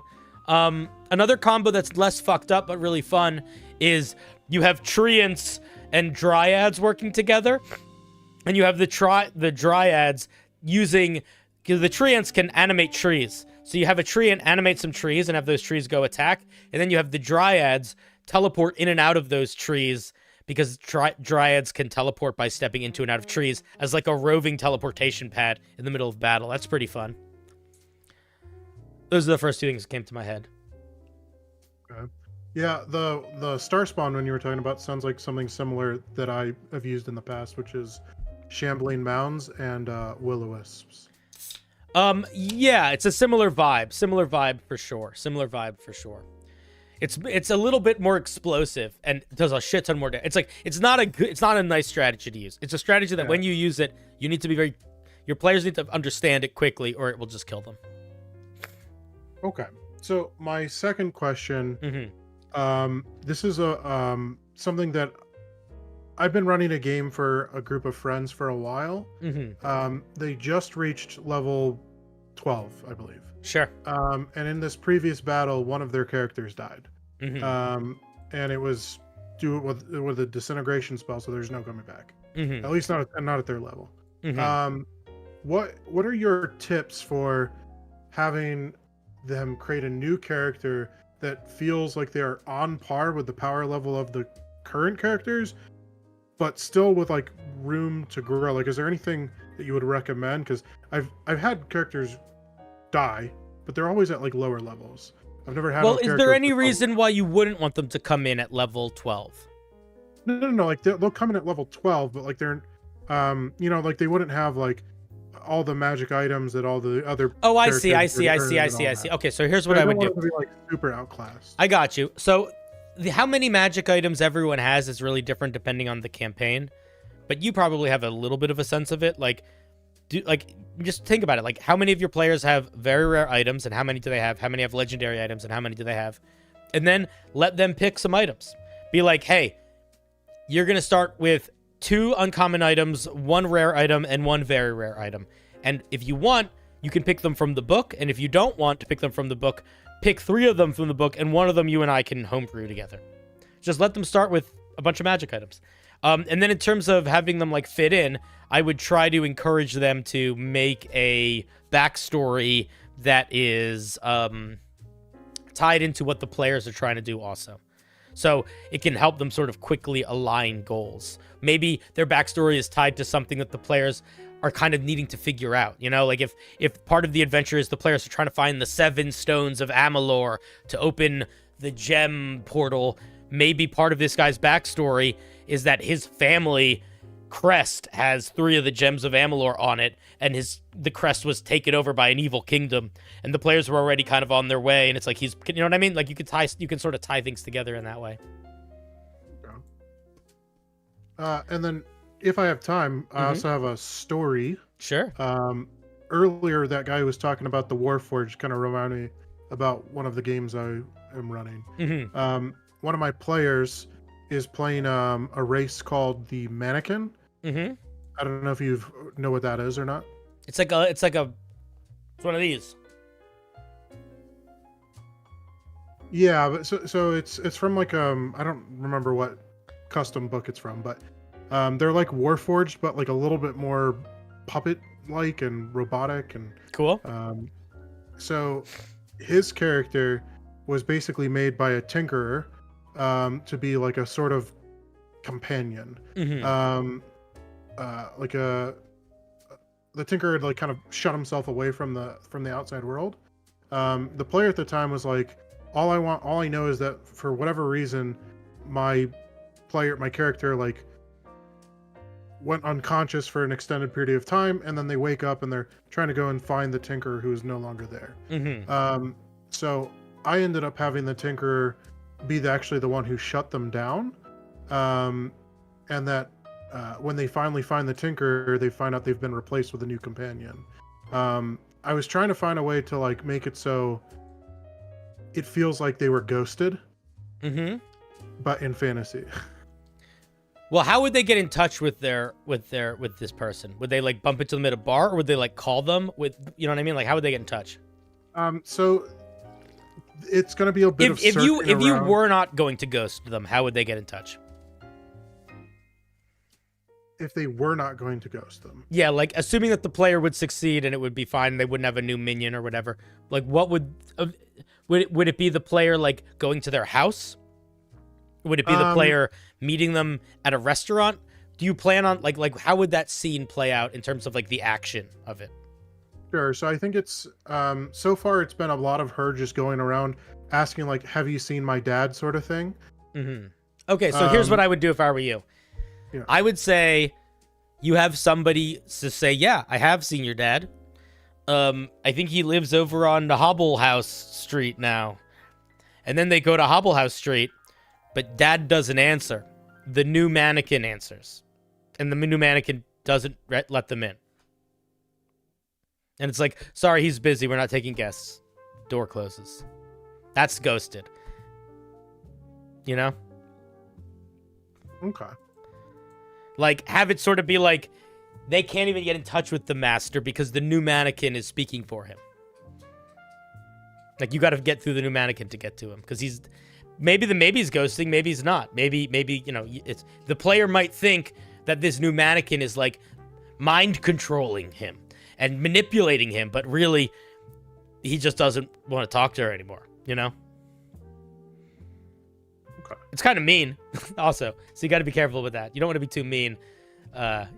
Well, if the player likes it, it's sort of fine. But the person gave me full control over what happens. All right, cool. Then it doesn't matter as much. He was like, make it as crazy as you want. Then it doesn't matter as much. But yeah, basically making it where like there is a character 2.0 that is the new minion that clearly is like a replacement and now is like preventing them from communicating would seem kind of mean and fucked up and probably fun. But then to have the reveal be like, this is not a manipulation.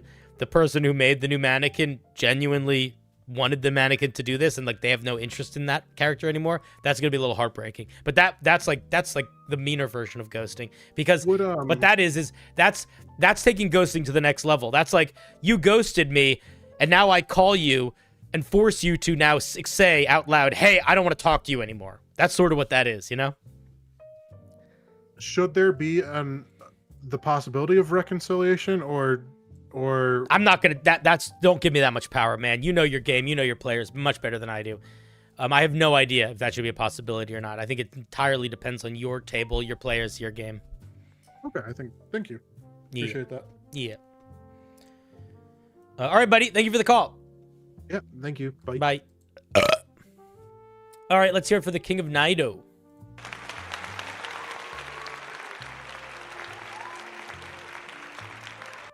Just do Star Trek Voyager.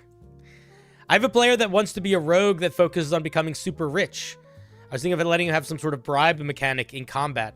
I would not give a rogue a bribe mechanic in combat. A, who are they bribing? Like, bribing is giving someone money. And B, middle of combat is not when you do that.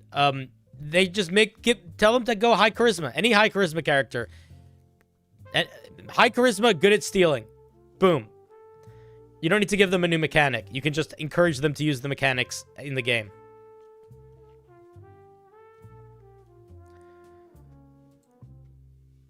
If you want to give a bribe mechanic, I guess you could, but I feel like you don't need to. All right, let's get this Cinnabar bread in here.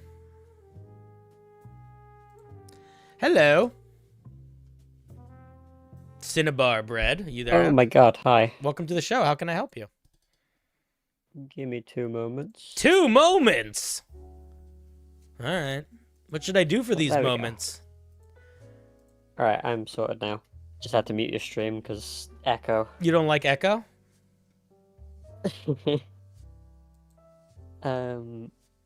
So I am going to be running a campaign soon, Mhm. and for the BBAG, I am. Oh, wait 1 second. I'm so sorry. Gawain Chandler, thank you for the 1. I meant to say that between calls. I apologize. All right, I'm back. Good, don't worry about Yep. it. I'm looking for a way to rule this BBG because they're not exactly human in any way. Mhm. They're well, the creature type I guess would be an ooze. Like they're sort of like a creature that learns over time and sort of gathers information on things and evolves to adapt and things. That's cool. Kind of like The Thing. Yeah. Cool. So I'm kind of looking for a way to rule that. Are you trying to, like, what do you mean by a way to rule that? Like, you don't know how to build that? Yeah, Well, here's the thing. The only thing that actually matters for that system is the way the players interact with it. You don't need that system to exist anywhere outside of the players because you can just decide what's happening behind the scenes. So the way that I would show that happening with the players is this. I would have them encounter this monster or person or whatever and do battle with him or see him do battle with someone and then have the battle end without death. You know, there's a lot of ways you could do that, but have somehow the battle end. Maybe he escapes, maybe they escape, whatever. And then, as the battle is happening, take note of what the players do. If the players are fighting with a lot of fire stuff, next time he shows up, he's fire resistant. If the players fight with a lot of spells and all sorts of things, maybe he becomes magic resistant. If the player's using a lot of stealth, maybe he's got like 16 eyes now. So use the player mechanics, use what the players do to inform the way that you have him grow. And then you can just give them extra features in general because you can assume that they were like learning stuff separate from where the players are, you know? Yeah. So I kind of want it to sort of start out weak, because it's like a hive mind kind of thing. Mm-hmm. You can have it start off weak. As they sort of gather more information, I want them to feel more and more alien, I guess. Mm-hmm. I'm just looking for a way to properly convey that, I guess. I mean, just start with you could literally start with an ooze stat block. You know, pick any of the oozes. Pick a gelatinous cube. I'm going to do cube, but like whatever level they're at, pick an ooze that's an appropriate level for that. And then give it more features the next time they fight it. Like, what features do you think would make it feel more alien and cool? Do you think it should have lasers? Do you think it should be able to teleport? Do you think it should, manipulate gravity around it? Whatever things you think it should do, just start including those features the more times it comes up. You could even show it growing in combat. Like, you could have it where somebody casts Fireball on it, you know, its flesh ripples and it hardens and they see it gain fire resistance or whatever feature you want to give it. Are you familiar with, what is that name of that monster? What is the ooze that is like what's the hive mind ooze called, guys? Chat, what's the hive mind ooze called? I'm trying to find it. There's a monster that's sort of not exactly this, but is a similar vibe to this. Oblex. Are you familiar with the Oblex? Very slightly. So I would look up some Oblexes. They are basically here. Okay. I'll bring it up on the thing. But they basically are monsters. They're basically monsters that are ooze that eats people, and then as it eats people, it can mimic them and steals their memories. Oh yeah, I remember these things. So I would go look up the Oblexes, and I would you could even make it an Oblex and just sort of tweak it to fit your needs, or take the ideas, sort of look at how it builds itself, and you could sort of copy those ideas, that strategy. Yeah. That's what I would do if I were you. Because if you really don't have a starting place, a big part of that is just going to be picking a starting place. Yeah, that's true.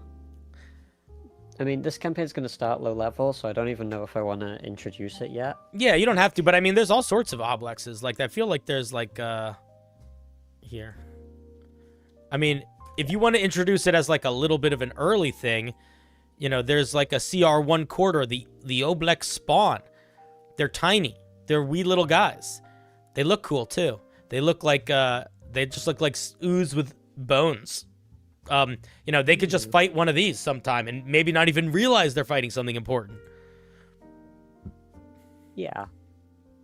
But the most important thing, if you're trying to build this thing and you want it to grow and change, is to come up with a starting spot and to, you know, be willing to tweak it as you go. You don't really need to know what it is yet. You just need to know what it needs to be in its initial encounters. Yeah. Yeah, that makes sense.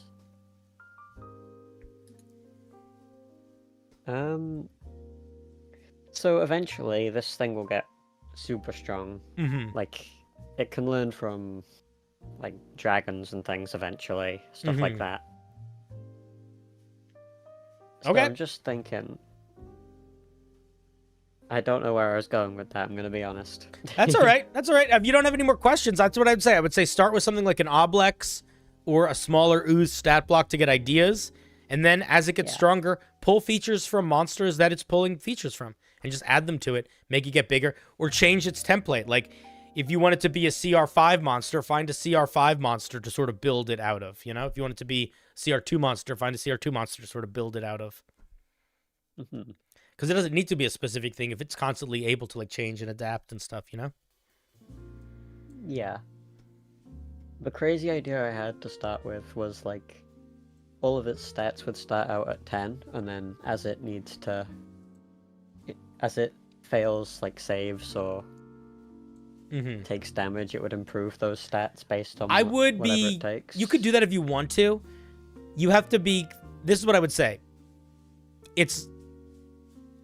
It matters only if the players notice, because the whole point of doing that is to make it feel like something is happening. So if you have all of its stats start at 10 and then they get stronger when it fails saving throws, I would make sure that I am explaining kind of what's happening as it's happening so the players notice. Like, as he burns from the fireball, you see its legs tighten as it gets quicker to be ready for the next one. Something, I don't know, something like that. But, like, you don't necessarily need to deal with the nitty-gritty of changing the stats, because then you're having to adjust the whole monster stat block every time.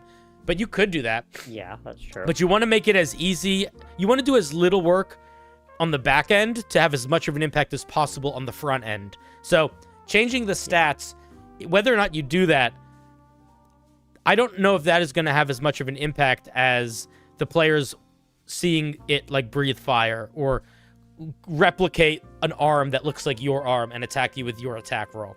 So you want to just think about the way the players are going to notice and interact with the features, and you want to make sure that the work you're putting into it is not so much work for such little output. You want to make sure the work you're putting in is reasonable for the output. That's true. Yeah, that's massively helpful. Mhm. Thank you. Yeah, man, no problem. It's one of the weird things about monster design where you have a lot more freedom when you're designing a monster than you do almost anything else in D&D because the dungeon master is the only person that ever uses it. So you can come up with some fucking weird and wonky features. You don't have to worry about them balancing compared to other things or anything like that. But the thing that you do have to think about is you being the only one seeing the stat block is a double-edged sword. Because on one hand, you can do anything you want. On the other hand, the things you do need to be evocative enough to express what they're supposed to express without the players being able to read the monster stat block. Do you know what I mean? Yeah, I getcha. So it's a weird amount of freedom / complexity.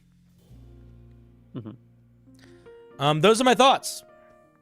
Yeah, thank you. That's a massive help. Now, here's hoping my players don't watch this stream. Well, if they do, you can just tell them you're not doing this and then lie to them. Yeah, lies and deception. A little bit of deception goes a long way in the world of Dungeons and Dragons. Of course, yeah.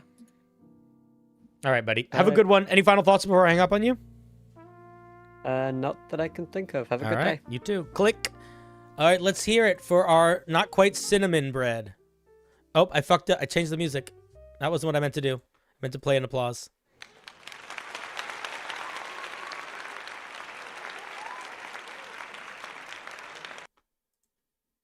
Come back, music. How would you take a PC's beyond level 20? I probably wouldn't. If you wanted to take PCs beyond level 20, I would say there are a bunch of rules and mechanics that other people have built for like exalted levels, which are like special levels above 20. And there are whole compendiums of exalted classes and exalted levels. But the thing is, because D&D is based around a D20, the more powerful you get, the less impactful your dice roll is. So, for example, if I have a +5 to hit, that means I could roll between a 6 and a 25 on my attack roll.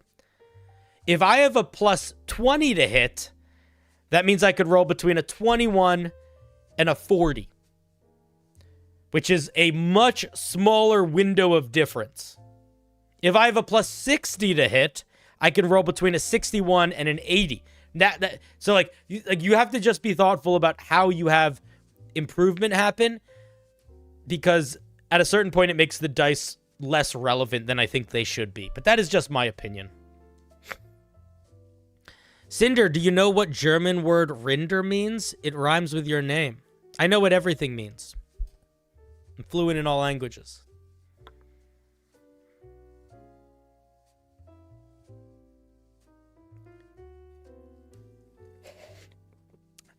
King Crusher says, I did a game where we were level 40. Game was super unbalanced and didn't really work. Yep. Sounds like a level 40 game. But if people like that, some people like that. When I was working at summer camps and we were doing some D&D stuff at camps, there was a kid who was like a counselor in training. He was a little bit older. He was one of the counselors in training. And he talked about how at his home game, they were all like level 45, and they actually bought special dice that were like, normally you have a D20. They had dice that were like a D, like the dice went from like 30 to 60. Like they were written in weird ways, so they had bonuses included in them. And he really liked it. But it's like, all right, it's hard. The game gets choppier the more you do that. Or rather, it becomes less D&D. And it becomes one of those situations similar to the guy we were talking to earlier, where it's like, how much do you want to make this work in D&D versus how much do you just want to make this work? And at a certain point, forcing yourself to play a game within D&D is sort of limiting your ability if your idea is something that isn't really designed well for that system. Because it's probably designed really well for another system. You know? I know. All right, let's pull somebody else. All right, we're gonna do the curveball. I'm gonna grab someone from waiting room 2. Let's grab Jester. Hi, Jester. How's it going? Oh, hi, Cinder. Just let me, Oh, man, I'm actually doing fantastic. I'm so glad. Oh, thank you, yeah. Earlier, we had, like, a great nerdy conversation when you went to go pee. And now I've got, like, a friend, and we've just been, like, nerding out from the Discord server. Hell yeah. So, yeah, no, tonight's been absolutely delightful. Oh, man, I'm glad. But yeah, no, just yeah, my character for you. No, sorry. No English worries. is a little hard, I suppose. Hey, Yeah, man, no, my question no worries. for you today. Thank you. Yeah, my question for you today is all about like when players have plans for how they want their characters to grow, but it might not fit the character setting. And it might be difficult compromising with these characters. Do you think that like we should change the campaign to like fit into it? Do you think like we can try to have a compromise? Because I've been trying to like find a compromise. I would always lean towards trying to find a compromise. And I think there's a couple of things to do. I can try to help you come up with ideas specifically, but another thing that might be worth just thinking about is you are putting a lot of work in as a dungeon master. And the more the players build a character and a background that fits into your game world, the easier it is for you to make that background really a part of the game.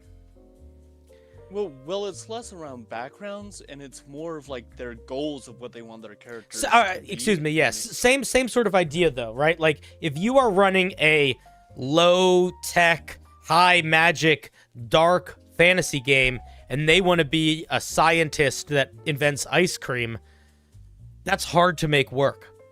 So, you got to sort of find the middle ground there. So I would always sort of push towards finding the middle ground. And the way that I would talk to my players about it is I would say, I really want you to have fun in this game world. And I want to help your character, enact their mission. We need to find a way to make that work within the logic of this game world. And you could be really honest. You'd be like, look, I'm down to change stuff. I'm down for the plot to go totally sideways.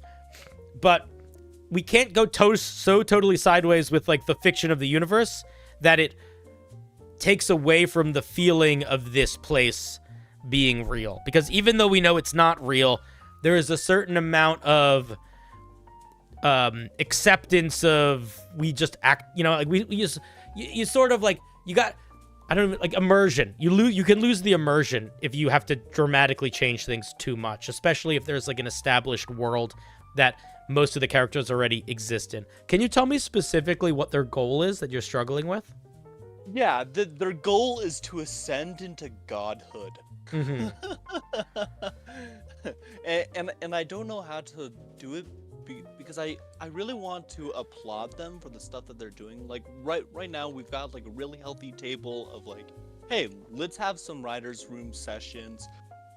What are some goals for our session today?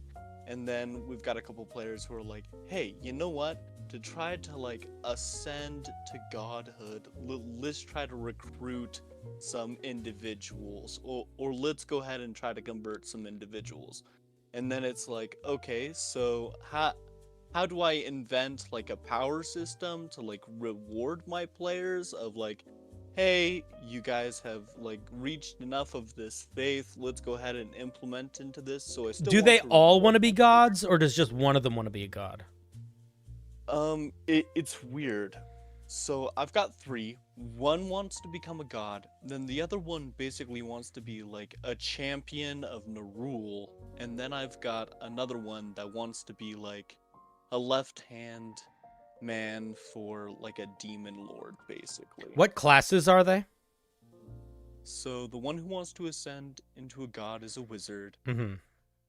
And then the one who wants to become the right-hand man of a demon, he's playing a homebrew class. It's pretty much an alchemist class.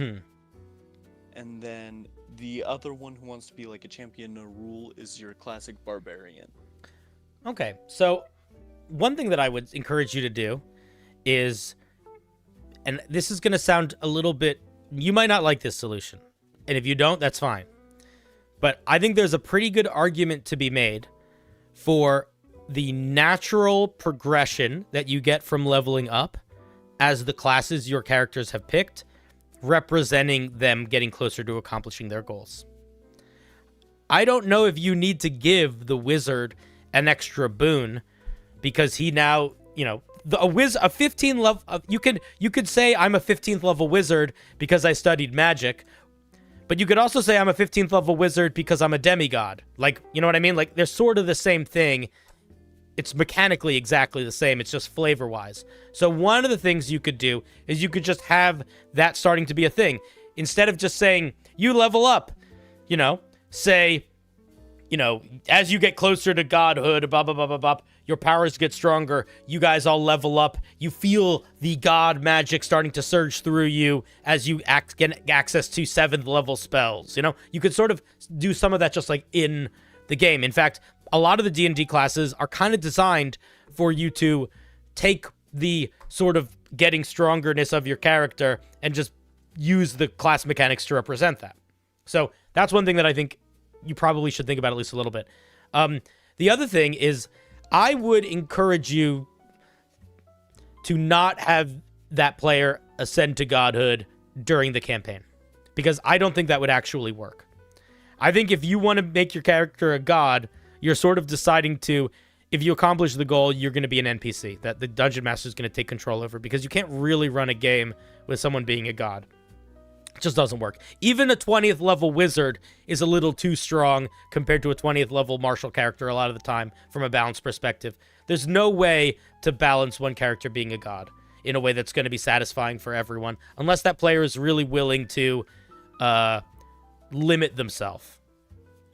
So I would probably encourage the players to sort of try to think about character progression and mechanical character progression as tied together, not as being separate things that they need to address.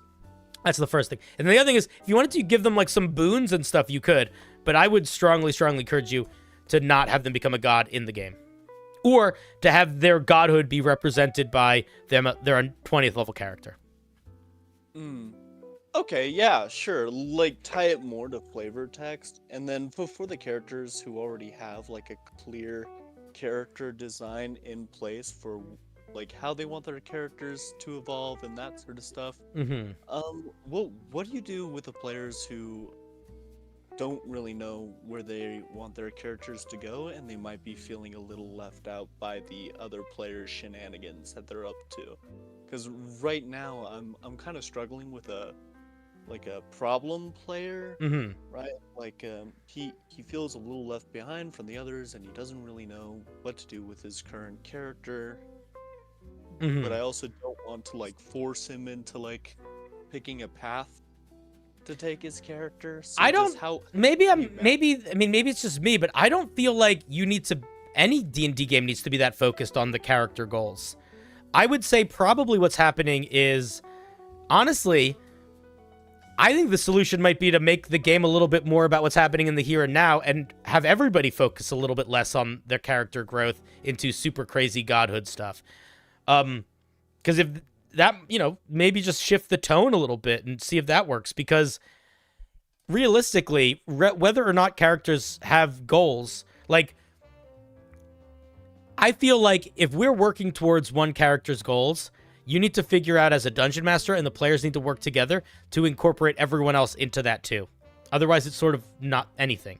And I would 100% understand a character being like, why are we doing these adventures to get this person all this cool stuff, and then we're doing adventures to get this person all this cool stuff, and doing adventures to get this person all this cool stuff. None of this is connected to my character. It feels like it's nothing. It's like, yeah, so, because it's not. So it's kind of your job to figure out how to make a plot that is happening that forces the characters to work together towards a singular goal, or to create situations where the characters become incorporated into each other's backstories a little bit. Do you know what I mean? Like, like for example, the character that wants to become a god, okay? Why don't they you know, maybe part of their I don't know enough about your game world, but like you could have it so things that they need to do require the help from the other people. You know, maybe the guy who doesn't know what he wants to do with his character, in his backstory, his family has some weird relic that ends up being important to some other character's backstory. You know, you sort of start tying the things together. But honestly, I would probably just pull back on the thinking, like, what level are they now? Right now, they're just about to hit level 6. Yeah, I would throw a wrench into the plans. Honestly, there is no reason a level 6 character should even have any idea how to start becoming a god. You know what I mean? Like, they're nobody. They're a local hero. A level 5 character is like a street level superhero. They're not godly. Like, they're not Doctor Strange. You're not Doctor Strange level intellect until you're like level 17. So I would say, you know, make it fucking hard for them to accomplish their goal, or make it the kind of thing where in order to accomplish their goal, they need to do a little bit more feet on the ground stuff. And then, you know, have orcs attack, have a dragon attack, have the city that they've made their home be hit by a demon acid rain. You know, make the conflict very present in the focus where they don't have time to sort of wander and go on their mini adventures for a little bit. And that would give some space for the players that are more interested in the here and now than the future to actually feel like they are doing stuff in line with everyone else. Also, it might help ground the people that are really focused in the future to chill the fuck out and allow themselves to play the game in the present. In terms of power level, that's just a matter of making sure the player who is not trying to become a god or anything gets some really cool shit. But have some plot that isn't focused on any of these people's specific backstory. Have some plot that is equally important to all of them. Yeah. So, thank you so much for the advice. Like, how the campaign was originally set is that they're all in hell, and then hell is being invaded by angels, and then, you know, the original united goal was supposed to be to, like, you know, fight off against the angels, make sure they don't continue coming into hell. Sure. Right? But the problem is that I guess I don't know how to properly hook my players into being interested in like the bigger picture stuff that I try to throw in their way of, like, hey, instead of focusing on what you want your characters to be, and instead of this, here's this big plan. The way you do that is you make the big plan be the thing that prevents them from following their goals. So, like, make it a mountain. I'll give you an example. Let's just stick the wizard that wants to become a god. Let's say the wizard's like, okay, cool, I'm going to become a god. I need to do this, this, and this. I talked to this guy. I learned that there's like this ancient library that I need to go to, and I need to find this book in this ancient library. And if I do, I can get more god power. So let's go to this ancient library. You're like, cool, I get to run an ancient library dungeon. Everyone's like, cool, we'll go there. Okay, so that might be the headspace that you go about it right now. Have them go to the ancient library and have it have been burned down. Somebody burned it down, and have there be like a military outpost of this evil government that is traveling the world, destroying religious manuscripts. And this isn't even the head of them. This is like this is one brigade. And not only is this book lost, which means that the player is going to need to find something else, but there is a chance now that if you don't stop the big bad, it's all lost, because the big bad is not taking over nations. They are sending elite teams of soldiers to go destroy magical ancient relics so no one can become a god. Wow, I really like this. Thank you so much for your input. Yeah. So use the, you don't want to be a dick about it, obviously, but that's the way to start, because if there isn't like a rush and there's not like big issues, then it totally makes sense that the players would just focus on their own thing. But because some players also like being the hero, like they're looking for like what do I need to solve? And you don't need to push them as hard to be in the main plot, because it's like, there needs to be a hero. I want to be the hero. If they don't want to be the hero and they want to do a thing, but you want them to be the hero, then they stumble into the hero by the bad guy preventing them from doing the thing they want to do. Yeah, know it. Thank you so much. Yeah, man. it can be like another caller's turn. Thank you so much for your time. All right, Jester, you're champion. Thank you for the call. Bye. Click. That was Jester.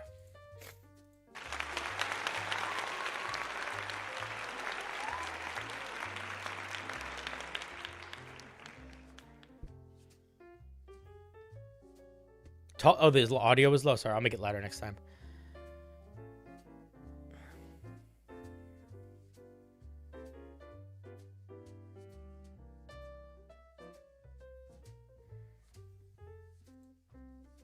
All right, let's grab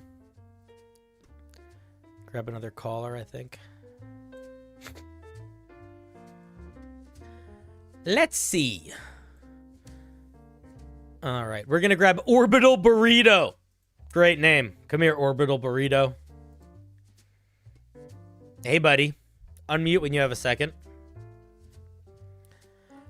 Unmute when you have it. Oh. What is up? Hey, how's it going? Welcome to hear the me? show. I can. How can I help you today on this fine eve? I'm doing good. I just needed some help. I'm running a little homebrew campaign of my own. Sure. With some friends. Sure. And so I just have some questions because I'm having some trouble with some background stuff. Mm-hmm. And I need just legitimized because I don't know, I can't think it out. Yeah, sure. So it's in space. Mm-hmm. And I've got this, it's this dragon and a planet. Okay. And so there's this dragonborn that has made some sort of deal with it so that it is powering the planet so that it can be protected against outsiders. Mm. And so I'm trying to figure out, like, how did this dragonborn make this deal? Just so, like, when they get to playing, that I have this answer in case it comes up and, like, it needs to be How did the fleshed out. dragon get to what? How did a dragonborn make a deal with a dragon? What sort of deal do you want it to make? So I'm trying to make it so the dragonborn is the dragon is powering the planet for the dragonborn. But I'm not sure, like, how a dragonborn would even, like, negotiate with a dragon. Well, they can both communicate. Dragons are not inherently evil or anything. There's like 30 different types of dragons, and they have all sorts of different powers and feelings and goals. That's one thing. It's a blue dragonborn and a blue dragon, so that they're similar. And a problem, like, I'm trying to think, what is this dragon's goal? Yeah, I mean, well, that depends on what you want. What do you want their goal to be? What do you want the plot of, like, do you want their goal to matter? Does it matter? Well, an idea I had, it was they want their eggs to hatch. Like, they care about their children, so they and I also thought it would be cool because, if the characters play and they end up killing this dragon, maybe they take these eggs so they can have these baby dragons somehow. But, like, just a thread kind of. So I thought that could maybe be a thing, but I was like, oh, well, I guess why the don't they just question is, protect them? what would the dragonborn be getting? What would the dragonborn be doing for the dragon? That's the thing. So the dragon would be at the core of the planet, and the dragonborn is kind of like near the surface and like with the civilization. And so I feel like he would be kind of like keeping it secret, like nobody would know. It's a dragon down there. I got you. So there's two questions that you need to know the answer to. What is the literally in a sentence, without having to explain any backstory, what is the dragonborn getting out of this deal? And then what is the dragon getting out of this deal, and what is the dragonborn getting out of this deal? Those are the two questions you need to answer. Do you not know what the answer to those questions are right now? I have ideas. Because if you don't know the answer, then my question is, like, then why is this happening? Oh, so I mean, this would be like the first. This dragonborn is supposed to be like the first big, like, evil guy. Yeah, And but so I he's mean, why supposed do to they be- need to why do you need to do this? Do you need to do a pact with like, if you don't have anything that's exciting you about a dragonborn having a pact with a dragon, and you're not sure how to do it, why do you need to do that? Why does that need to be the opening story? Why does the dragon need a dragonborn to have a pact with? You know? It doesn't need. I just thought it was like a really interesting thing that could happen, and like they just so happen to connect. Like I had a dragonborn NPC, and this dragon was in the planet. I was like, they could be connected. You know, maybe the dragonborn is like connected to them, and it like he was already supposed to be like the evil guy. So I was like, like I have this dragon here that's not connected to anything, and I need to like make it like fit into like the world. And I wanted to make it somehow fit into the evil part, so that, you know, there's not just a dragon sitting there and like the players never like. Well, have what to if deal it's with what it, if it's or- something like this? What if it's like while the dragon's eggs incubate, it can't leave its nest, so it's stuck there. So it needs somebody to go out and do stuff for it. So that's why it has the dragonborn. What the dragon? I don't know anything about the dragonborn. Let's say the dragonborn just wants a shit ton of power. So maybe the dragon just gives the dragonborn a bunch of magical, crazy lightning power. So maybe the dragonborn is sort of the equivalent of like a level 15 Tempest cleric. But that's just because they just got given all their power by the dragon, you know? That's cool. I Just never make them thought like a about super. that. It's basically a warlock and a patron. But Yeah, it's okay. but don't actually make them a warlock. Just use that sort of plot. Yeah, And maybe the dragonborn has to do stuff for the dragon because it can't leave its nest. So maybe the dragon has things it cares about on the world surface that needs to be maintained, or maybe things that are happening that needs to be stopped. You know, maybe the dragon wants the world to be a certain vibe when the eggs wake up. So it like is sending this dragonborn around to like destroy societies that it doesn't like, or to, you know, whatever, that make sort it of thing. safe for the babies. Yeah, something like that. Okay, and then real quick, one other question. I'm building this world, like the world right now, and I have players that like are kind of interested, and they've been giving me a little input about their stories. But I'm wondering how I can like connect them just like straight into the story that I'm making, and like they haven't given me like straight backstory. So and I don't want to just like make backstory for them and just like put them like. Are they having a story hard time events. coming up with backstories, or they just don't want to? They just haven't wanted to. Do they? We haven't. Let me ask you this: do they need to? Do you need them to have a backstory to have like? The reason why I ask is because I have players who don't like making backstories. They kind of just want to play the game, and it's fine. I don't make them make a backstory, and their backstory doesn't really come up because they don't really have one, and it doesn't really change the fun of the game. So I don't know how much it actually matters, you know? Like, if you really want to do stuff with their backstories, and they are not wanting to make backstories, it might be that you guys are sort of misaligning on, like, what you're looking for, and you might feel like this thing is really important to make the game fun that might not be that important. Some people kind of just want to go into the dungeon, kill some monsters, and, like, build the story as they play. I get you. Yeah, I get you. Yeah, I have one player that he has this character, and he's like, I like my character. His background doesn't really matter. His backstory, like it doesn't really matter that much to me. So yeah, he's fine. Because here's the thing: it's like if they don't care that much about their backstory, and then you were like, and then your uncle shows up, and you're gonna be all excited, and they're gonna be like, okay, because they don't really care that much, you know. So you don't want to create that situation.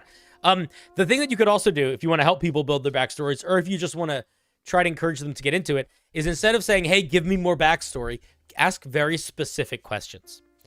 So do something like, hey, come up with one person that your character really cares about and one person that your character really hates. Gotcha. Thank you. Give them a name and give them a single positive experience or negative experience you had with them. You know, you don't need to give them a lot. You just give them ask very specific questions. Because then they're not looking at a blank piece of paper. They're just sort of answering the question. So if they really don't care about their backstory, they still can just answer the question. Now, that being said, even if they do answer those questions, they still might not give a shit. They still might just want to play. So Don't put yourself in a Okay. situation where you're like emotionally building yourself up for something that might lead to them being like, not for me, because you don't want to you don't want to get annoyed So- or frustrated with that, you know? I get you. Real quick. So for like a character that doesn't really like have that background connection, is there a way that like I can just connect them straight to like kind of like a goal for it? Like, I mean, I know one way is to just have like the evil guy be like the impending threat, but is there some way to like just like have I don't want to railroad them, but I want like You want like, them to have story drive. to You want be- them to drive. Yeah. Maybe you've tried this. If you haven't tried this yet, though, this is the first thing to do. You should ask them. You should say, like, hey, out of character. You should be like, hey, Tony, in this campaign, I think it would be fun if characters had long-term goals for their character. So I want you to try to come up with a long-term goal. And then give them examples. You could have a long-term goal of wanting to be the best swordsman in the world. You could have a long-term goal of wanting to slay the bad guy king. You could have a long-term goal of, I want to eat one of every animal. I don't know, like anything. Or if you want it to feel more like character progression, then what I like to do is I would say, imagine what your character looks like at their strongest they'll ever be. Like if you had a poster of your character at 20th level, end game, think about them now, and now think about where they are here in the real world. What is stuff that they need to do, or what is stuff they would need to find to get to that movie poster version of themselves? And then that can be their goals. Like if you're playing a shadow sorcerer and you're like, oh man, I'm just imagining like me with this like horde of shadow wolves and color leaving the area as I like become the knight. It's like, okay, cool. So you're probably going to want some goals around, learning about the Shadowfell, because that's where your magic comes from. And maybe if you can get to the Shadowfell and find where your magic comes from, maybe we could even improve your class features, because Houndeville Omen is a little bit expensive. Maybe you'll be able to figure out how to like do Houndeville Omen for free, or get to do double hounds when you do, you know what I mean? Like use that really base level, like what does your character look like in your imagination, to try to help tie the dots of what they might need to be able to get there. Yeah, okay. I gotcha. Thank you. Yeah, man. Real quick, have I taken too much time, or do I have time for one more? You got time for one more. I'll hang up on you if I need to. Okay. So I had some sessions that I played with some friends, and it was going great. It felt awesome, and they beat the evil guy. It was a black dragon, and I felt like it ran great, and they did what they wanted to, but they felt satisfied with it, and we never played again after that. Is there some way that like I can just like draw them back like into like like the next part of the story, or like the next part of the game, even just like immediately after like that final event? Because I felt like it might have just been the end of the session, like because it ended off and they killed it, like they collected from it, and then like they just left and they like went back to town and rested and then like ended. So what I like to do when there is a really big moment and I want to slow down time so the players can recognize that it's a big moment, is I literally slow down time. So I will give you, for example, if that just happened, instead of them just going back to town and resting, when they got back to town, if they wanted to go get a drink at a bar to celebrate or just go back to their house or whatever, whenever they get to that moment where they're like, we are now done, we are sitting somewhere, I would say, okay, you guys just slayed a dragon. Some of you started as like farmers or like squires, and now you are like changing a kingdom. Your characters, all of you, have grown and accomplished more than like you thought possible. So in this quiet moment, as you guys are sitting and drinking and commiserating, what are each of your characters thinking about? And I would have my players go in a circle, and I would have them in character reflect and to share those with the group. Sort of force the scene if you need it to happen, and set it up right, lead them into it, but give them the opportunity to share how their character feels after such a big hectic thing. But in terms of getting them back into the story, I think that's just literally a matter of texting them and being like, yo, guys, you want to continue this adventure? Like, I feel like there's a lot more cool stuff we could do. I'm pretty excited by it. Let's get together on Tuesday. You know, just text them. Just be like, hey, guys, let's play more. And then in terms of coming back to the game, if you want it to feel like that big quest was like a big deal, do a time skip. So here's what you do. You say, text everybody in the group. You're like, okay, cool. After you guys slayed the dragon, the world has sort of calmed down for a little bit, and all of you have some time to just chill. Each of your characters has 3 months of downtime. I want you to tell me text me over the next week or two. Let's talk about what you wanted to get up to in your downtime. Maybe we'll do some rolls to see how successful you were. And then when we come back together for the next session, it'll start with you guys catching back up after you haven't seen each other for 3 months. And maybe 2 of you all went off and did something together, but maybe you all did your own thing. But do like a proper time skip and have that time skip lead to them coming to the table with some new things. Maybe one of them found a treasure map. Maybe one of them learned that there's a weird demon cult across the kingdom. You know, maybe one of them is now the sheriff of a small town. You know, you can do all sorts of silly stuff. But do the time skip and give them the opportunity to like play a part before the actual session of like what their character has been up to, so that when they get to the session, they have like something to share if they want to. Yeah, thank you, dude. Those ideas are awesome. I love that. Faux show. Thank you for your questions. No, yeah, thanks for having me for the chat. All right, I'm good to go Orbital. for the night. Bye, buddy. Have a good one. Click. We hang up.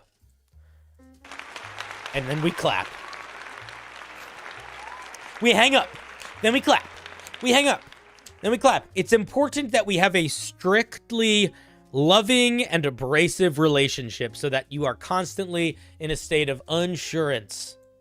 I want your feet unsteady in my presence. I want you to feel desperate for my love and terrified of my rage. I want to be Logan Roy, but not for real life, just for Homebrew. I've been watching Succession again. That show is so good. Oh my god. You don't really want to be Logan Roy. Succession is one of those shows that makes you realize most shows are bad. Like, it ruins other shows. It's like, oh, most shows are not well written. Okay, cool. How often do these kind of streams usually happen? I stream almost every day. These sorts of streams I usually do once or twice a week. Tomorrow we're looking at Homebrew. Tomorrow we're looking at Homebrew spells that do not deal damage. Non-damaging spells. I think it should be fun. But I like to do a call-in show at least once a week. Call-in shows are... I know that you guys as the audience... Probably not you literally, because you're here. But my audience in general prefers the Homebrew nights. I get way more people on the Homebrew nights, but these are fun. I like the call-in shows. I want to do more call-in shows all the time.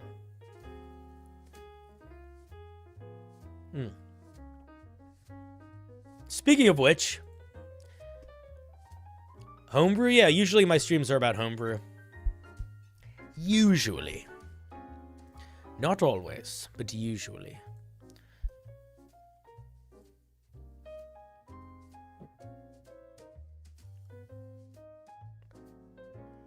Should I try Helldivers 2? I don't know if I can get it to fit on my computer. Bildo, if you're here, that thing that you've taught me how to do, if I buy Helldivers 2 on Steam, can I use that program that you showed me to play it? Or is it not on that thing? Because if I buy Helldivers 2, I want to play it, but I don't know if I don't have 100 gigs of space on my computer. And there's this thing that Nvidia does where you can like off-check games, I think, and that's how I'm able to play Baldur's Gate right now. But I really want to play Helldivers. It looks fun. I want to play a game where you're shooting giant bugs so much. But I don't know how to fit it on my computer.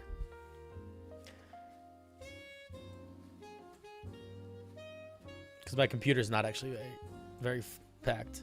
It does look fun, doesn't it? It looks really fun. It's not on it? Damn it! Alright. I might try to figure out how to get it in my game. Get it in my system. I could get an external hard drive. My computer's not going to handle that well. My computer doesn't even have a USB-C port.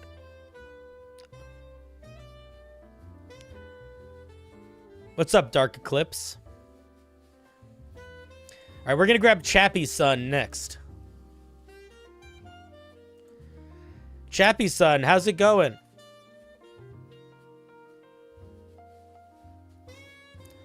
Chappie's son, hello?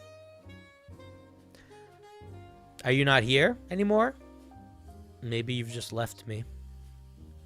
Maybe you've gone off to the winds and the rain and the shadow and the storm, eh? Alright. Bye, Chappie son. Let's try somebody else. I need a better all the U's. Alright, you're here? Hey, are you actually here? Because if you don't unmute, I don't believe you. I'm sorry. Hey, how's it going? What can I do for you? I had a game pulled up, and I had your stream. I had Discord muted. I had to do everything. No worries, no worries. What's up, buddy? So I have basically I have two short things. The first one we'll just get through is I have a lot of trouble incorporating players' backstories into a pre-existing story that I'm working on. Mm-hmm. So it's like I get so, focused on I want this whole plot, I want all this, and then I'm like, all right, and then you have your backstory and all these motives, and I'm like, how do I cram that in last minute to my vision of the plot? Mm-hmm. Almost. I mean, so I the solution. if you have any tips for that. Yeah, the main tip there would be to not cram in the backstory at the end. Right. Would be That's to. a good point. If you spend all your time really focused on your story and you need it to be one specific thing, you should just write a book. Next time you start running a new campaign, before you get too focused on what you want the campaign to be, get the players involved early. Mm-hmm. Start, Gotcha. Don't decide everything that the campaign needs to be. Decide a little bit, Right. come up with the vibe you want it to be, maybe the idea for the main villain, but don't think of any major plot points or solutions the players are going to find. Certainly don't try to think of any scenes or pacing. And then pitch the idea to the players. Hey guys, I have this idea of running sort of a steampunk campaign where the bad guys are going to be like a cult that are trying to destroy technology. I kind of want to do like a technology, anti-technology thing where there's this society and it's like some people are all very farmland and other ones are all very tech. Does that sound cool? Do you want to play in that campaign? And they'd be like, yeah, sweet. And then you start building the campaign. But as you're building the campaign, you also be like, cool, let's do session 0. And then you ask them what sorts of things they want to do and be. And then depending on what they say, you use that to help build your game world. If one of the players is like, I really like the idea of being from a farm town where technology is illegal and we're super anti-technology. And you'd be like, okay, cool. Now I know there's going to be a part of the world where technology is super illegal. And you can use that as your world building. And then you have to, and the player doesn't need to know everything about it. The only thing they need to know about it is what their character would know. So you can still fill it with secrets and mysteries and the unexplained and surprises because you are the one that is building the world, but you can use their ideas to help inspire the world that you're going to build.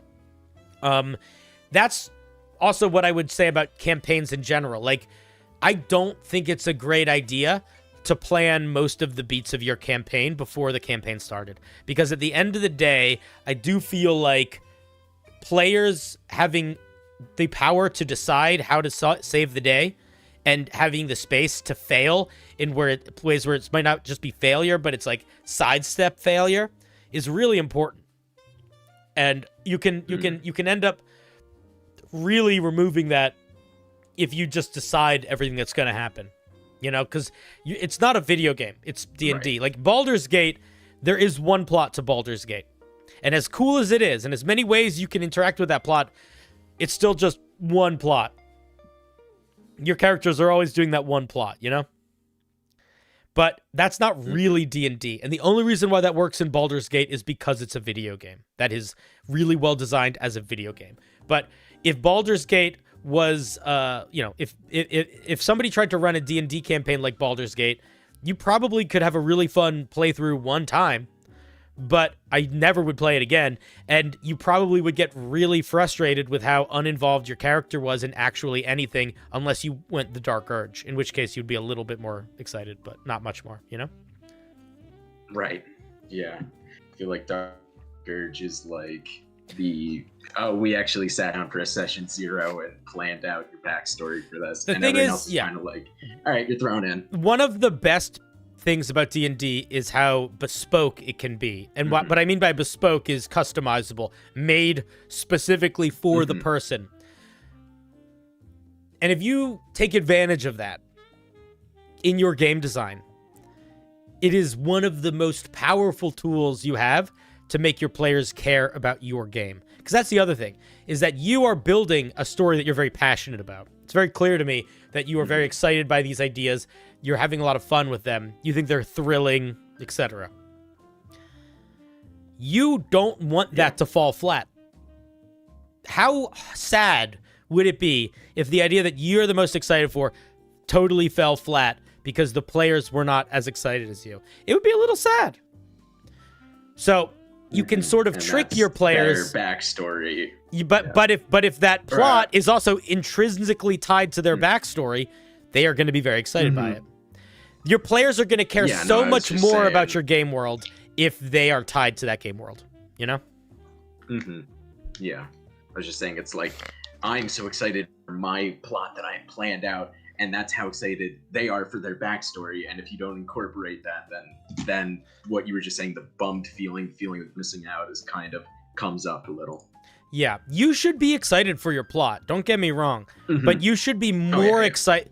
Like, whatever excitement you have for your plot, you should try to think about it as you should have at least that much excitement about your players and about their plot, because their plot realistically is 50% or more of the actual game. Like, it's like anything that happens, like the things that happen at the table are the only things that happen, you know?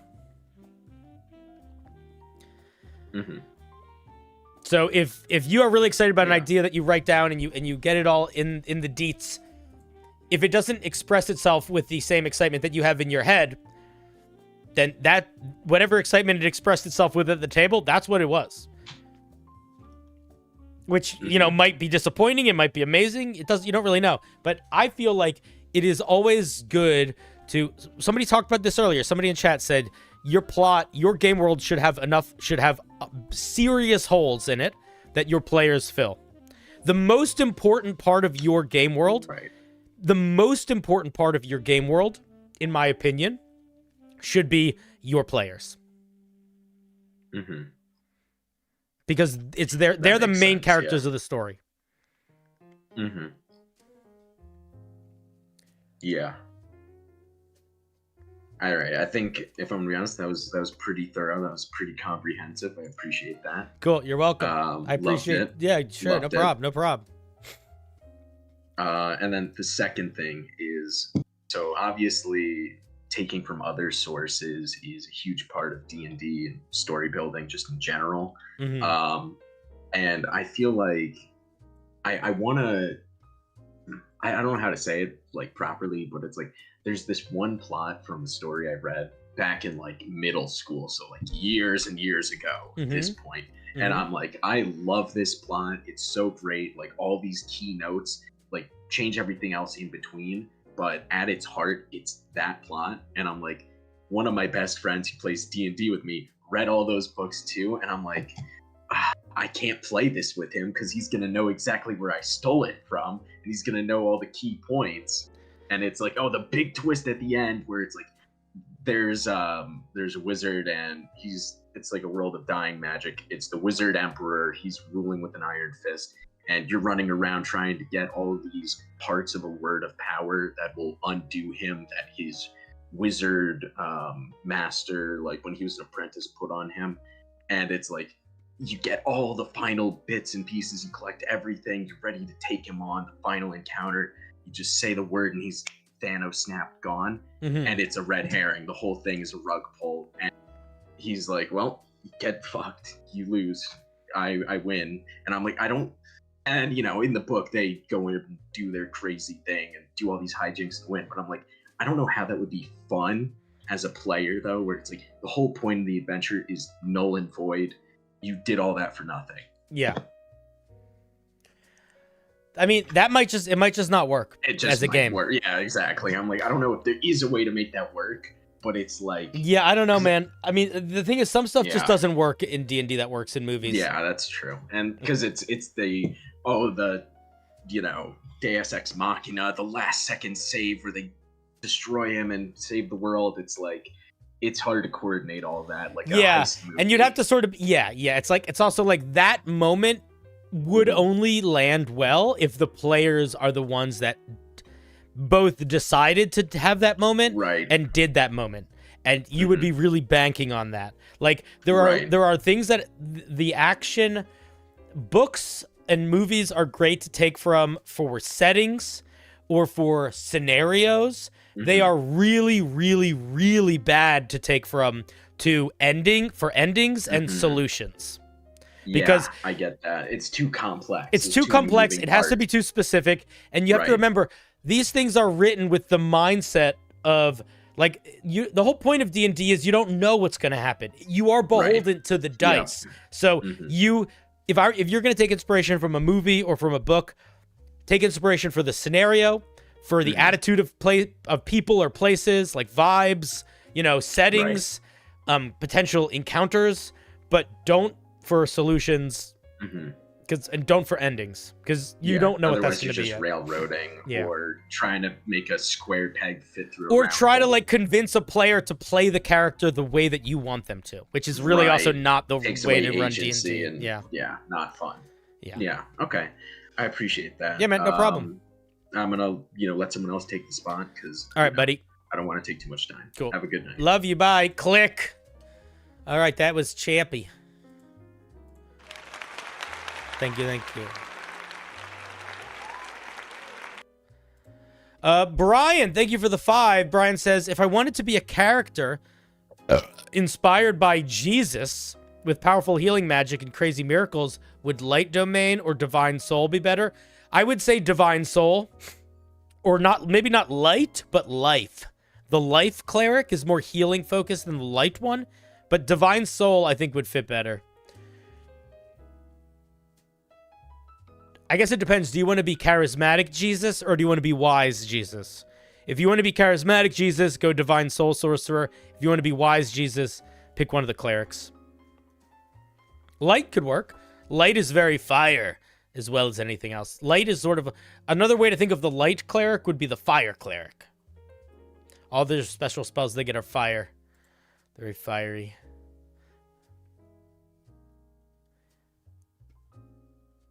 Fire boys.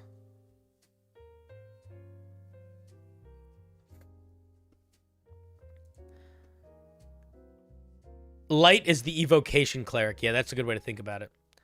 But there isn't really a one that's better. I will say this. I think, I'm not 100% positive, and chat, please correct me if you disagree. But I think that if your singular goal is healing, I think the Divine Soul Sorcerer is a better healer than any other thing in D&D. I think you can get more healing done as a Divine Soul Sorcerer than you can as any cleric or druid or bard. Because you can twin a lot of healing spells. You can get spell slots back by expending meta magic points. So you potentially have more casting of healing magic in a variety of ways. I don't know if they do more healing than the Life Cleric. I think if you do the weird little cheat with the Life Cleric, where you're like Goodberry Life Cleric, then maybe they could do more healing. But if you're not doing the Goodberry cheat, I do think that the Divine Soul might dollar for dollar end up doing more healing because they just have more opportunities to heal, specifically with Twinned Spell and Font of Magic. But I'm not sure. I don't know.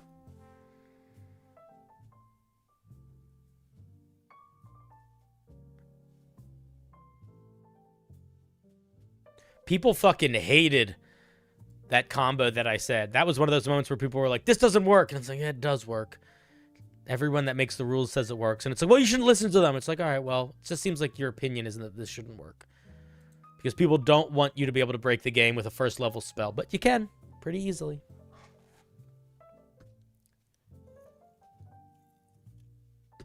It's not particularly fun, which is why most people don't do it. Because it's not like you're breaking the game by being a badass fighter. It's you're breaking the game by taking a level of one of the more boring subclasses and a feat in one of the most boring ways possible. I'm taking a level of life cleric and I'm taking magic initiate so I can learn good berry. It's like, okay, wow, there's a whole bunch of features that are really boring. Do they lead to a first level spell healing 40 hit points? Yes, they do.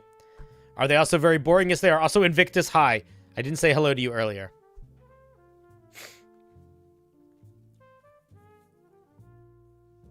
No, healing is not great in D&D. It's really not designed to be a game that heals in the way that other ones do.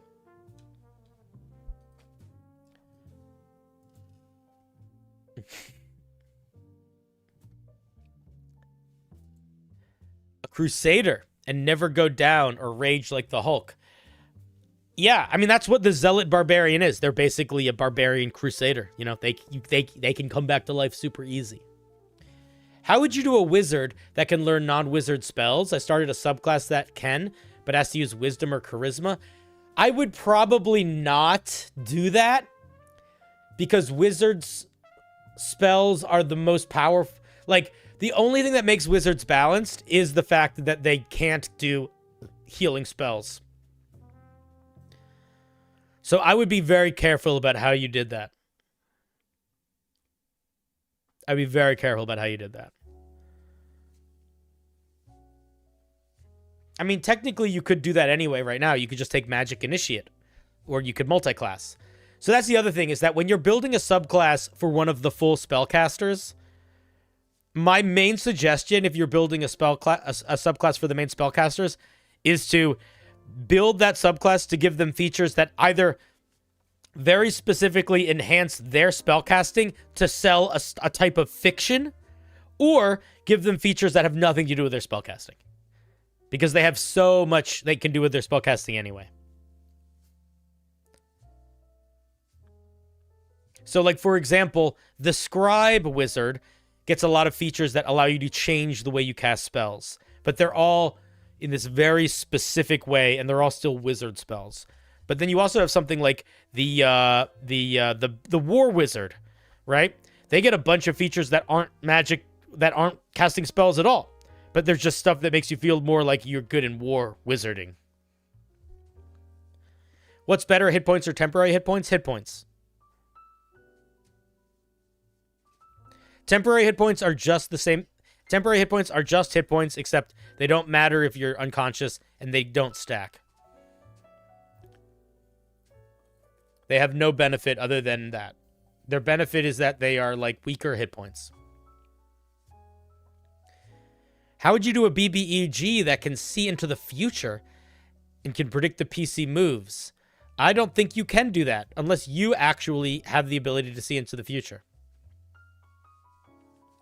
I also think that would be very frustrating as a player. You could give them advantage on some checks because it's like, I've seen you before. I know what you're capable of. But I would be hesitant to do that. The new Barbarian subclass kind of turns into the Hulk, sort of. If the Hulk could, like, make weapons turn into energy and shoot magic.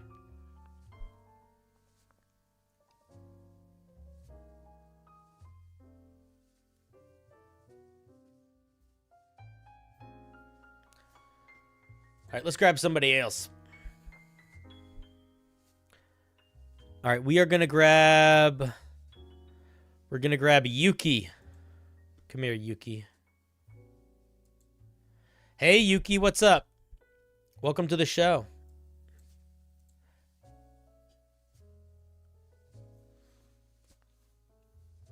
Hello. Hi, how's it going? Oh, before I ask my question, I have an answer for a question about the mage thing. Sure. About having two.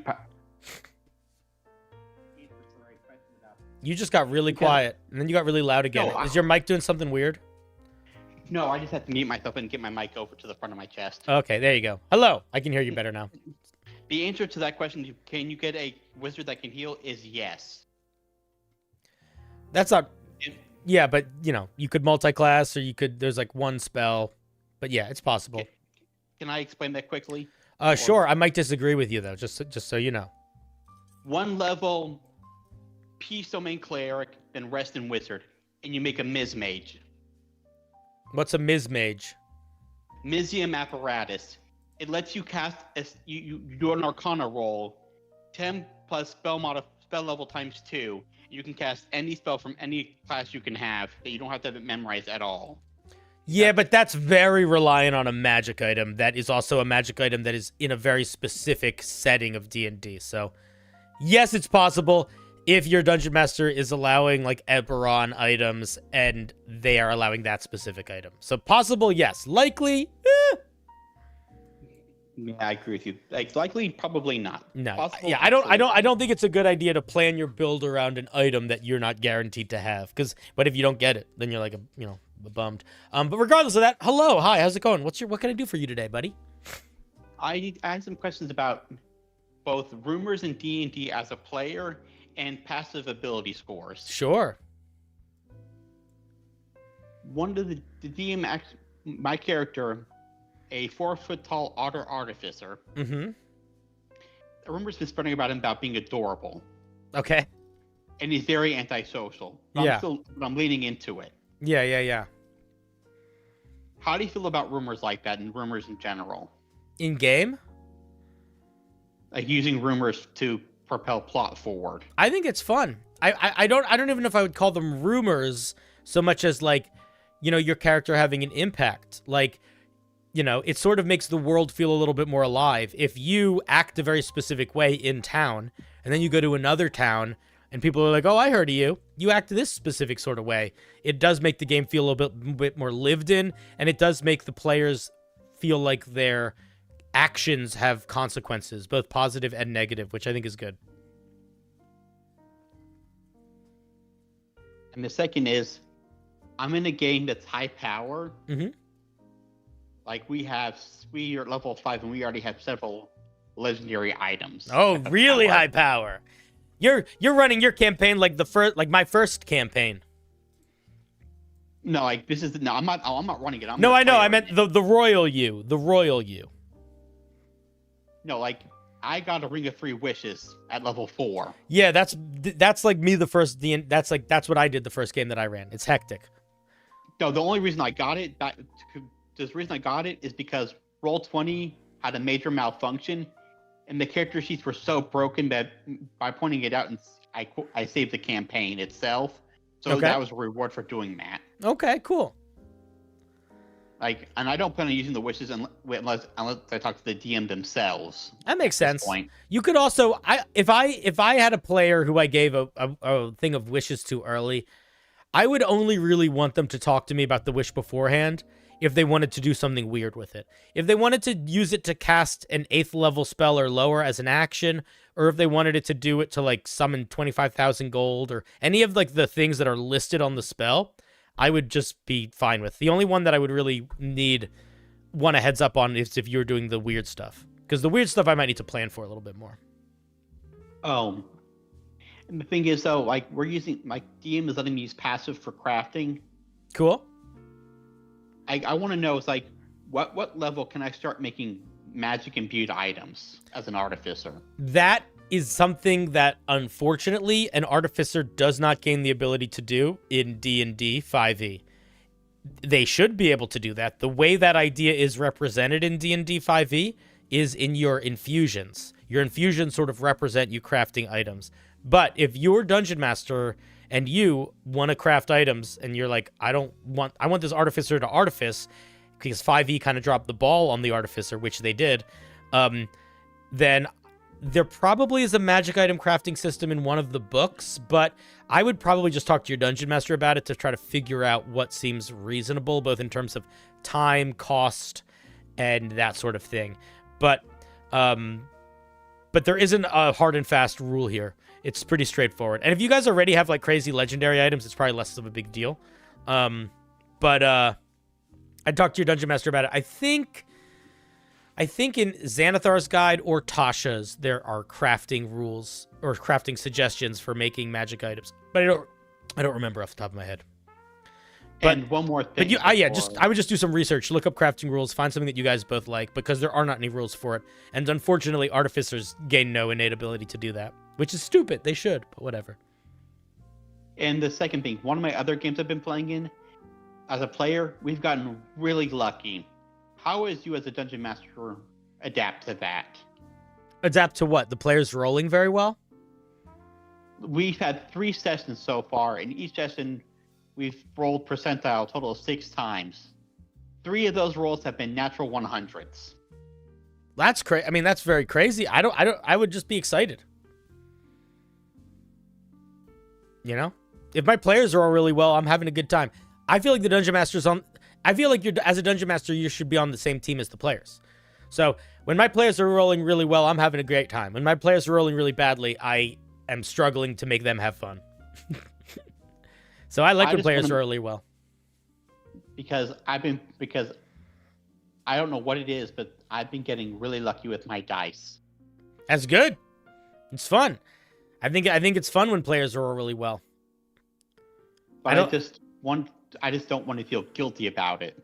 Yeah, you shouldn't. You're not cheating. So you know. If people are making you feel bad about rolling well, that sucks. That would be a bummer. Because I was going to say, yeah, exactly what Bill does said. You should be a fan of your players. D&D is a team game where every single person, including the Dungeon Master, is on the same team. So when one person rolls well, it's good for everybody. Also, one more thing you were thinking about earlier about artifacts. Mm-hmm. Every artifact, the better the reward, there should always be a drawback to an artifact. It's really powerful. There's definitely a lot of them do. I don't think it's needed, but it definitely can help make an artifact feel like it is a story item as opposed to just a cool item. By putting drawbacks in, you can definitely make it more of a thing that players have to contend with and think about in more of a holistic way than just I hit harder now. But I don't know if every artifact has a downside to it. No, it's just for when you're making them. It's just bringing that in mind helps balance things out. Yes, it does. Yes, it does. It does. It does. And you can also go fucking crazy with artifacts. If you want to make an artifact that when you activate it, it summons a Tarask, that's not unreasonable.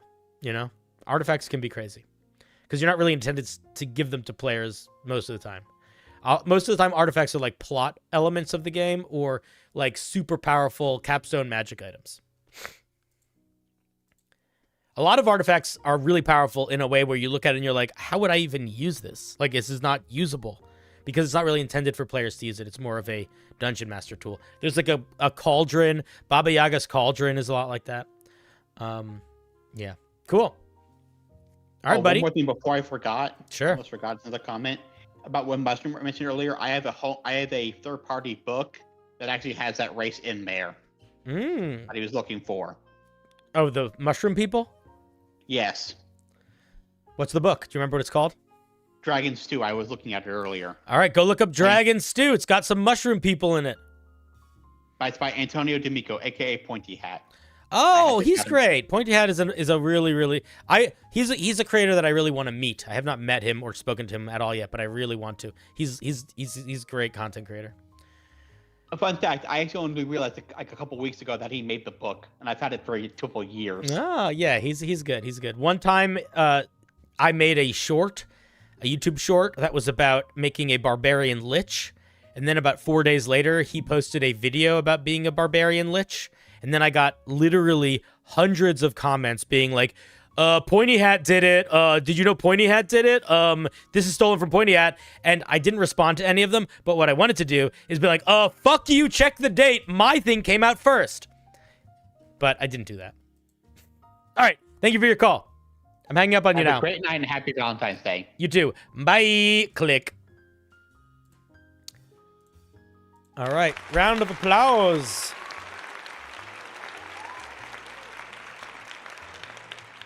Woo! All right, friends. I think we're going to start wrapping up. If I did not get to speak to you tonight, I apologize. Don't be sad. We will do more call-in shows in the future. Don't worry, we will do more in the future.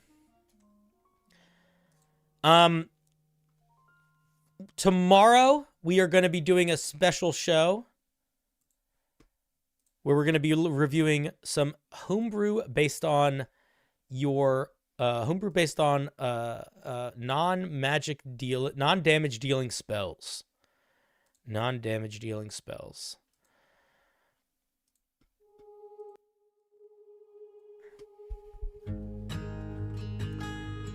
So, we are going to go raid somebody, but guys, happy Valentine's Day. You are amazing. Thank you so much. You have a question you need for tomorrow? Ask it in the chat right now. Maybe I'll answer it.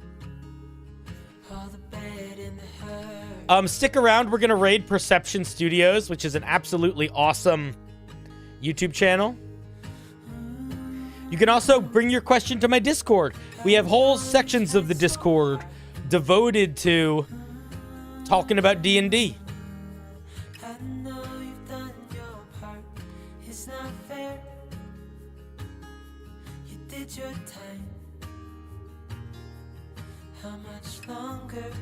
If you're watching on YouTube, that's what we're gonna raid. If you want to join us.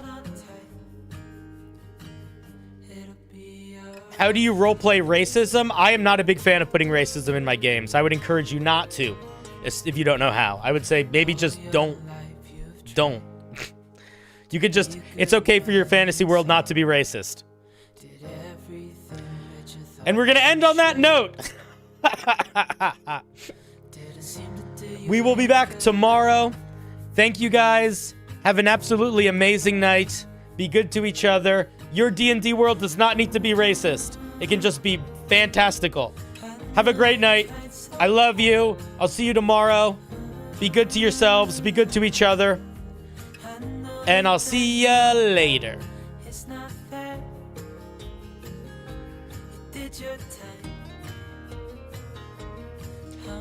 All right, YouTube, I'm saying goodbye to you now too.